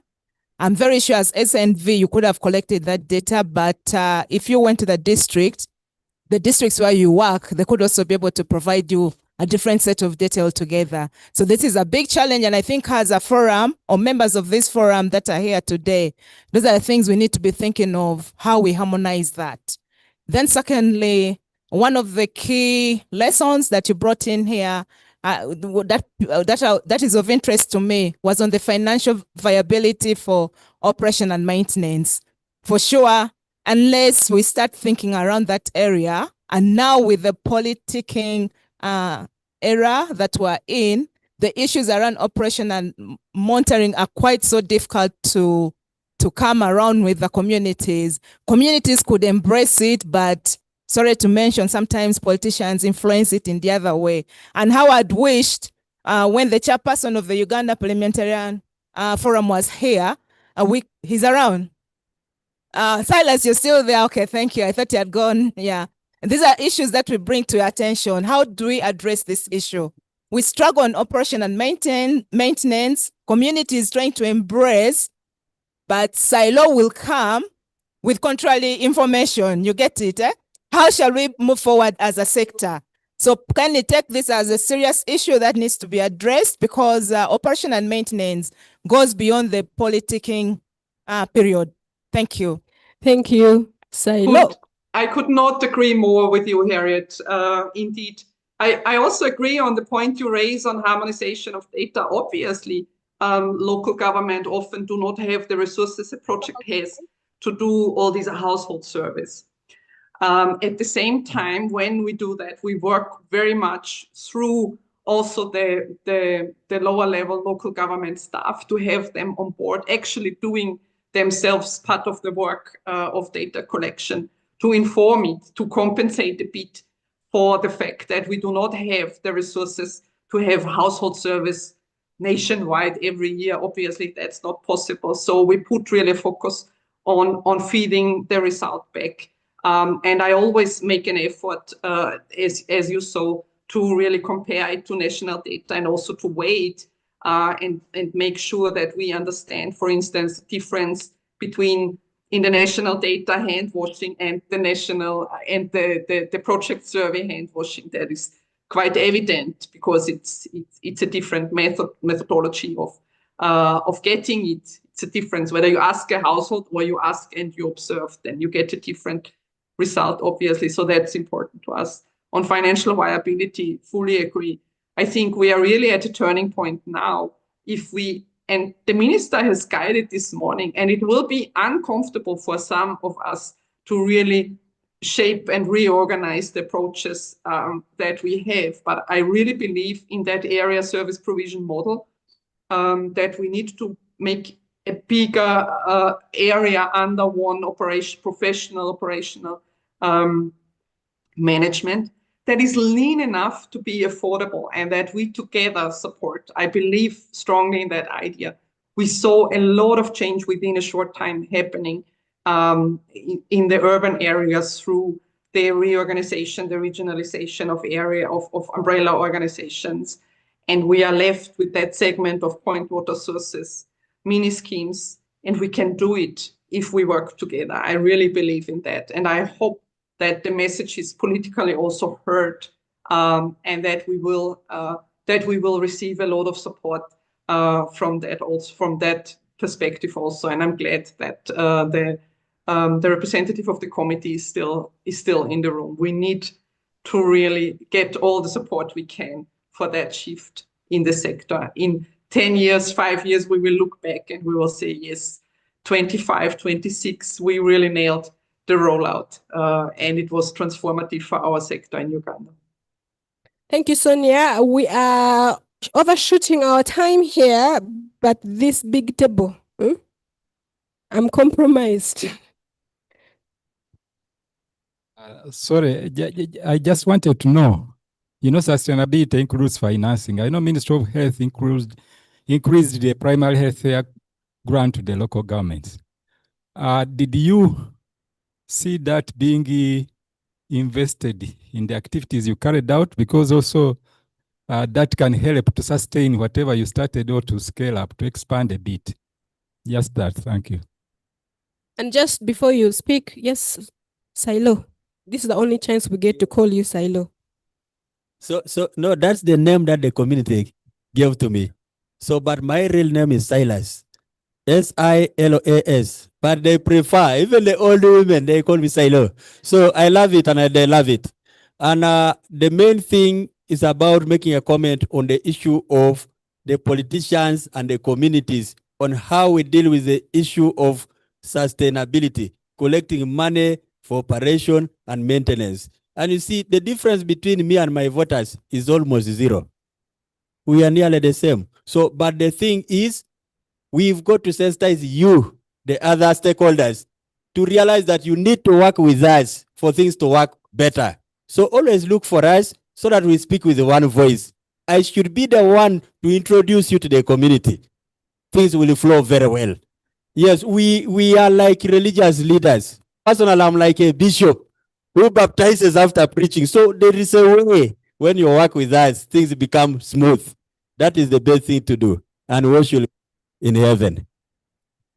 Thank you. Sonia, you have 1 minute. One Thank you, minute to close Thank you. out. I think there's nothing to add on the last statement. The same, we really saw progress in capacity of local governments to steer and lead and plan for equal interventions, and we will be happy to share more about that during project closure and dissemination. So I think I would leave it there for now, and I really thank you for the questions. Very inspiring. Back to you, and a very lovely afternoon and good deliberations now. Thank you. Thank you. Thank you so much. That brings us to the end of the first of the 4 presentations that we have to go through. So we'll be getting our second that is coming through from Netwas, the executive director. Sorry.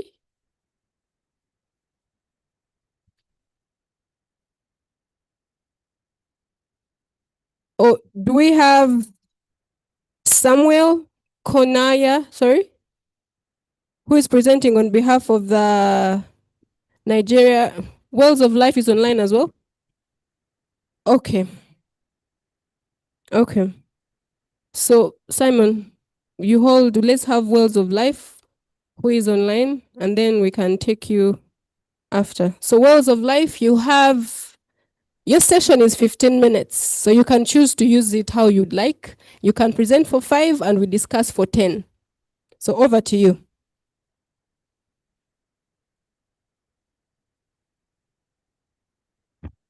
The Q&A will be as long as how long your presentation will be. Good afternoon, everyone. Am I audible? Yes, we can hear you.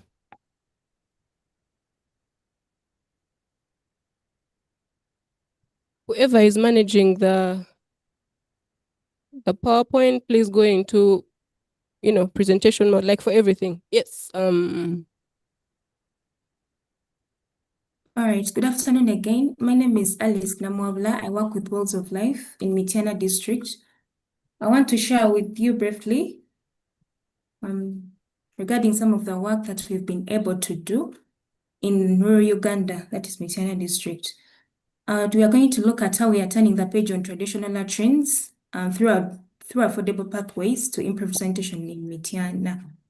And our major focus is how households are able to invest in their own sanitation and take charge in improving their sanitation.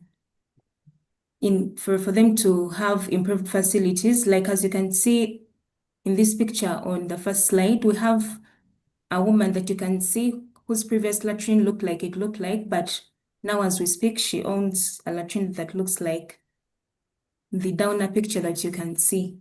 Please go into slide mode. Yes, the wine glass. Okay, so I hope you're able to see that clearly. Perfect. All right. Like I said, unlike urban sanitation, a lot of people in the rural areas are still using the traditional latrines that we know, one that looks like this. And they're still using these because of the cost of the latrines, of the improved latrines. When you walk through the households, of course, you can see the way they're living, they're not able to construct such facilities that hygienically separate their feces from human contact. But of course, for development to go on, we know that sanitation plays a very big role in the national development. So we have approaches like bucket-based sanitation that we can use to help these households for them to also be able to achieve basic sanitation as we move up the sanitation ladder. So this is what we are looking at in this program. We're implementing a healthy village program, and we moved from just preventing open defecation to improving the quality of latrines that the households are constructing. Yeah, that is the rationale for us to be able to achieve basic sanitation efforts as the SDG states, equitable sanitation for all. So our objective is for us to increase community awareness on the benefits of improved sanitation. You know, there are people that are living deep down and they don't see an issue with having a latrine that has a floor that cannot be washed, with not having a latrine, or with having a latrine whose superstructure is so short and it cannot really accommodate everybody in the household. So what we are trying to do through this program is to make them see the light and how the world is changing and the approaches that are changing and where we are moving on to in our sanitation efforts. As we do this, we work together with the local artisans. We are onboarding the private sector to also help them improve their skills and to meet the supply of the demand that we are creating. As we go on to increase community awareness, of course, we have people that are coming up wanting to construct latrines. So we also onboard the private sector in the areas where we're working, that is the hardware stores in the villages deep down there. We're also working with the local masons and the sanitation promoters to be able to create a network that is self-sustaining so that sanitation improvement can go on even when the program is no longer going on in such a village. And of course, like I said, we are using a market-based sanitation approach where we go ahead to train local masons that have basic construction skills. We train them how to make these products, for example, brick as slabs, how to upgrade the traditional latrines that are already existing in the village. For example, if someone has a pit that is still deep enough, they can be able to use sand plats to install certain products so that we can achieve improved latrines and they're able to hygienically separate their feces from human contact. That is the approach we're using, the market-based implementation approach in rural areas like Mitiana. And what is unique here is for Mitiana, we haven't used this before, but as we go on to create the demand, we were using CLTs before where we had people constructing traditional latrines. But now that we've turned the leaf, as we educate them, as we improve the awareness and improve their knowledge on the benefits of improved sanitation, we also train the local masons. We onboard the hardware stores to be able to stock the products that will actually be needed to meet the sanitation demand, in that we don't create demand and leave it hanging, but we have the we have the demand met with supply as well. We also do this we do sales pitches. We move from household to household, depending on the need or on the nature of the latrine that is in a household. And we move with masons. As you can see in this picture here, we have a mason and a wash officer of Wells of Life visiting a household to tell them about the different products that are available from which they can pick to improve their sanitation. And we're implementing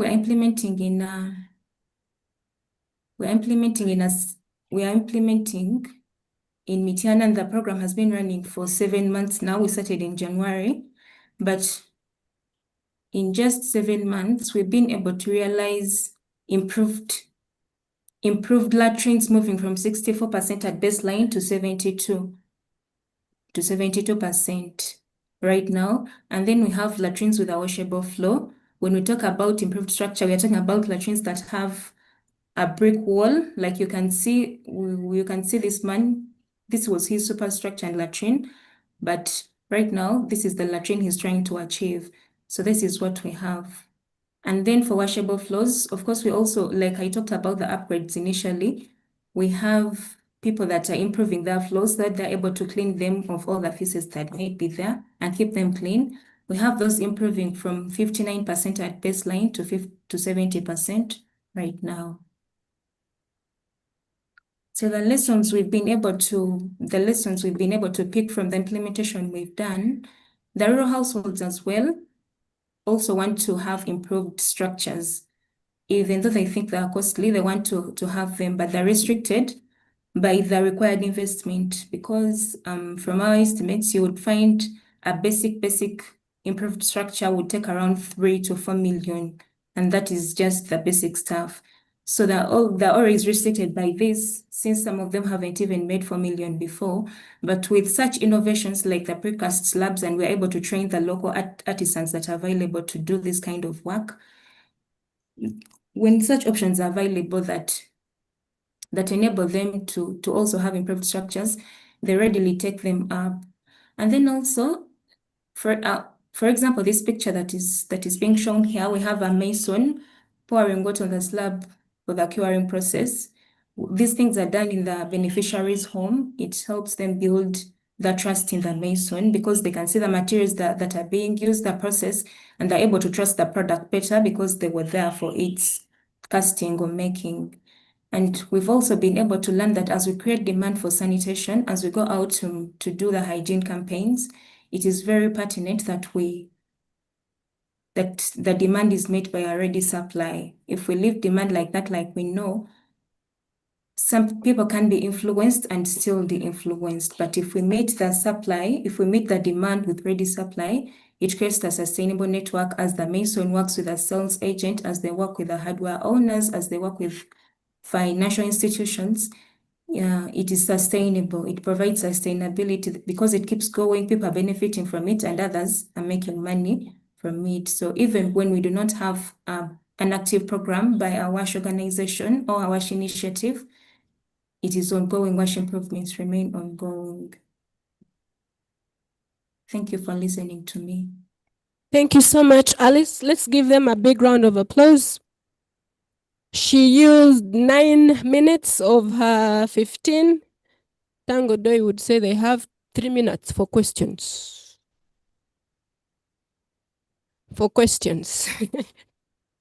So we have 6 minutes for the Q&A.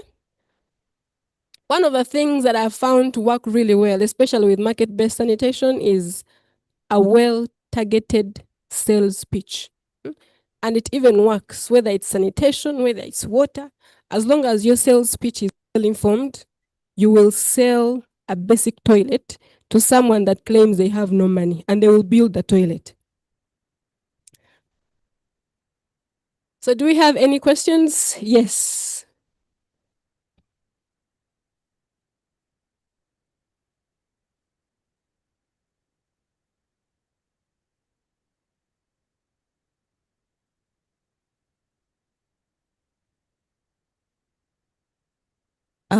Thank you very much. Thank you, Alice, for the presentation. Market-based sanitation is the way to go, and it can remain even when you exit. But my question to the presenter: what type of technology are they promoting? For example, at household level, if you still align a pit latrine, emptying will be a challenge. We really need to promote affordable, easy to operate technologies at household level, where especially we cannot empty using a cesspool emptier because it attracts a cost. Thank you. Thank you. Do we have any other questions? Yes, Asha here has one.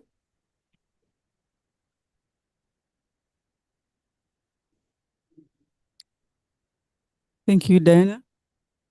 And a big thanks to the presenter. It's some good case study to appreciate, though to me some issues have not been explicitly put on the table, because in the 7 months she's talking about what exactly have they done to make sure that, apart from the market-based sanitation, that's the general statement, what exactly have they done to make sure that that shift from 64 to 72? By the way, to start with, that village was not really badly off. Because I know villages that are below 20. So if they were at 64, they were not badly off. So I needed to hear what exactly they have done, specifically that specific thing, because we are here to share learning. And then the other thing is how much, because the ordinary pit latrine of one stance can go for 1.5 million to 2.5 million. How much have they paid, and in what period do they meet the full cost? Because the latrines seem to be so improved and they seem very expensive. So there should be something that was stopping those people from constructing the latrines, and it's what they did to change, because the way what they are constructing is not for the poor, a person who is really the very poor who is missing the service. And maybe, like my sister said, we needed to hear how they are going. You know, CSOs are always talking about systems approach. So how have they handled the system? Are they constructing only and leaving them there, or they have done some interventions along the systems approach paradigm? And also the village masons are paid. So we need more information and clarification to really learn from it. Thank you. Thank you, Alice. People didn't understand the methodology slide. Maybe you would like to redo it for the few minutes that you have left, and then we go to the next presentation. So over to you, Alice, and then we'll switch over.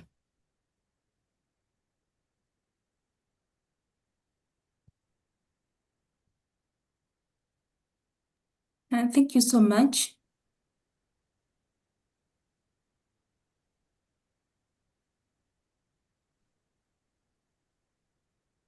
I wanted to quickly let me present the methodology slide again. But as I do that, I would, to clarify the kind of technology that we are promoting. Like I mentioned earlier, the major challenge that we have as we're implementing rural sanitation is finances. People are not able to do that quickly, or they're not able to put up the kind of very quality improved structures that we know. So one of the key aspects is affordability, is for every household to be able to put up a latrine that they can afford.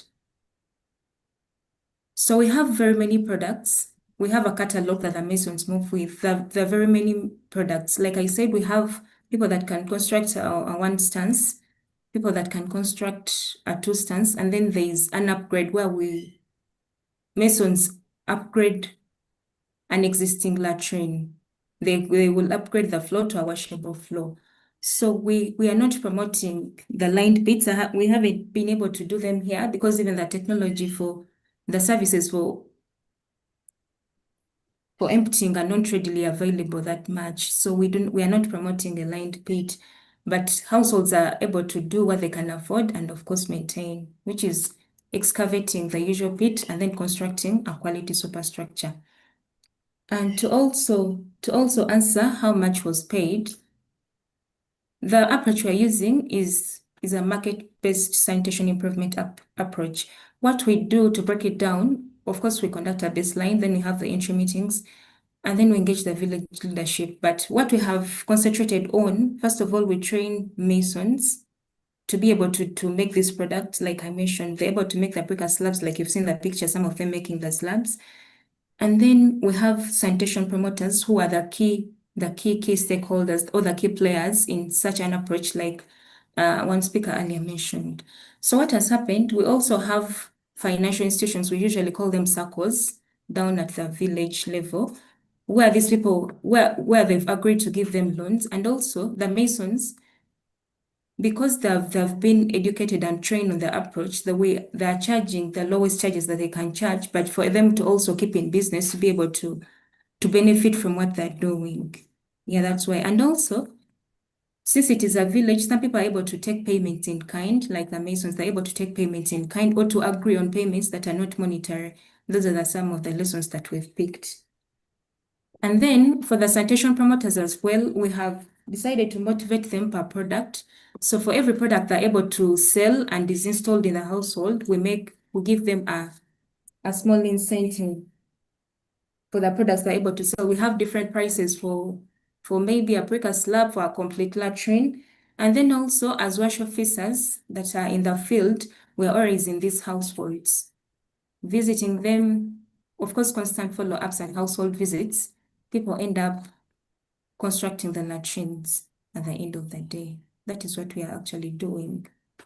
And for the key findings, when we say these are improved structures from 64% to 72%. It is not in the 7 months. I would count how much? 8%.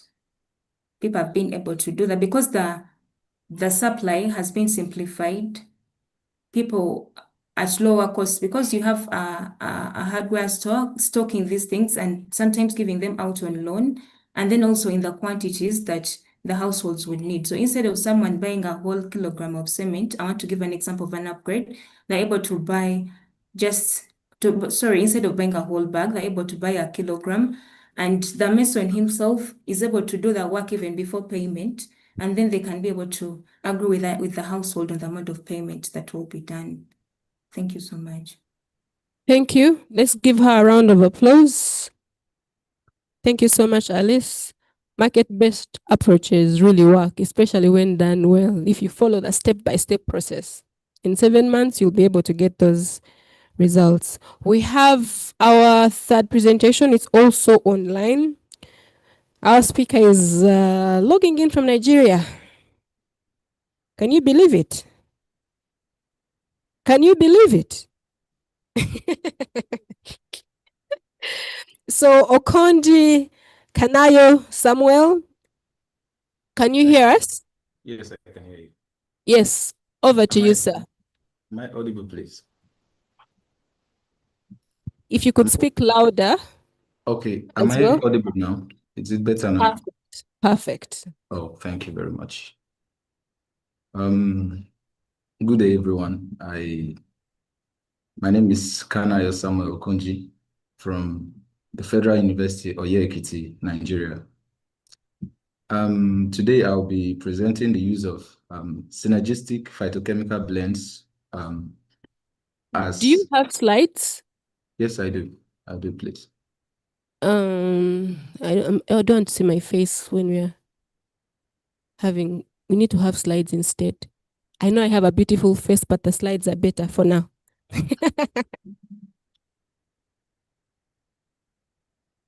This beautiful smile, beautiful smile. Ah.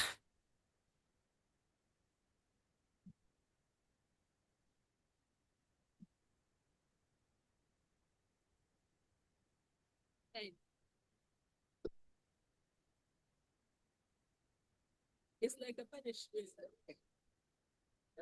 We could even dance as we wait, but the slides need to come up. The clock is ticking, 15 minutes. So Samuel, as you load up the slides, oh, perfect. There you go. Thank you. Thank you very much. Like I said earlier, my name is Kanayo Samuel Okonji. I'm from Federal University of Oye-Ekiti, Nigeria.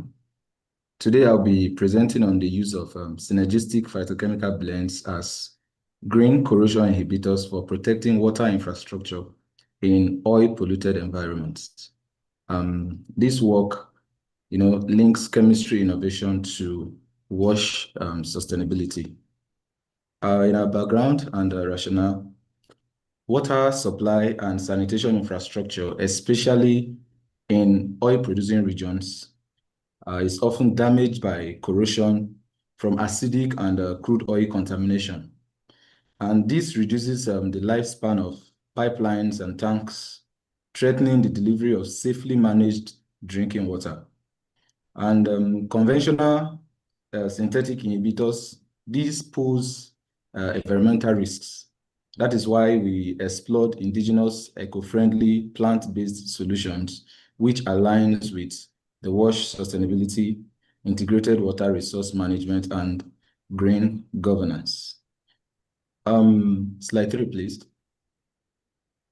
Slide 3. Our major objectives objectives, please, slide 3. Our objective was to evaluate the Chlorhydendron volubile. It's a local plant in Nigeria, basically known in local language as the Yoruba Bogoli. And we are trying to evaluate this plant as a bio-derived corrosion inhibitor. Specifically, we wanted to measure its efficiency at different concentration and times, study its absorption mechanism, and identify the key phytochemicals involved, and also consider how this innovation could extend the lifespan of WASH infrastructure and support safely managed services.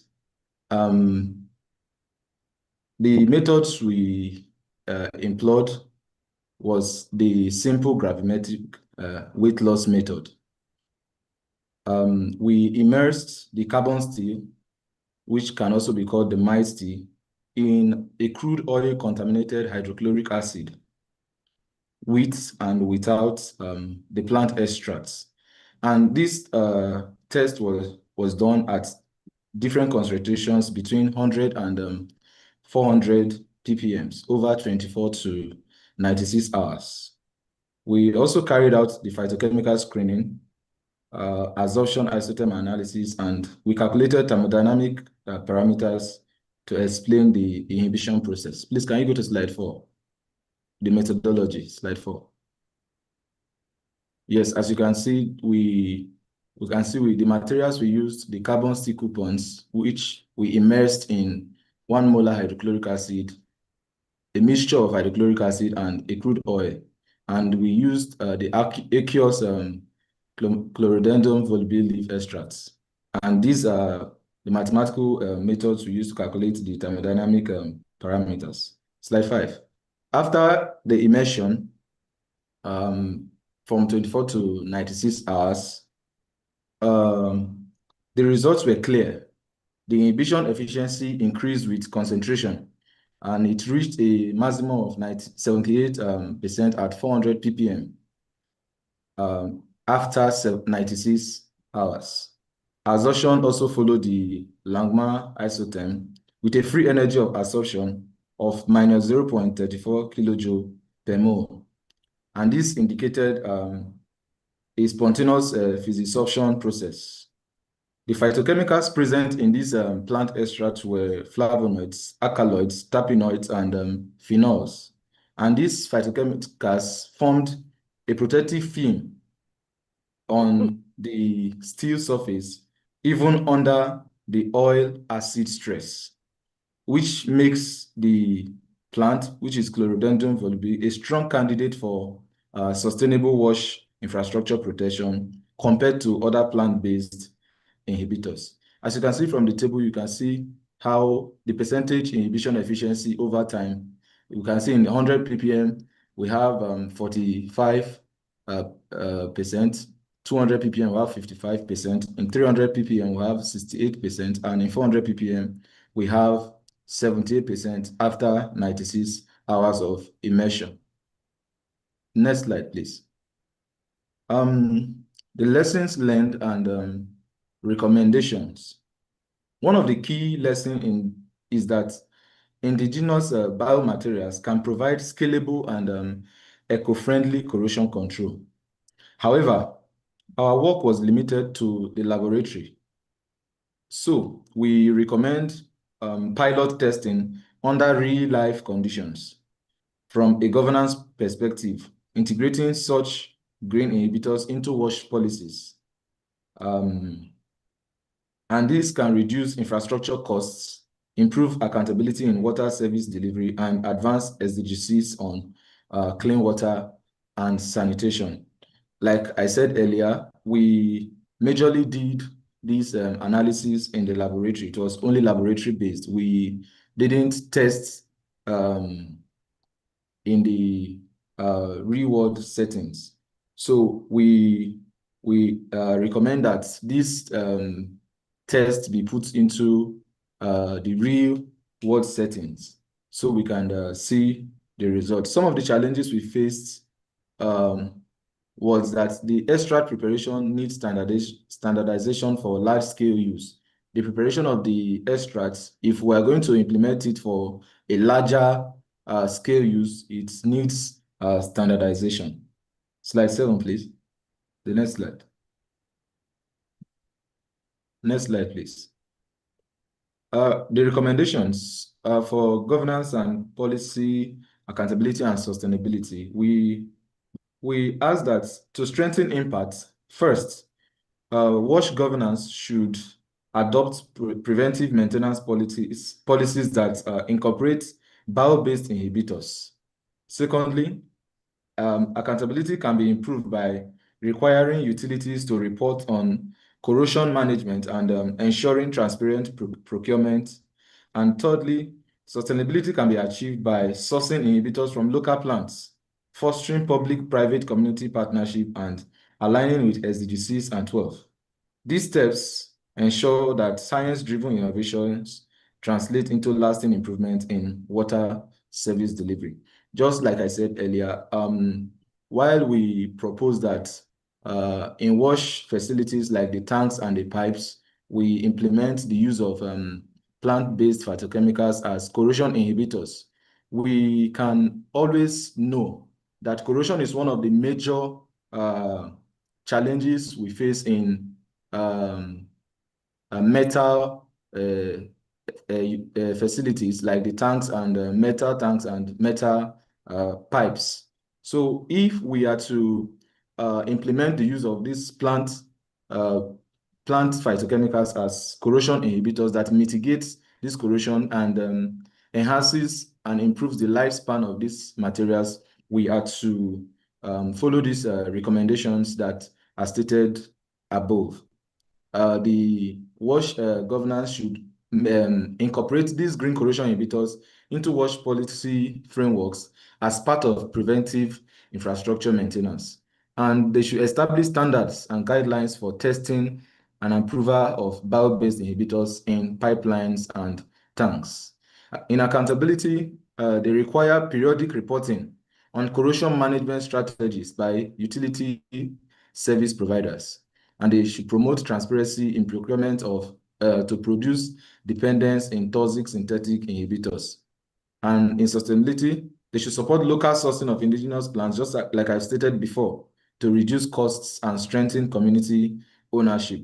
We know some of these plants are indigenous to some rural communities, and we have to support these communities in sourcing for these indigenous plants to strengthen community ownership of these plants. And we should encourage public-private community partnership to scale eco-friendly innovations. And we should also remember to align corrosion prevention strategies with the SDG 6, which is clean water and sanitation, and SDG 12, which is responsible consumption and production. Next slide, please. Thank you very much for listening to me, and I'm open to questions, please. Thank you so much, Samuel. I see most people in the room are wondering. It's like news. So, Samuel, green corrosion inhibitors, are you advising, is this targeting manufacturers so that they can incorporate these as, for example, they're manufacturing pipes and tanks? Yes, please. Thank you so much. At least now you understand, right? Do we have questions for Samuel?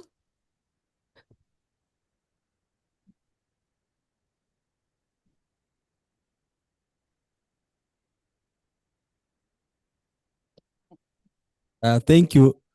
He didn't tell us whether it's in Abuja, Lagos, or in Enugu State. But my interest would be to find out whether this research and technology has been commercialized already in Nigeria. because I'm aware Uganda is soon seeing the first liters of oil, and we are nearly sharing the same environment. What is it that we can learn from you? When can we benefit from that technology and research that you have done? I'm happy with the 78% effectiveness of the technology, of the research, and would love to see that. We are talking about corrosion in pipes, metallic pipes, in tanks, and this is something that is really happening in our community. When it comes to rainwater harvesting, I always get worried about how we take care of the maintenance of those tanks.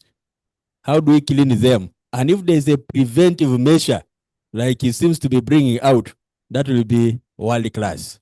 So we are waiting to hear from you how Uganda and Kampala plus Kumi, a city in Uganda, can benefit from your effort. Add Kumi. Thank you. Thank you so much, Honorable Silas. Any other questions? There is another one here.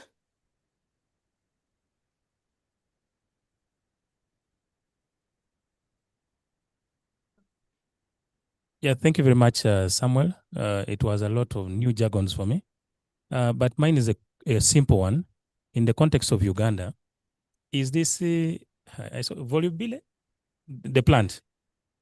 Can it be found in Uganda, that plant there, so that we can apply that same technology? Thank you.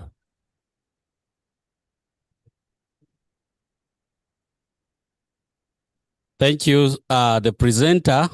I'm asking about the economic viability in terms of finances. How much does it cost to extract from this plant vis-a-vis other technologies that can be used to deal with corrosion? All right. Thank you. Over to you, Samuel. Thank you very much. I will start from the first question. I am actually presenting from Ekiti State in Nigeria, Federal University, Ekiti State, Federal University of Ekiti in Ekiti State, Nigeria.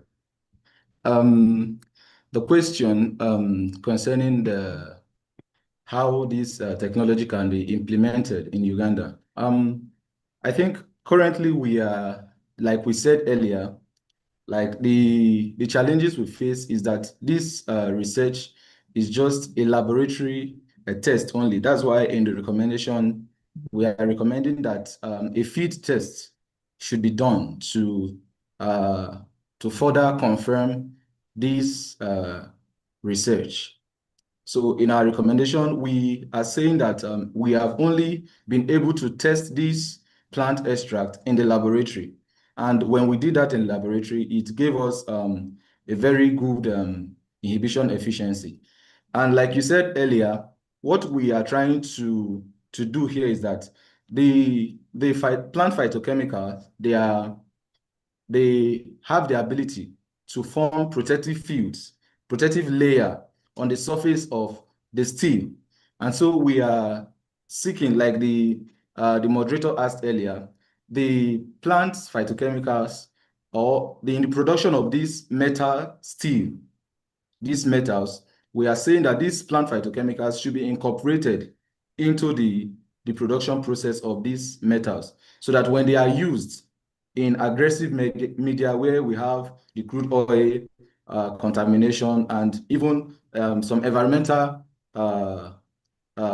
agents that could cause corrosion, the plant phytochemical will form a field of layer at the surface of this steel, thereby mitigating and reducing the effect of the corrosion from the environment on this steel. So to answer your question, we haven't had a field test of these plant phytochemicals, but from our laboratory, we have a good start and a good presentation of these plant phytochemicals. And to the second question, the plant is personally to us here in Nigeria, we have seen the plant is very readily available in this part of Nigeria. We call it the Yoruba Bukoli. Although maybe we have to do some research of what it is called in Uganda, yes, because I only mentioned the indigenous name to us here in Nigeria, but with research, the Chlorodentum volubile is the botanical name. If we research on it, we could get the indigenous name in Uganda, which could also help us to source for it. But in this, if it is something that is very available here in Nigeria, and because we are also close in Africa here, Uganda should also have it very much available too. The last question, I rightly didn't get the last question. I think, can I get the last question again, please? The last question. Cost effectiveness. Okay, the cost effectiveness. Okay, thank you very much. Like I said earlier, it is a very readily available plant. It is, like we said, is very eco-friendly. It is very cheap to get. It is easy to get. Here in Nigeria, it is very easy to get. In fact, we got it in very much quantity here. So it is very, very less costly to purchase or to acquire. Thank you very Thank much. you so much, Samuel. Thank you. And thank you for making time to share with us your research. Thank you very much. The energy levels in the room are quite low. Thank you. Before we get into the last presentation, let's stand up. Time for an icebreaker. Who is good at icebreakers? You will do it? Okay. Silo. You know, I play volleyball. And this morning I'm from Lugogo. And before we play, at our age, you start with stretching. If you don't, you'll tear your muscle. So don't take a risk of running very fast or jumping high before stretching. So that is the way to go. So I want you to do it with me, starting with a simple one. Raise your hand up. Start beckoning. Do it faster. Increase the speed. Increase the speed. Push it behind. Push it behind. Go low. Go low. Bring it to the side. Round it. Round it. Feel it. Are you feeling it? Touch the ground. Up. Up. Hands aside. Push it back. Further. 3, 4, and 5. Tie the van with the divan. 1. Push it. 2, 3, 4, and 5. The opposite. Push. 1, 2, 3, 4, and 5. We are connecting the body to the brain. The neck now. 1, 2, 3, 4. Opposite. 1, 2, 3, 4, and 5. To the back. In front. Chin, shoulder. And to the other side. Stretch your back and chest at the same time. Open, open. To the right, to the right. To the left, to the left. Forward, forward. To the back, to the back. And we are done.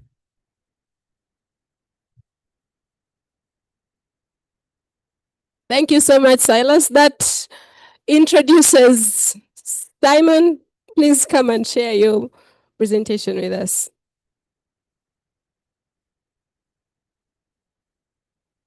Okay, thank you so much. By the name Sekuma Simon Peter. I work for an NGO called Network for Water and Sanitation Uganda, Networks Uganda. And basically, I wanted to share about our work that we've been doing for quite a while in Agago. And it's a continuation of work we've done in the previous WASH SDG. But in this year, we picked a bit of what we used to do under WASH SDG with some small funding from the Global Fund to do some work in Patongo Town Council. So the work that I'm sharing about is around enhancing climate resilience through sanitation safety planning. In 2023, we did a study with the Makerere School of Public Health on sanitation safety planning. And from that, we did a training for health assistants and health inspectors in Agago. And from that, we developed sanitation safety plans for town councils. Now, it's from that work that we came up with a focus on schools, trying to use the same approach to enhance sanitation, looking at sanitation systems, but using sanitation safety planning as a tool to enhance sanitation within the schools. So the focus schools are Modege and Patongo primary schools, and all these are in Agago Town Council. These are primary schools. And these schools, why choose these two schools? One, it's budget. It was a pilot. We are testing in those two schools. But we did a study first in the town council in the 9 primary schools. Yeah. Okay. So basically, if you look at a number of rural schools, even the whole of Uganda, a number of them face severe sanitation challenges. And a number of these are worsened by climate shocks like flooding. I think Sonia was also talked about flooding as an exacerbator for sanitation shocks and the systems. So a number of these impact WASH, and if you see even that picture of one of the schools that we visited, that crack is as a result of the too much flooding within the school. So a number of these climate issues, shocks, they overwhelm the sanitation systems, and you find that the structural integrity of these sanitation facilities gets deteriorated. And as a result, we see overflowing of latrine contaminants into the environment and into the water sources. This was the case that we saw within Patongo schools when we did the risk assessment. So the objectives of this pilot was we wanted to apply sanitation safety planning to empower the schools, the two schools, to identify, assess, and manage climate-related sanitation risks beyond just looking at the infrastructure, and ensure that we build the local capacity to design and implement sustainable and develop evidence-based sanitation safety plans that bridge research and practice.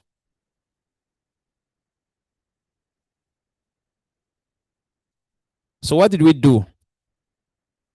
For starters, we did a baseline risk assessment in 9 schools. There are actually 9 primary schools within Patongo Town Council, and only 3 schools are government owned, the other all private. So we focused on only 2 within the town council as the focus schools. So we did site visits, and we collected this data using M-Water. I saw someone from M-Water here.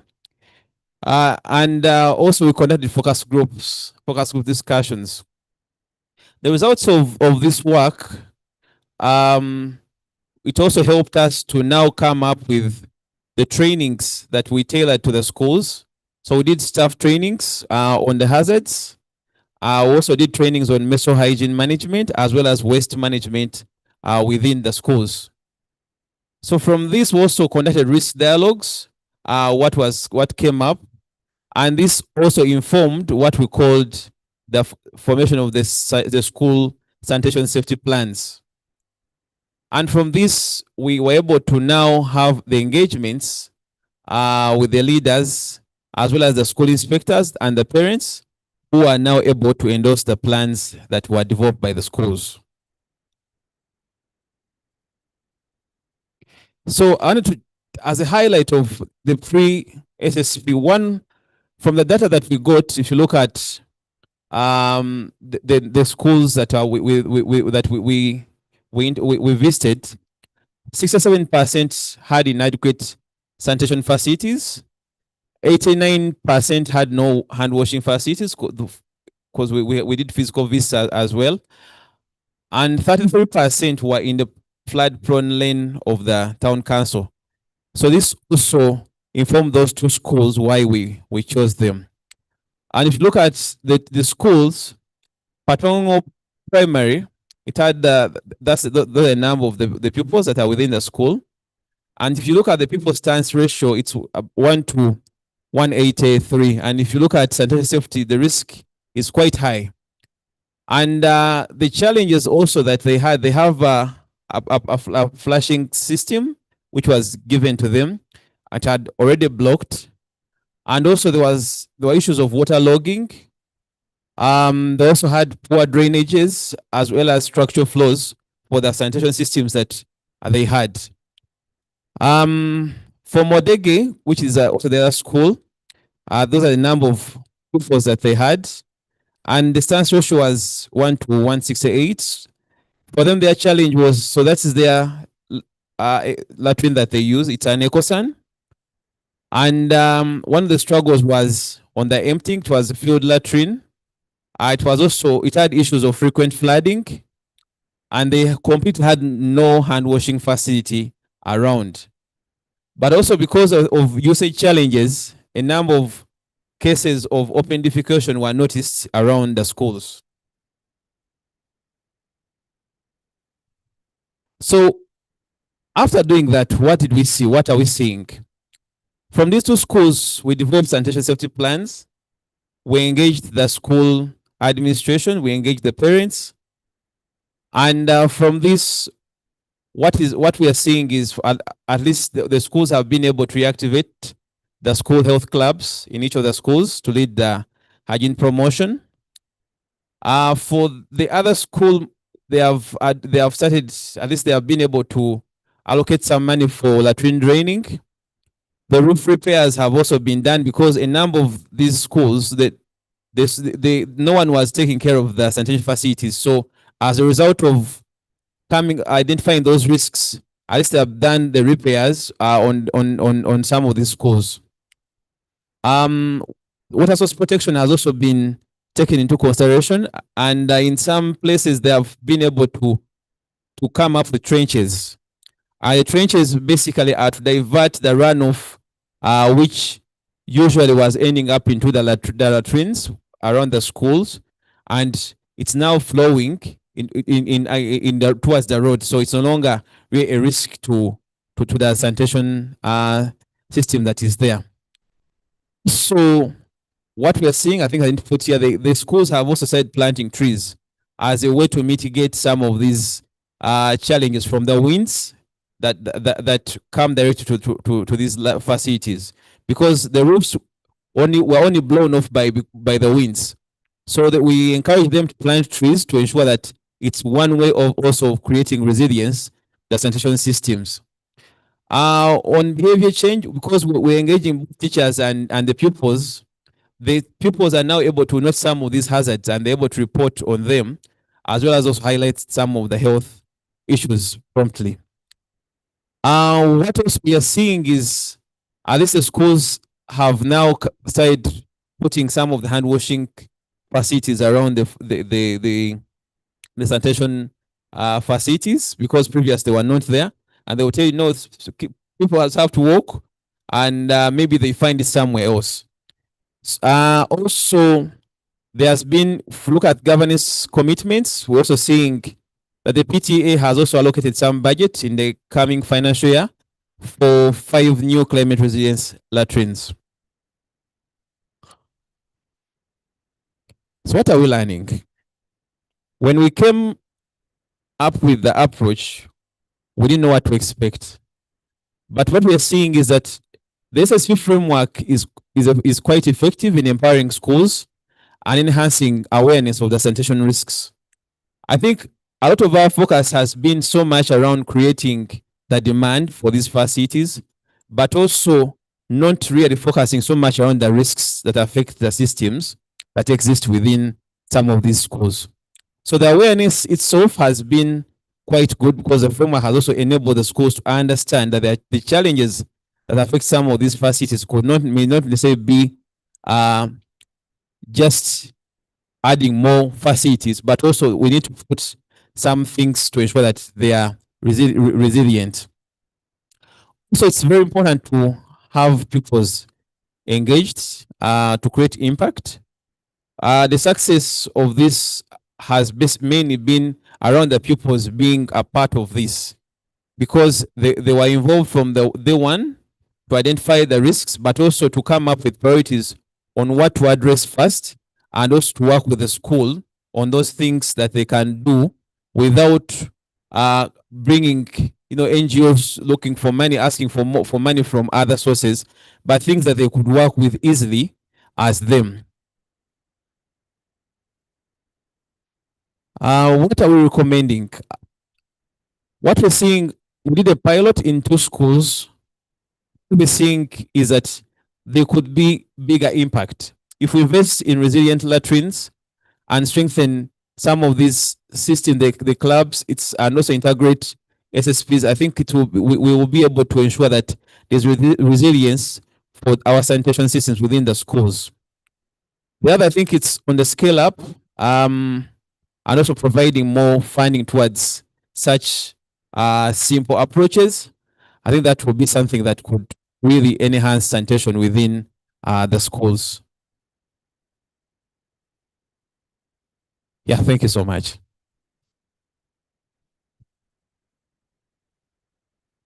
Thank you so much, Simon. Please stay. At least for you, you're here. You can even take a seat. Questions for Simon? Let me first do a poll. So how many of us have heard about safety planning? It could be water safety planning. It could be sanitation safety planning. Please rise if you've heard about either of the two. Not today. Not having heard of it today. Sanitation safety planning, please stand up if you've heard about it or even done it. Sanitation safety planning or water safety planning. Ikale bananga bantu bawashi tuli kuchi. Or we are tired. Should I imagine that we are tired? Should we just raise our hands? Okay, I see Asha was tired. Okay, that's good. You can raise your hand if you can't stand. Oh my goodness. Okay. Simon, you have challenged people. People do not know about safety planning. At the least, water safety planning. And now even worse, sanitation safety planning. So do we have any questions for Simon? For a topic as new as this. And this is what we're talking about in the morning. How can we move from pilots to scale for things that turn out to be good practices? And this is one of the ways, coming out and sharing what it is you're doing so other people can see it. Who has a question for Simon? Oh, okay.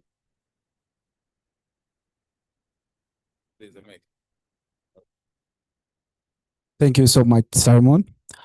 Once again, I'm called Binepe Wambale, and I'm the person from M-Water that he was referring to. My question basically is an inquisition.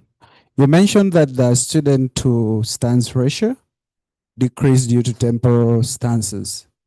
I wanted to know, what are the nature of these stances? How do they look like?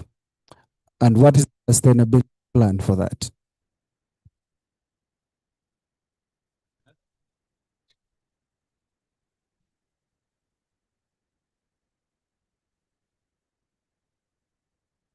My interest was to find out why you specifically chose Patongo. Yeah, what was so special with Patongo? Yeah, yeah, because not Kumi.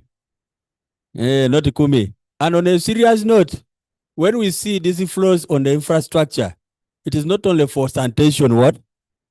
infrastructure.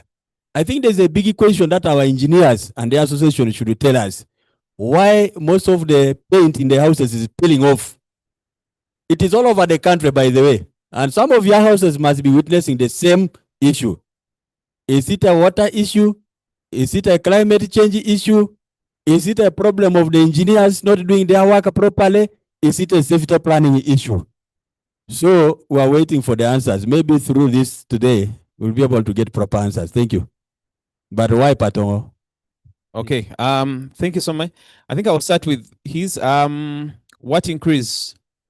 So there are schools where there were issues, facilities were abandoned, some because the roof was off, others it was because they were filled up. So the first measures were to do the immediate empty, engage emptying services, do some immediate repairs, because those are things, irrespective of as obvious as it looks, those were not things that were being done at that moment. So they adopted such. So in a way, the stances that they were using at the moment increased a bit, but not in the structures increasing within the schools, but because more extra stances were added and were now being used. On choice, yes, we chose Patongo because already we had done some work prior on sanitation safety planning. So we had had a lot of engagements and trainings. We had also developed plans for the town council. So it was easier to start with. So because of funding, it was a very small budget, which could just enable us to pilot, to start from there.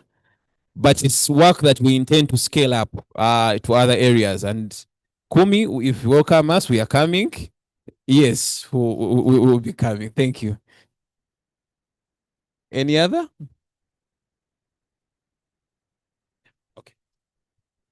Thank you so much. Let's give him a big round of applause. And for the online presenters as well, where is the cameraman?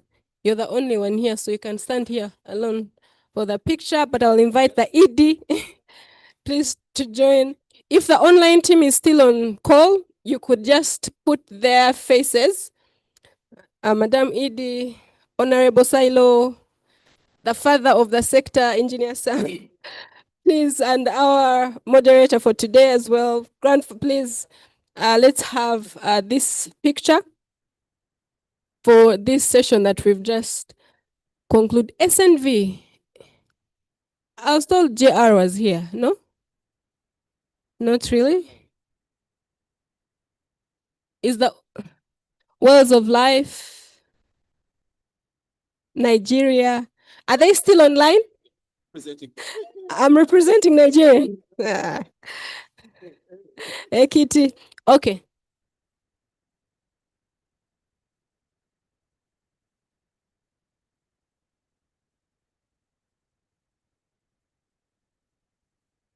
Thank you so much. Let's give them a big round of applause. So, friends, this was the first time we were having an abstract session during a CSO forum. And before I hand back to our session moderator, I would like to find out from you. Do you think we should have this again next year? By a show of hands? The abstract presentations. By show of hands, should we have this again next year? Okay, I see more of A's. And then do you think we should still have it in this form or maybe have a side event? In this form, no. Okay, those saying this form, show of hands. And then for side event, they are not there. All right, thank you so much. And thank you so much for participating. Oh, yes. It's not mine. Huh? A big round of applause for the beautiful Miss Diana Kesiga, mother of 4, WASH enthusiast. And he comes in the theme. She's our flag bearer. Based on the color of her jacket, you know she's protecting our gains in the WASH sector. Yes. So thank you very much, especially Honorable Silas, for keeping us engaged. I haven't seen a more hands-on politician than Silo. Please give him a round of applause. I am going to request you kindly, Honorable, to give us another 30 seconds warm-up. Please get on your feet, ladies and gentlemen. On your feet, please. Yeah.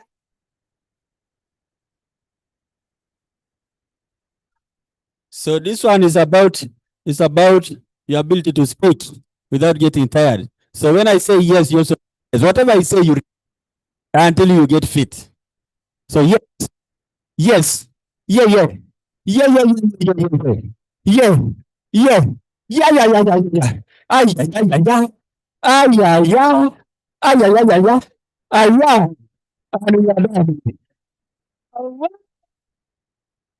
Wonderful, wonderful. If you're recruiting in your basketball club, I'm joining. I'm joining. Oh, definitely. I'm seeing you. Hey, okay. We have, our time is fast spent. It's almost 16:30 hours of the day, and we have a powerful session coming up. I will not spend any more of the few minutes that we have, but I will introduce somebody whose passion and expertise for training and learning in WASH systems and WASH systems approaches precedes him. This man can speak in his sleep about system strengthening and building coalitions, especially if it has to do with institutions and with local governments. He doesn't need to wake up. You just tap him, he'll start talking. This man, he holds a master's degree in organizational psychology, but his first love and forever passion is teaching. Once a school teacher, always a master, a school master. And I know there are some people in this room, he has probably taught you, and he's still following you everywhere. Like, is this man that you cannot avoid? The last time I checked, he was the regional WASH advisor for IRC Uganda. And ladies and gentlemen, I'll present to you our next session chair, Mr. Martin Wasisi. Please, Martin Wasisi, the floor is yours. You will introduce to us the session, tell us why we are here in the next 1 hour, what we will be doing, and your distinguished panel. Keep us engaged this afternoon. Thank you, Martin. Well, thank you very much for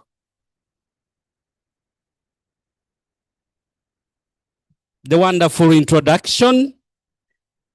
And maybe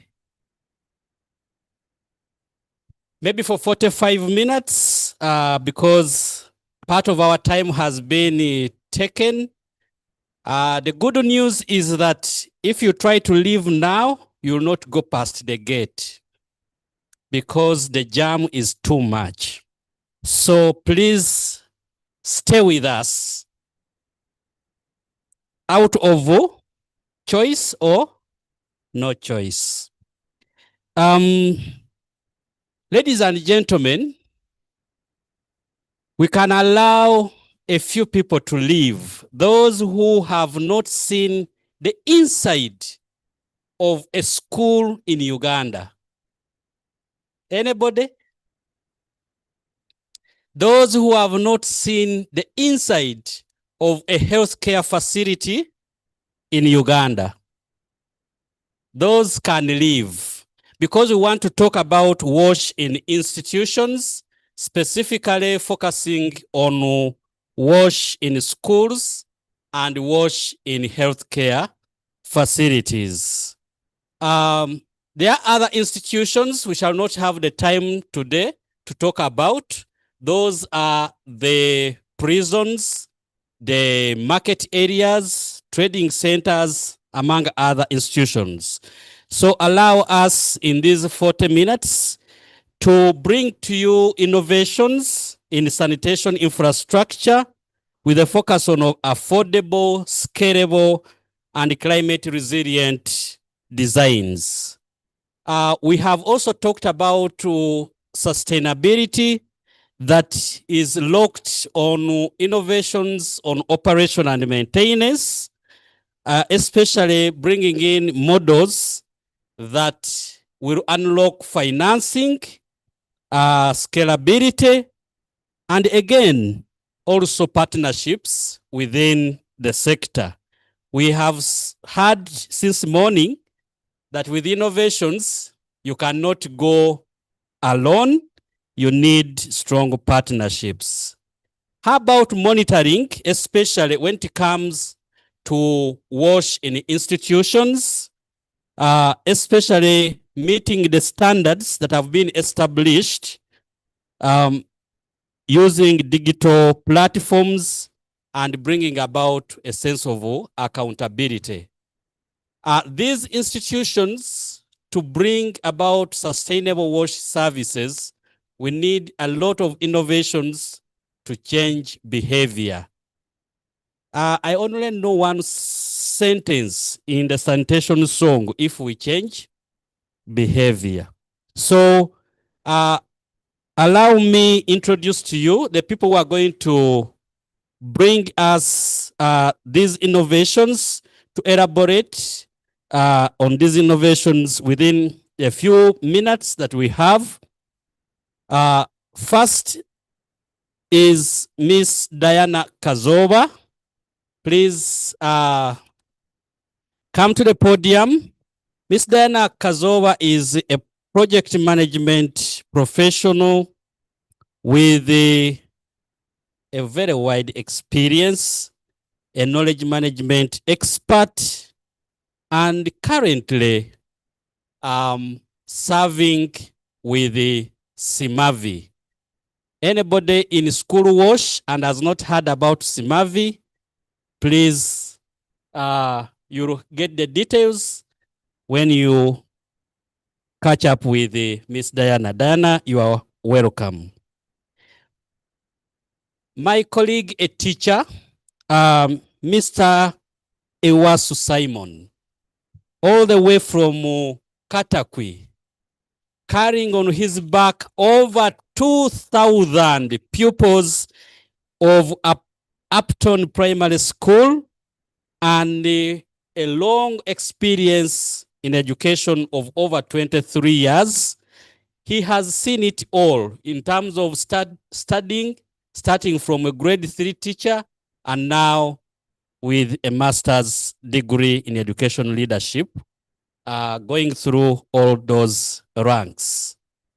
Allow me to invite Ms. Namutebi Sarah Oliveira, a public health, environmental health specialist from Makindye Sabagabo Municipal Council. If I add to that, you owe her 5 minutes of applause. Next also on this panel is Engineer Walude Mutwalibi Walumes, representing AMUDA, and he's a researcher, and he has quite a number of innovations in his civil engineering, but he has worked with most of us here. By show of hands, those who know him, you can see all the people that know you, but probably they don't know what you are going to talk about. Thank you very much, the panelists, for joining us. And in the audience there, we have somebody who would have come here. Would you prefer to come here, Namare Caroline? Please, engineer by profession and a strong background of WASH programming and governance. Please join the panel. You might not have a question of your own, but would like you to join the team up here. Ladies and gentlemen,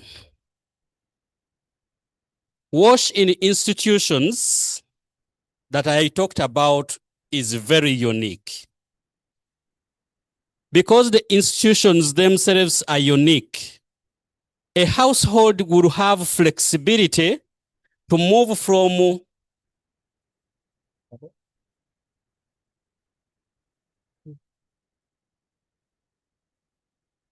because wash in institutions requires a lot of innovations and a lot of flexibility, therefore, is required. So by that, I would like to invite another panelist, Mr. Obonyo Nicholas, a public health wash specialist with over 9 years. And anybody who has not been touched by AMREF Health and is in wash, I think you have a lot to learn from our colleague Nicholas. So this wonderful panel is going to tell us about innovations that are bringing about sustainability in the wash sector, because we have heard about a number of innovative approaches in health. We have heard about the wash fit, water sanitation and hygiene infrastructure, facility improvement technology or techniques. We have heard about the 3-star approach gifted to us by the Ministry of Education and UNICEF. That is the approach used in schools. But even these two innovations still require a lot of things to go about them to bring about sustainability. So allow me, without wasting time, to ask the panelists, and each of you, I will give you just maybe 5 minutes to allow you to talk about the innovations that you are bringing in the schools, the innovations that we are bringing in the healthcare wash, and then we shall follow up with some few questions. I would like to start with you, Diana. Diana is going to talk about a financing model, the cost recovery. Most of us have been talking about finances. How is it sustainable when you leave all of those wonderful gains? Can the school, can the healthcare facility sustain them? Diana, we would like you to pick out what is innovative about that, and you talk to us in just 5 minutes. Thank you. Thank you, Martin.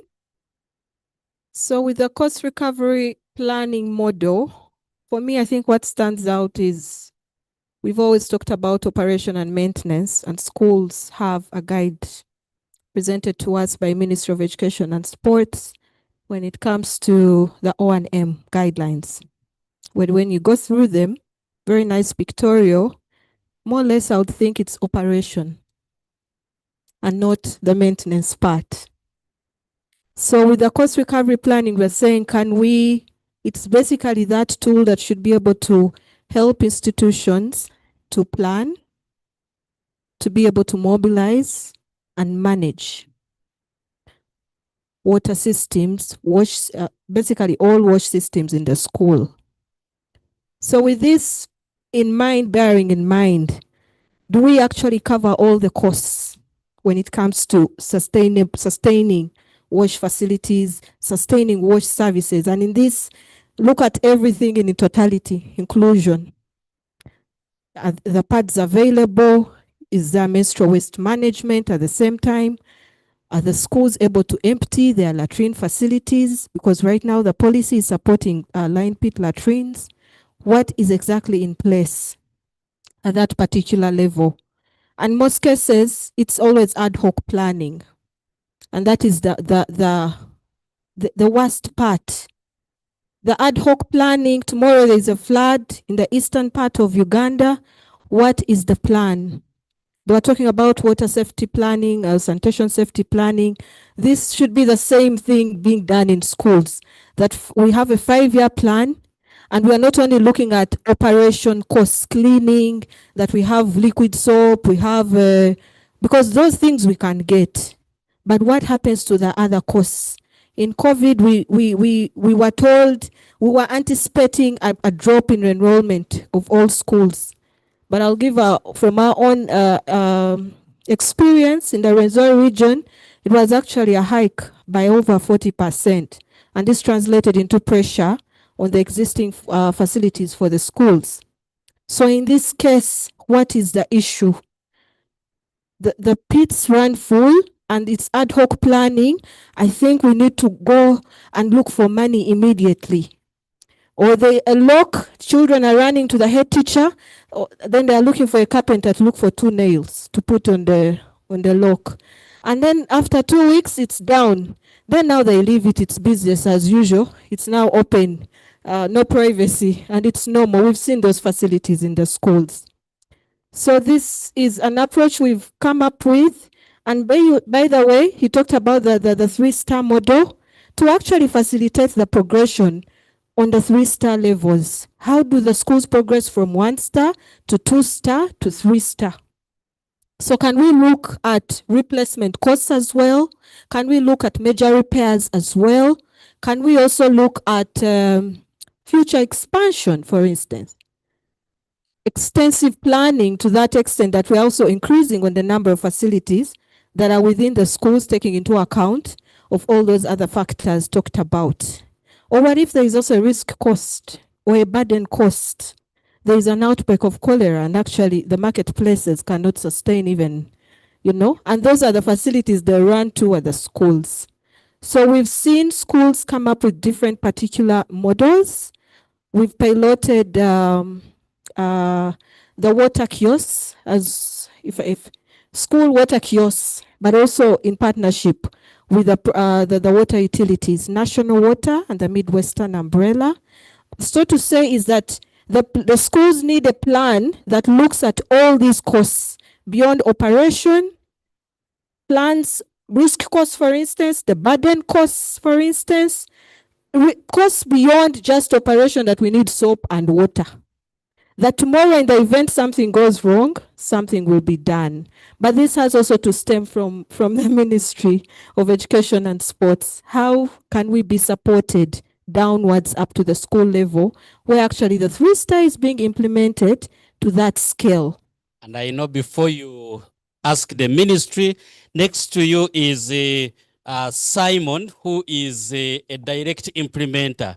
But I still wanted to follow up with a few issues about you said not just the costs for operation and maintenance.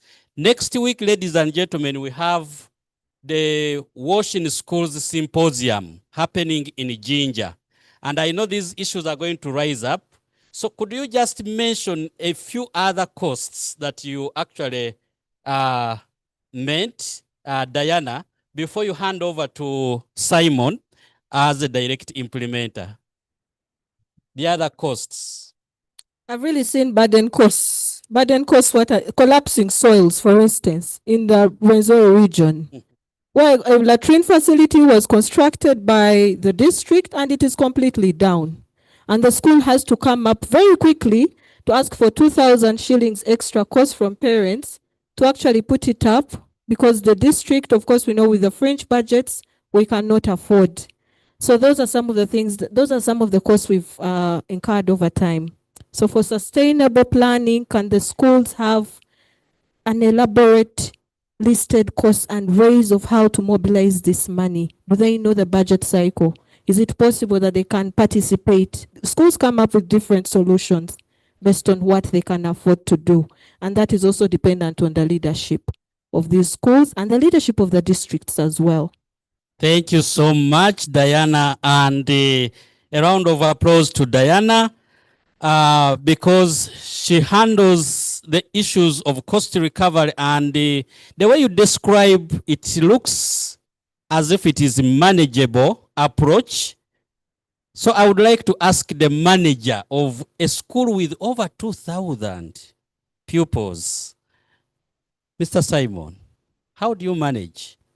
What are the practical lessons that we can take from your experience of over 23 years managing such a large school in managing the cost for wash and managing wash services in such a very big school? Thank you so much. As said, this is Simon. I was teacher at Puton Primary School. First of all, before I give the responses to that, I want first to appreciate and thank an organization that's really behind us. That is Veltunga Hilfi. And amidst us, we have our manager. May you maybe put up your hand. Thank you so much. I really want to thank her a lot. She has stood by us. She has done a lot. The organization has done a lot for us in capacity building majorly and also implementation of some of the activities. Veltunga Healthy. You find she has really done a lot by helping us, capacitate us through trainings, the community within school, the teachers, including learners. And I think it is basically what is making me, as a head teacher, be able to carry on that big load of over 2,000 students in Upton Primary School. You know, the organization has given us some facilities. They have really built us. Like she had put it, that how do we maintain the facilities that we have? First of all, as a school, we have tried as much as possible to create child-friendly, child-to-child approaches, that is peer-to-peer. You'll find that as teachers have encouraged my teachers to get learners in maintenance of the sanitation facilities. You'll notice that as you involve a child to do, other than they say you shouldn't give someone maybe a fish, but you rather give him the hook so that that person knows how to get fish. So we have empowered our learners as a school. They are able to maintain these facilities. We have the prefects bodies. We have also formed the health clubs, and these health clubs help to monitor and supervise all the activities that are carried out in Aputon Primary School. And this one cuts across all schools in our district, because most of the schools in the district have been capacitated by our support donor, that is Veltunga. So you'll notice that we have done that child-to-child, peer-to-peer practices. A child helps the other. And once that child gets to know that, even replicates that to the community. And you'll find that our parents, after learning that the children were taking new innovations, new things home, they now came on board. And what she was putting that, how do we maintain this? That is the O&M. As a school, after we received some of the facilities like Waltunga motorized for us, and that borehole has a capacity of, in fact, it gives us water on daily basis. They have installed 2 tanks, that is of 13,000 liters. And as a school, yes, they have helped us motorize and make it a hybrid. Hybrid meaning it is solar powered, and at the same time, we also have electricity connected to it. So after they did that, they now said, head teacher, what do you have to do? We are not going to come on and say, don't want you to come and say, system has broken down. It is now your system. So we thought it wise and said it's rather we involve the parents. And when we brought in our parents into the system through our meetings at school, more so in our annual general meeting, that is AGM, we talked to them, we explained to them, and they really understood that they need to maintain the facilities that are always at school. And in that fora, we are able to agree with these parents to make a small contribution. And that contribution, as agreed, this one you don't compel them. Give them, then they make a decision. You guide them. Sometimes they'll give you a very low figure that may not be able to maintain the system. So what I did, we first heard from them, and then we said, if we could, out of the 2,000 parents, learners at school, why can't each parent contribute 2,000 shillings? Just a minimum of 2,000 in a term. So in a year, you multiply that 2,000 times the number of, for maybe 2,000 learners, that's around 4 million. So at the end of the year, you find you would have they would have contributed some money that would maintain the system. So one of the key things that is helping us maintain that facility of the water project, that motorized water borehole, is that one. We have encouraged our parents and they have really gotten involved. The users' contributions. That is it. So we further said, these funds cannot be just kept at school. You know, it can you can pick it at any moment. We agreed, let the school have a separate water user committee account. And that is what we did.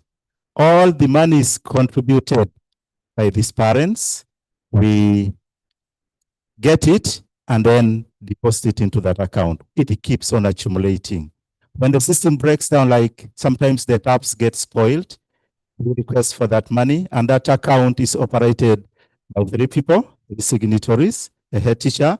We have a chairperson, SMC, that is the school management committee chairperson, and then we also have one of the members who is a treasurer. So treasurer normally takes that fund to the account. When the system breaks down, the requisition for it. I request them that the system has gone down. Can we see a way of repairing it? And to tell you the truth, we have managed to maintain that system from the time it was installed.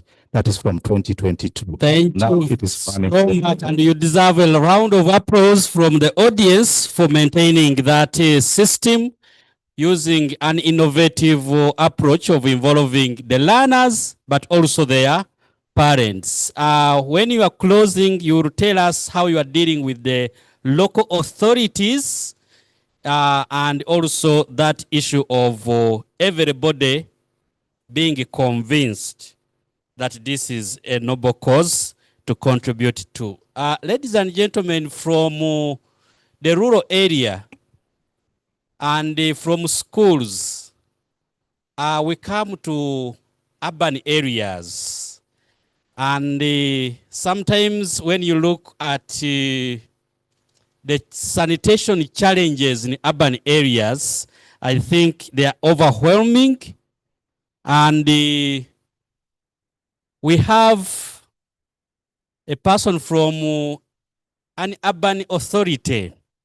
So, Madam Namtevisara, I wanted to ask you about how do you go about it, especially the operation and maintenance of sanitation infrastructures in the urban area? Which branch of police do you use? Thank you very much. Yes, I come from an urban setting that is much in the Sabagabo municipality. This is not so different from other entities, especially urban setting. O&M is a challenging thing, but we have had different approaches at Sabagabo and we are seeing ourselves moving. One of the things we have embraced in Sabagabo, we have leveraged on committees. We have committees that are in streamline, like the HUMICs, the Health Unit Management Committees. when you come to our municipality, these committees are very active. We engage them throughout the planning cycle, budgeting and planning, meaning they own up. When it comes to O&M, they appreciate what is the status of the facilities and what it is required. We have not settled for that alone. Having realized that committees can really help when it comes to operation and maintenance, we have gone ahead to formulate committees. For instance, at the municipal level, we have what we call Innovation and Alternative Resource Mobilization Committee, where I sit as a member. We knew the funds and the grants we receive can't be sufficient. So we have come up with this committee to purposely, intentionally look for other alternatives when it comes to resource, to funding. And this one has achieved a lot. We have looked out for partners, or we look out for partners. When there is any call, we are there. There is a team mainly on that. Meaning when it comes to financing or resources, we are very intentional, outside the box of what is available. And that one has really helped us to see partners joining us and taking it up. Another committee we have formulated, and it's very active, it is the sanitation committee. We have 55 cells, call them villages or zones, but at every zone, we have a committee of at least 5 people. Their major purpose is on wash, nothing else. Meaning we have an eye on ground. We are emphasizing the issue of decentralization, bringing the service closer. So in these communities, that's where our facilities are. So if these committees go for monitoring, do inspection, they come up with a status report. And the structure of reporting is very open, clear, and can be appreciated by all. To engage them more, we hold quarterly meetings. In these meetings, every committee, that is the sanitation committee, will show us what they have done regarding wash, where they have failed. As a house, as we are seated here, you'll find a number of people sharing experience. What has failed you at your entity, another person has gone over it. So that one has enabled different cells or zones to overcome their challenges when we meet on quarterly basis. Another thing we have embraced as an approach to see our O&M move, we are intentional on monitoring wash aspects. Leave alone this mainstream monitoring, political monitoring, and support supervision. At Sabagabo, we have what we call wash monitoring. Purposely, we move out. Nothing else we are looking for is wash, both in schools and in our facilities. Meaning, from there, we can actually appreciate what the status is and plan better. And this committee or the monitoring also involves the committee members, that is the political arm. So when it comes to the cake sharing, we are at another level to ask for more. Then budgeting, we all know the budgeting cycle. At Machinde Sawagabo, we found out that we cannot operate as in silos. So there is that joint discussion and budgeting, and we ring fence resources for O&M at all departments. Yes, we may be talking about healthy facilities right now, but every department, like our modulator started, that if you have never entered or you have never been in school, you can leave. Or you have never entered a healthy facility, you can leave. Same applies at Savagabo. All of them have entered a school, have entered a healthy facility. So it's on them that as they plan, they really consider having an aspect of some budget to see that our O&M continues. lastly, as I proceed, I end, is about digital management of data. We have digitalized WASH data. You can agree and appreciate that you cannot plan if you don't have data for decision making. And your bargaining powers are very low where there is no data. But working with water aid, there is that system strengthening we have had at Sabagabo. That if I'm seated at my table as a principal health inspector, I just make a click of a button and I know the status of one of the zones, how they are standing, what is their coverage, and that one has made me at a better position when it comes to budgeting and also advocating for funds for O&M in healthy facilities. Thank you very much. A round of applause to Ms. Namutebi. And as I said at the beginning, the challenges of urban setting are enormous, but we still have the same institutions, the schools, the healthcare facilities. And I would like the audience to thank you and also thank your supporters who have built this system. Water Aid, wherever you are, please a round of applause to Water Aid for supporting and bringing these innovations that I've seen an urban authority managing operation and maintenance, which is very difficult for us. Somebody presented and gave us very tough statistics for sanitation, but the biggest challenge actually was on hand hygiene. And some people in the audience wished for that time of COVID, that hand washing was high. My teacher used to call it a happy accident, that something bring out things, but we can't wish for COVID to come back for us to improve on hand hygiene. Mr. Obonyo Nicholas, is there something that you can tell us that innovatively can help to improve on hand washing, especially in school, without us wishing for a bad thing like a COVID? Yeah, thank you very much, moderator. To answer your question, let me start by explaining what we do as AMREF in the schools in regards to hygiene. In the schools that we operate in, that's basically in northern Uganda and some parts of eastern, we drill boreholes. We drill boreholes and they are powered by solar powered, which serves the school with a tap, and also the same safe water is connected to a washroom in the same schools.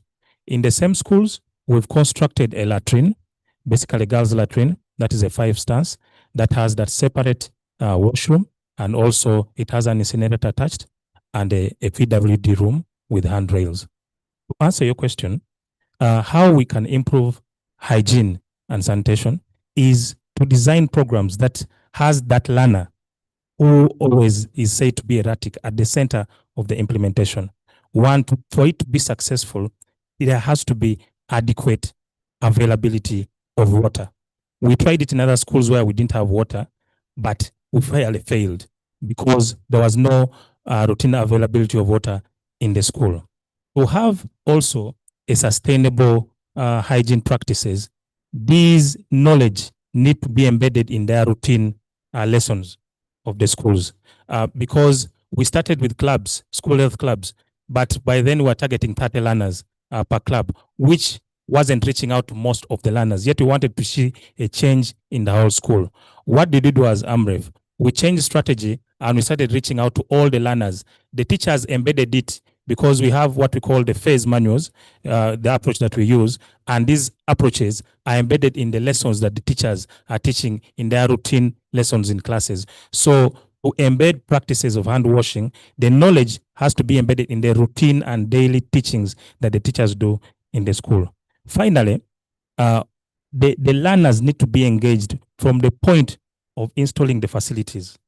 If we are bringing up these tanks, these hand washing facilities, they need to know the purpose why we are bringing it and also how it is used. Because in some schools where we operated without these facilities as well, learners were too used to the old tippy-taps and were not used to these famous tanks that we are taking. So for it to be embedded and routinely practiced in the school, they need to be engaged from the word go.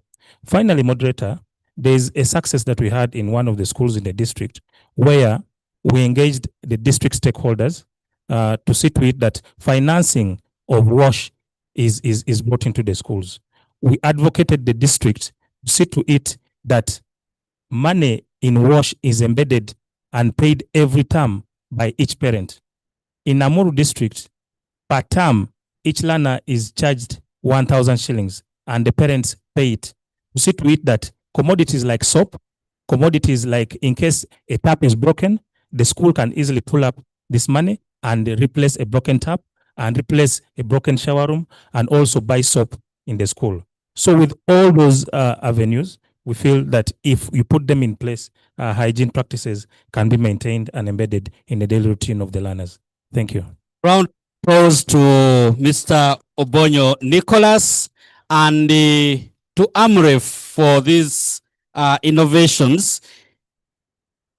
There is nothing as hard as a behavior, dealing with a behavior. We all know hygiene is about behavior. When you enter a school, you can easily and quickly see the WASH infrastructure. But the sustainability lies in the behaviors and all innovations that bring about a sustained behavior is so wonderful to hear about. But of course, sanitation, hygiene as a behavior requires requisite kind of infrastructure, either for water or sanitation. And that's where I want to bring in somebody who is very good at innovations and development. Our colleague, Engineer Walude Mutwalibu. Assalamu alaikum. Wa alaikum salam. Could you tell us a little bit about how the jumbo water tanks have enabled the schools where you have implemented them improve on hygiene, maybe hand washing, but we also have a critical part of hygiene, which is personal hygiene, and also menstrual health and hygiene. Thank you very much. Thank you very much, moderator. My name is Engineer Walude Mutwalib, representing AMDA. AMDA is Uganda Muslim Rural Development Agency based in Ibujiri. And at AMDA, there is a belief in water as a basic necessity for life, while hygiene and sanitation is dignity. There's that belief. And specifically, we think that water is a birthright. I.e., when you are born, that baby, when it is born, if there is no water, you know what can happen. They need a lot of hygiene. But now we moved that concept to girls in schools. And why did we go to schools? Because we realized that water is not enough, is never enough in schools, whether primary or secondary. And these schools is where the girls spend most of their time. And especially when girls start having issues in menstrual hygiene management and personal hygiene, it gets compounded. And this results into their dropout. and all associated complications. We also looked at the roofs. In terms of rainwater, the technology which is available can only harness so little. My brother here, I don't know how big his school is in terms of roof surface area and how much of that he's using.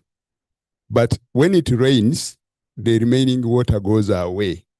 So this prompted AMDA to think of a technology that can harvest all the rainwater.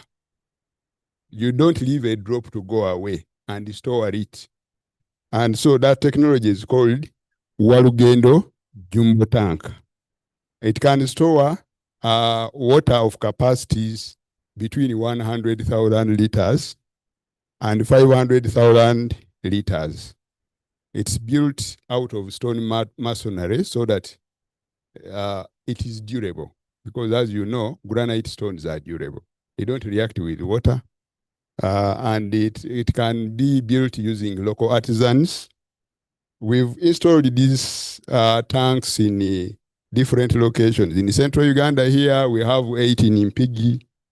We have 1 in eastern Uganda. And also in Chikube, Albertine region, we have 1 tank. And so out of those installations, we managed to evaluate. We went back to those schools and evaluated to see how this tank, called the Walugendo Jumbo Tank, has helped to improve menstrual hygiene management and personal hygiene, especially for adolescent girls. And this is what we found out. 1, that this tank provides a reliable source of water for girls to enable them maintain their personal hygiene during menstruation. And it also helps to reduce risks of infections and therefore helps to improve their overall health. 2, this tank provides a steady supply of water for maintaining the sanitation facilities in schools. As you know, toilets need a lot of water. The kitchen where they cook food needs a lot of water. Hand washing requires water. And because there's a lot of water available, for a good example is a school in Mpigi called Imbazi. The total capacity that we installed there is 1 million liters of water stored as rainwater. This school had a borehole, which they had drilled. They installed a motorized a pump, an electric pump. But they stopped using that borehole because there is water available throughout the year.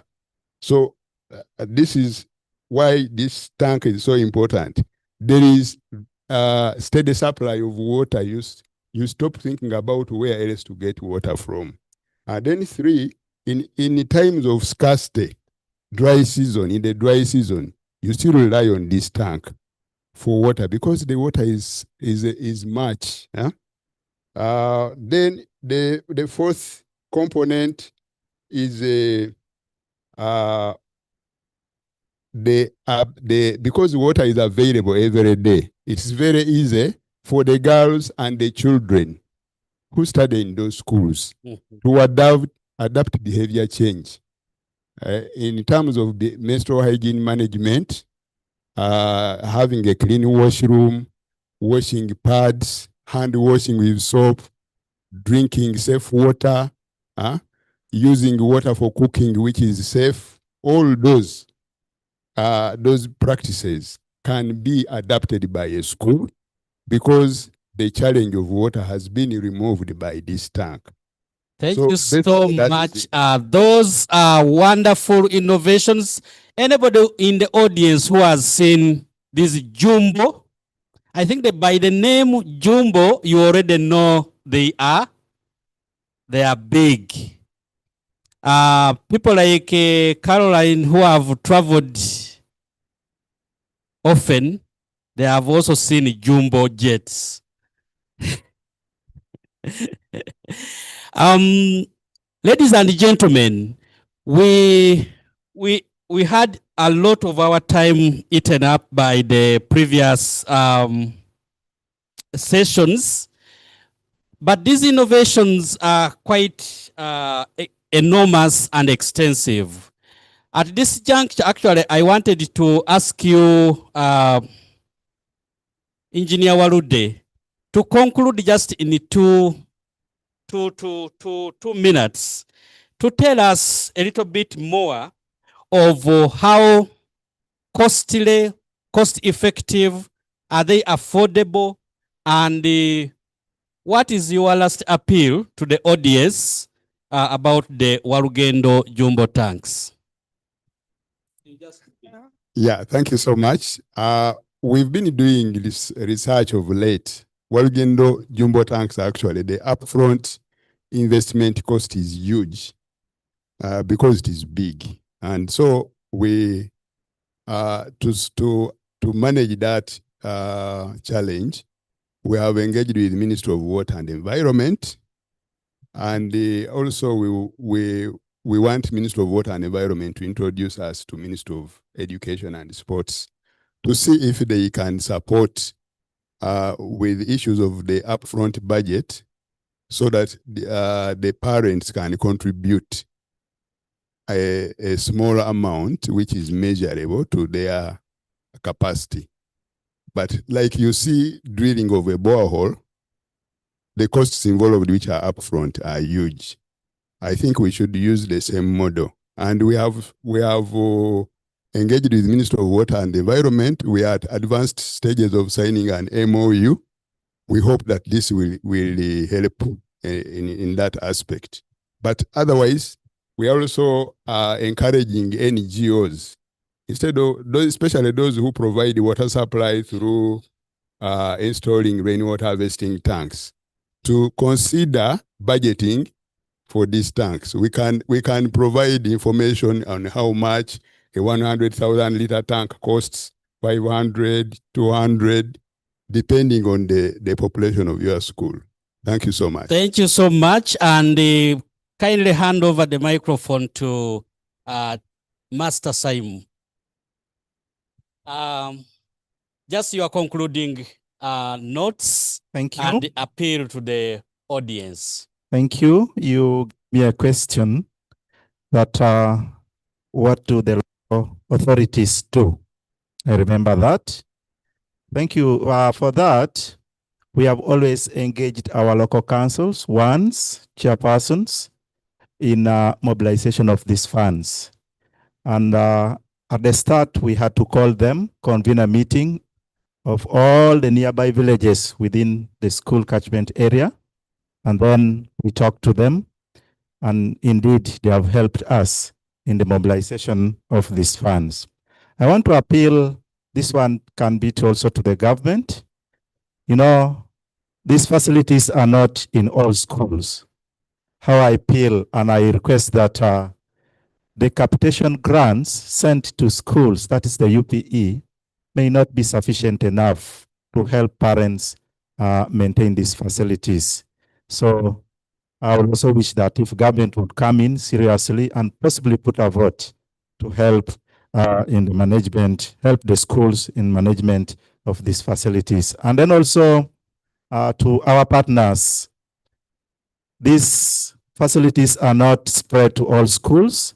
We request that in our respective places and in our country, where there is a fund, please let's help schools so that all schools, all learners attain the safe learning environments. They say a healthy child is a learning child, and a healthy school is the foundation of a healthy nation. Once we do that, we shall all manage what and keep the children in most of our schools. Thank you. Diana, your middle name is Sustainability. Please make a concluding remarks about sustainability vis-a-vis cost recovery. Yeah, my conclusion really would be, with the education management information system now having a provision, or at least as I know, a consultant, I don't know how far they've reached in collecting or having evidence on data in school wash. This is an opportunity to know under what status quo in the entirety our schools stand. Are they in a 1-star, 2-star, or 3-star? And then with that, can we have district education inspectors not only inspect academics? Can we also have to the radar that particular area and for them to take back information to the districts to see how they plan and budget accordingly? And of course, that's the mandates they hold to support schools to have full cost recovery plans in regarding to their needs. One key appeal to the school inspectors not to inspect only academics, but inspect also WASH. And that was the strong point that Ms. Namutevi mentioned, that we really monitor WASH. Please make some concluding remarks about that, and maybe you can even give us the tricks of how to extend this even in rural areas. Thank you so much, Mr. Modulator. Yes, WASH, we can only appreciate that we need to ring fence the resources for O&M if we have data. Data comes with after inspection. You can only acquaint yourself with what is on ground when you have inspected. And you can't expect results outside your inspection. So on that note, I just appeal to the House, if you are here, just run with this message. Let us be very intentional when it comes to WASH monitoring and supervision. Let us have money that are there purposely on WASH. In the budget, as I conclude, what you can take home. At Sabagabo, let it be in schools because we work closely with education and healthy facilities. When we go for monitoring, we look at the budget. What is your budget line on WASH? And no, don't tell us this business. No, we have a committee for sanitation, a prefect. No, we want a budget. How much do you have? If you have 200, show it to us, such that we advocate for you or we find people who can come on board and help you on that. Two, when you don't have a plan, how can you then take on partners? People want plans, and then they may see the gap that is in your plan, and that's when they come in. So, and it only comes with data, and data comes after inspection. Thank you very much. Thank you very much. The last but not least, Nicholas, you could talk to us about how, in conclusion, how do we sustain behavior and avoid slippage? Yeah, thank you very much. To sustain behavior, most especially in an institution, it needs a holistic approach. It needs a blend of having a strong stakeholder engagement. That is from the start of putting up facilities. You need to have the district, sub-county, the community itself to be at the center of designing this. And if we're engaging to make it inclusive, engaging the people with disabilities, you need to know their needs in that area when you're putting up these WASH facilities. So the strength of stakeholder engagement is the first thing that we need to have a sustained behavior and also WASH technology in this area. Number two, to have a sustained design of these WASH systems, you need to have all these other aspects of WASH in it. In terms of funding, I think all the panelists are talking to funding of O&M. Moderator, funding is key. We shall always discuss sustainability in these rooms, but if we don't discuss where to sustain and get funds in these institutions, we shall be just blowing hot air. Institutions need to be self-reliant. Institutions need to know sources of funding to ensure that these facilities, even beyond organization X puts in place these facilities, the facilities shall always continue running. Thank you very much. A round of applause to this wonderful panel for this session.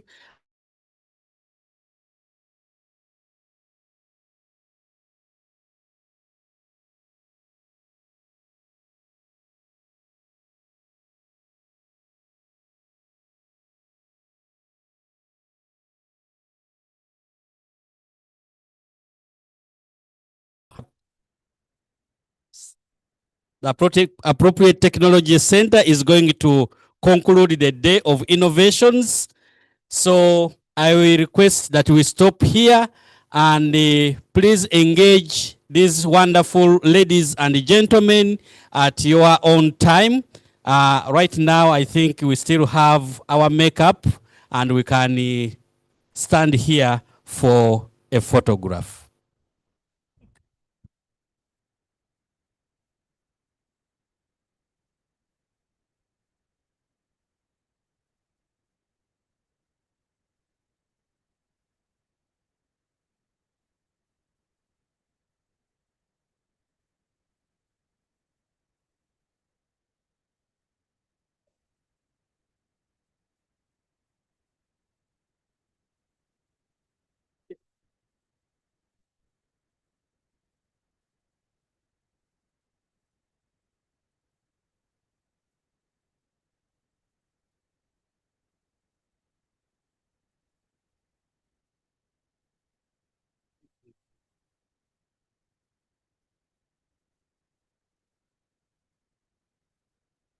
Oh, help me please thank these wonderful gentlemen and ladies of the panel, a panel of institutions, education, health, and others in between. Thank you for a job well done.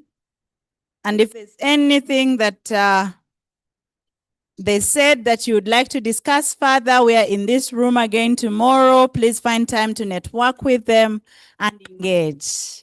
Now, I see a lot of tiredness on faces, but we have something on the program, and I know that the presenters have been in this room since the morning when many of us had actually not yet come. Many of you, me, I was here. Many of you had not yet come. And I would like to make it a vote. Appropriate Technology Center. Appropriate Technology Center led by Ms. Ashanan Tege Ashabrick. Are you ready? Would you like to come and present? Or would you like to take it forward to tomorrow? We do it tomorrow. The answer has come. Transparency, openness and transparency works best for me. I was not sure. I wasn't sure what to do. And I was honest with myself. I tried discussing, but let us agree that we have really exhausted ourselves. Madam Edith, thank you very, very much for having us today, for having brought us together in this place 15 times, you know, and tomorrow will be our end of day. But before we close, I would like to invite Mr. James Clayton Mumbere, if you could come and give us a very quick recap. Actually, I had thought we'd have this as the opening, that the recap of today could be the opening of tomorrow. Are you sure? Do you people trust people like Mumbere? When he says 5 minutes, does it mean 5 minutes? We are going to test him. 5 minutes, and yes, you are timing him. Hello. Yes, good evening, ladies and gentlemen. Are we okay? Can you hear this? Yeah. So, can the people at Parliament hear this? Have they heard? So, it is the recap. We should stop speaking to ourselves. If we have only had the echo inside, those of us here, and the people out there have not heard, it communicates that all that we have discussed here today, we have spoken to ourselves. So you and I have a responsibility to move away from here with a message that we are taking to those in leadership, the decision makers, the communities, and everyone involved, cultural and religious leaders.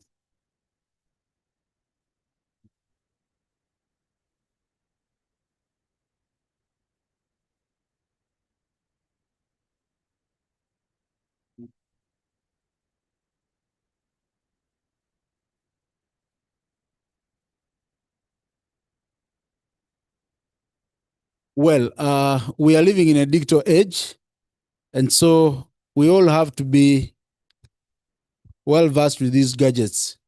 Ladies and gentlemen, if I may ask, and if I throw this back to you, having traveled from wherever you came to this place, and from morning up to now, what message are you going back with today? If two people can answer that, our recap is done. Who can give us a summary of today? Someone volunteer so we can go. Wanji? Hello. So we have spoken, or we have come as we always have. You have come. Yes. Beautiful. So you can go.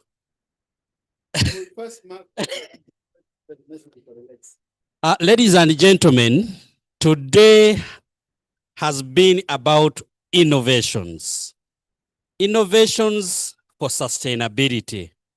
And sustainability wrapped in many terms: climate resilience, functionality, financing.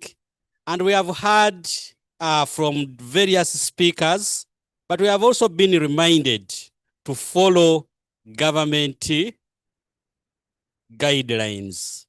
That was said by the minister in the morning. And also to remain accountable for what we are doing, report, among others. So because I have summarized very well, I think I should not hand over the microphone to Kileto. I would like to give the... Well, thank you. In advocacy, we say everything that is not written is not done. It is not there. So he has just actually spoken. We don't know where he's getting it from. So let's get back to here. Just, there are two slides. Please, can you run them? Hello? Okay. Is this thing working? Help me at the back. Ladies and gentlemen, we started our day very well with a prayer. So many of you have run away without praying, closing prayer, as usual. Number two, we had the official welcome remark by the executive director. We had the speech of the board chair, who emphasized the importance of collaboration, coordination. So I will just start from what we have learned today from all those speakers. One is that the WASH Forum serves as a collaborative platform for dialogue, knowledge sharing, and I hope you agree with me, and advancing Uganda's WASH sector. WASH is a shared responsibility. We must extend WASH conversations beyond the conference rooms. This was all said here. And that the costs of providing and maintaining WASH services are enormous or significant, demanding and sustainable models are called out for. Advocacy is essential to highlighting the importance of investing in and sustaining water services. Sustainable WASH innovations under the HSC from our keynote speaker. HSC technique and O&M framework can enhance service delivery and long-term functionality. We've been told that flooding disrupts WASH services, highlighting the need for resilient infrastructure and preparedness measures, and that technological innovations in WASH drive greater adoption and uptake of sanitation programs. Delayed response to water losses undermines efficiency and sustainability in WASH systems, and that capacity building remains a cornerstone for strengthening WASH interventions and ensuring lasting impact. Getting forward, all the emerging issues, as you can see, limited trust, political interference, the absence of structured forum for scaling up WASH interventions, the need for dialogue on non-revenue water, there's greater appreciation of utility management practices, high financial costs remain a barrier to advancing WASH technological innovations, but also there is need for affordable and adaptable hand washing facilities in both institutions and households. Can we move? And the very last slide is the message we are going back home with. So these are our priorities for advocacy. I can now people getting their microphones and taking pictures, but no one took pictures of the words of Martin. So we need to embrace smart technologies and digital innovations to drive climate resilient wash solutions. And that there is need for us to harmonize data systems and share learnings, successes, challenges, and failures to close those gaps. We also need to ensure provision of water services with a focus on equity, efficiency, and resilience. And there's need to strengthen coordination among partners, politicians, and government institutions to promote transparency, accountability, and long-term sustainability. We need to align WASH interventions with national priorities, such as the NDP4 and the Uganda Vision 2040. And tomorrow, we want the WASH Citizens Manifesto to align with the manifestos that are being sold out to us, the voters. I want to thank you and wish you the very best of your day one as you go back home. Please remember, we have unfinished business today, which we shall start on tomorrow. The CSO performance report is key on the agenda. The tough presentation that was meant to be made by ATC. So let's come early. We start here at exactly 8. At exactly 8, even if we are 3 people inside, the first presentation will be running. So wake up early. It's a Friday, so that we can leave here a little early. But we are not leaving early because we have the WASH awards. God bless you. And there, Mumbere Cleto James closes it indeed with only 7 minutes, 30 seconds. Give him a round of applause. He has done really well, considering that technology was not being kind to him. Mwebare. The only way I can thank you is in my language. Mwebare. Mwebare. Mwebare. Thank you. It's been a wonderful day. I feel shy having kept you for this long. I allow you to please go and enjoy the rest of your day and see you tomorrow. Please be early tomorrow. Eh? You have forgotten? Yes, my country. And good. Like they're the only reason I exist, for God and my country. We had a morning prayer, by the way. Actually, Lillian, please come and give us a closing prayer. That's when we are a God-fearing, a God-praising team and country. Please, Lillian, come and lead us in a closing prayer, as you ably did in the morning when a number of them were late. Me, I was there, me and you.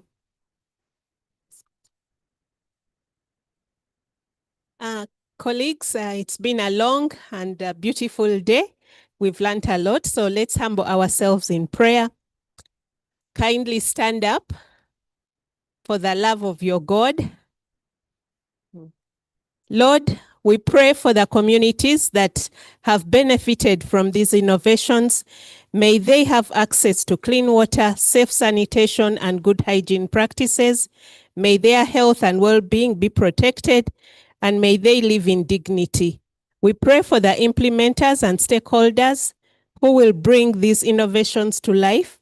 May they be guided by wisdom, compassion, and commitment, making a positive impact. In Jesus' name we've prayed. Amen. Thank you, Lillian. Kwaheri, tutaonana.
the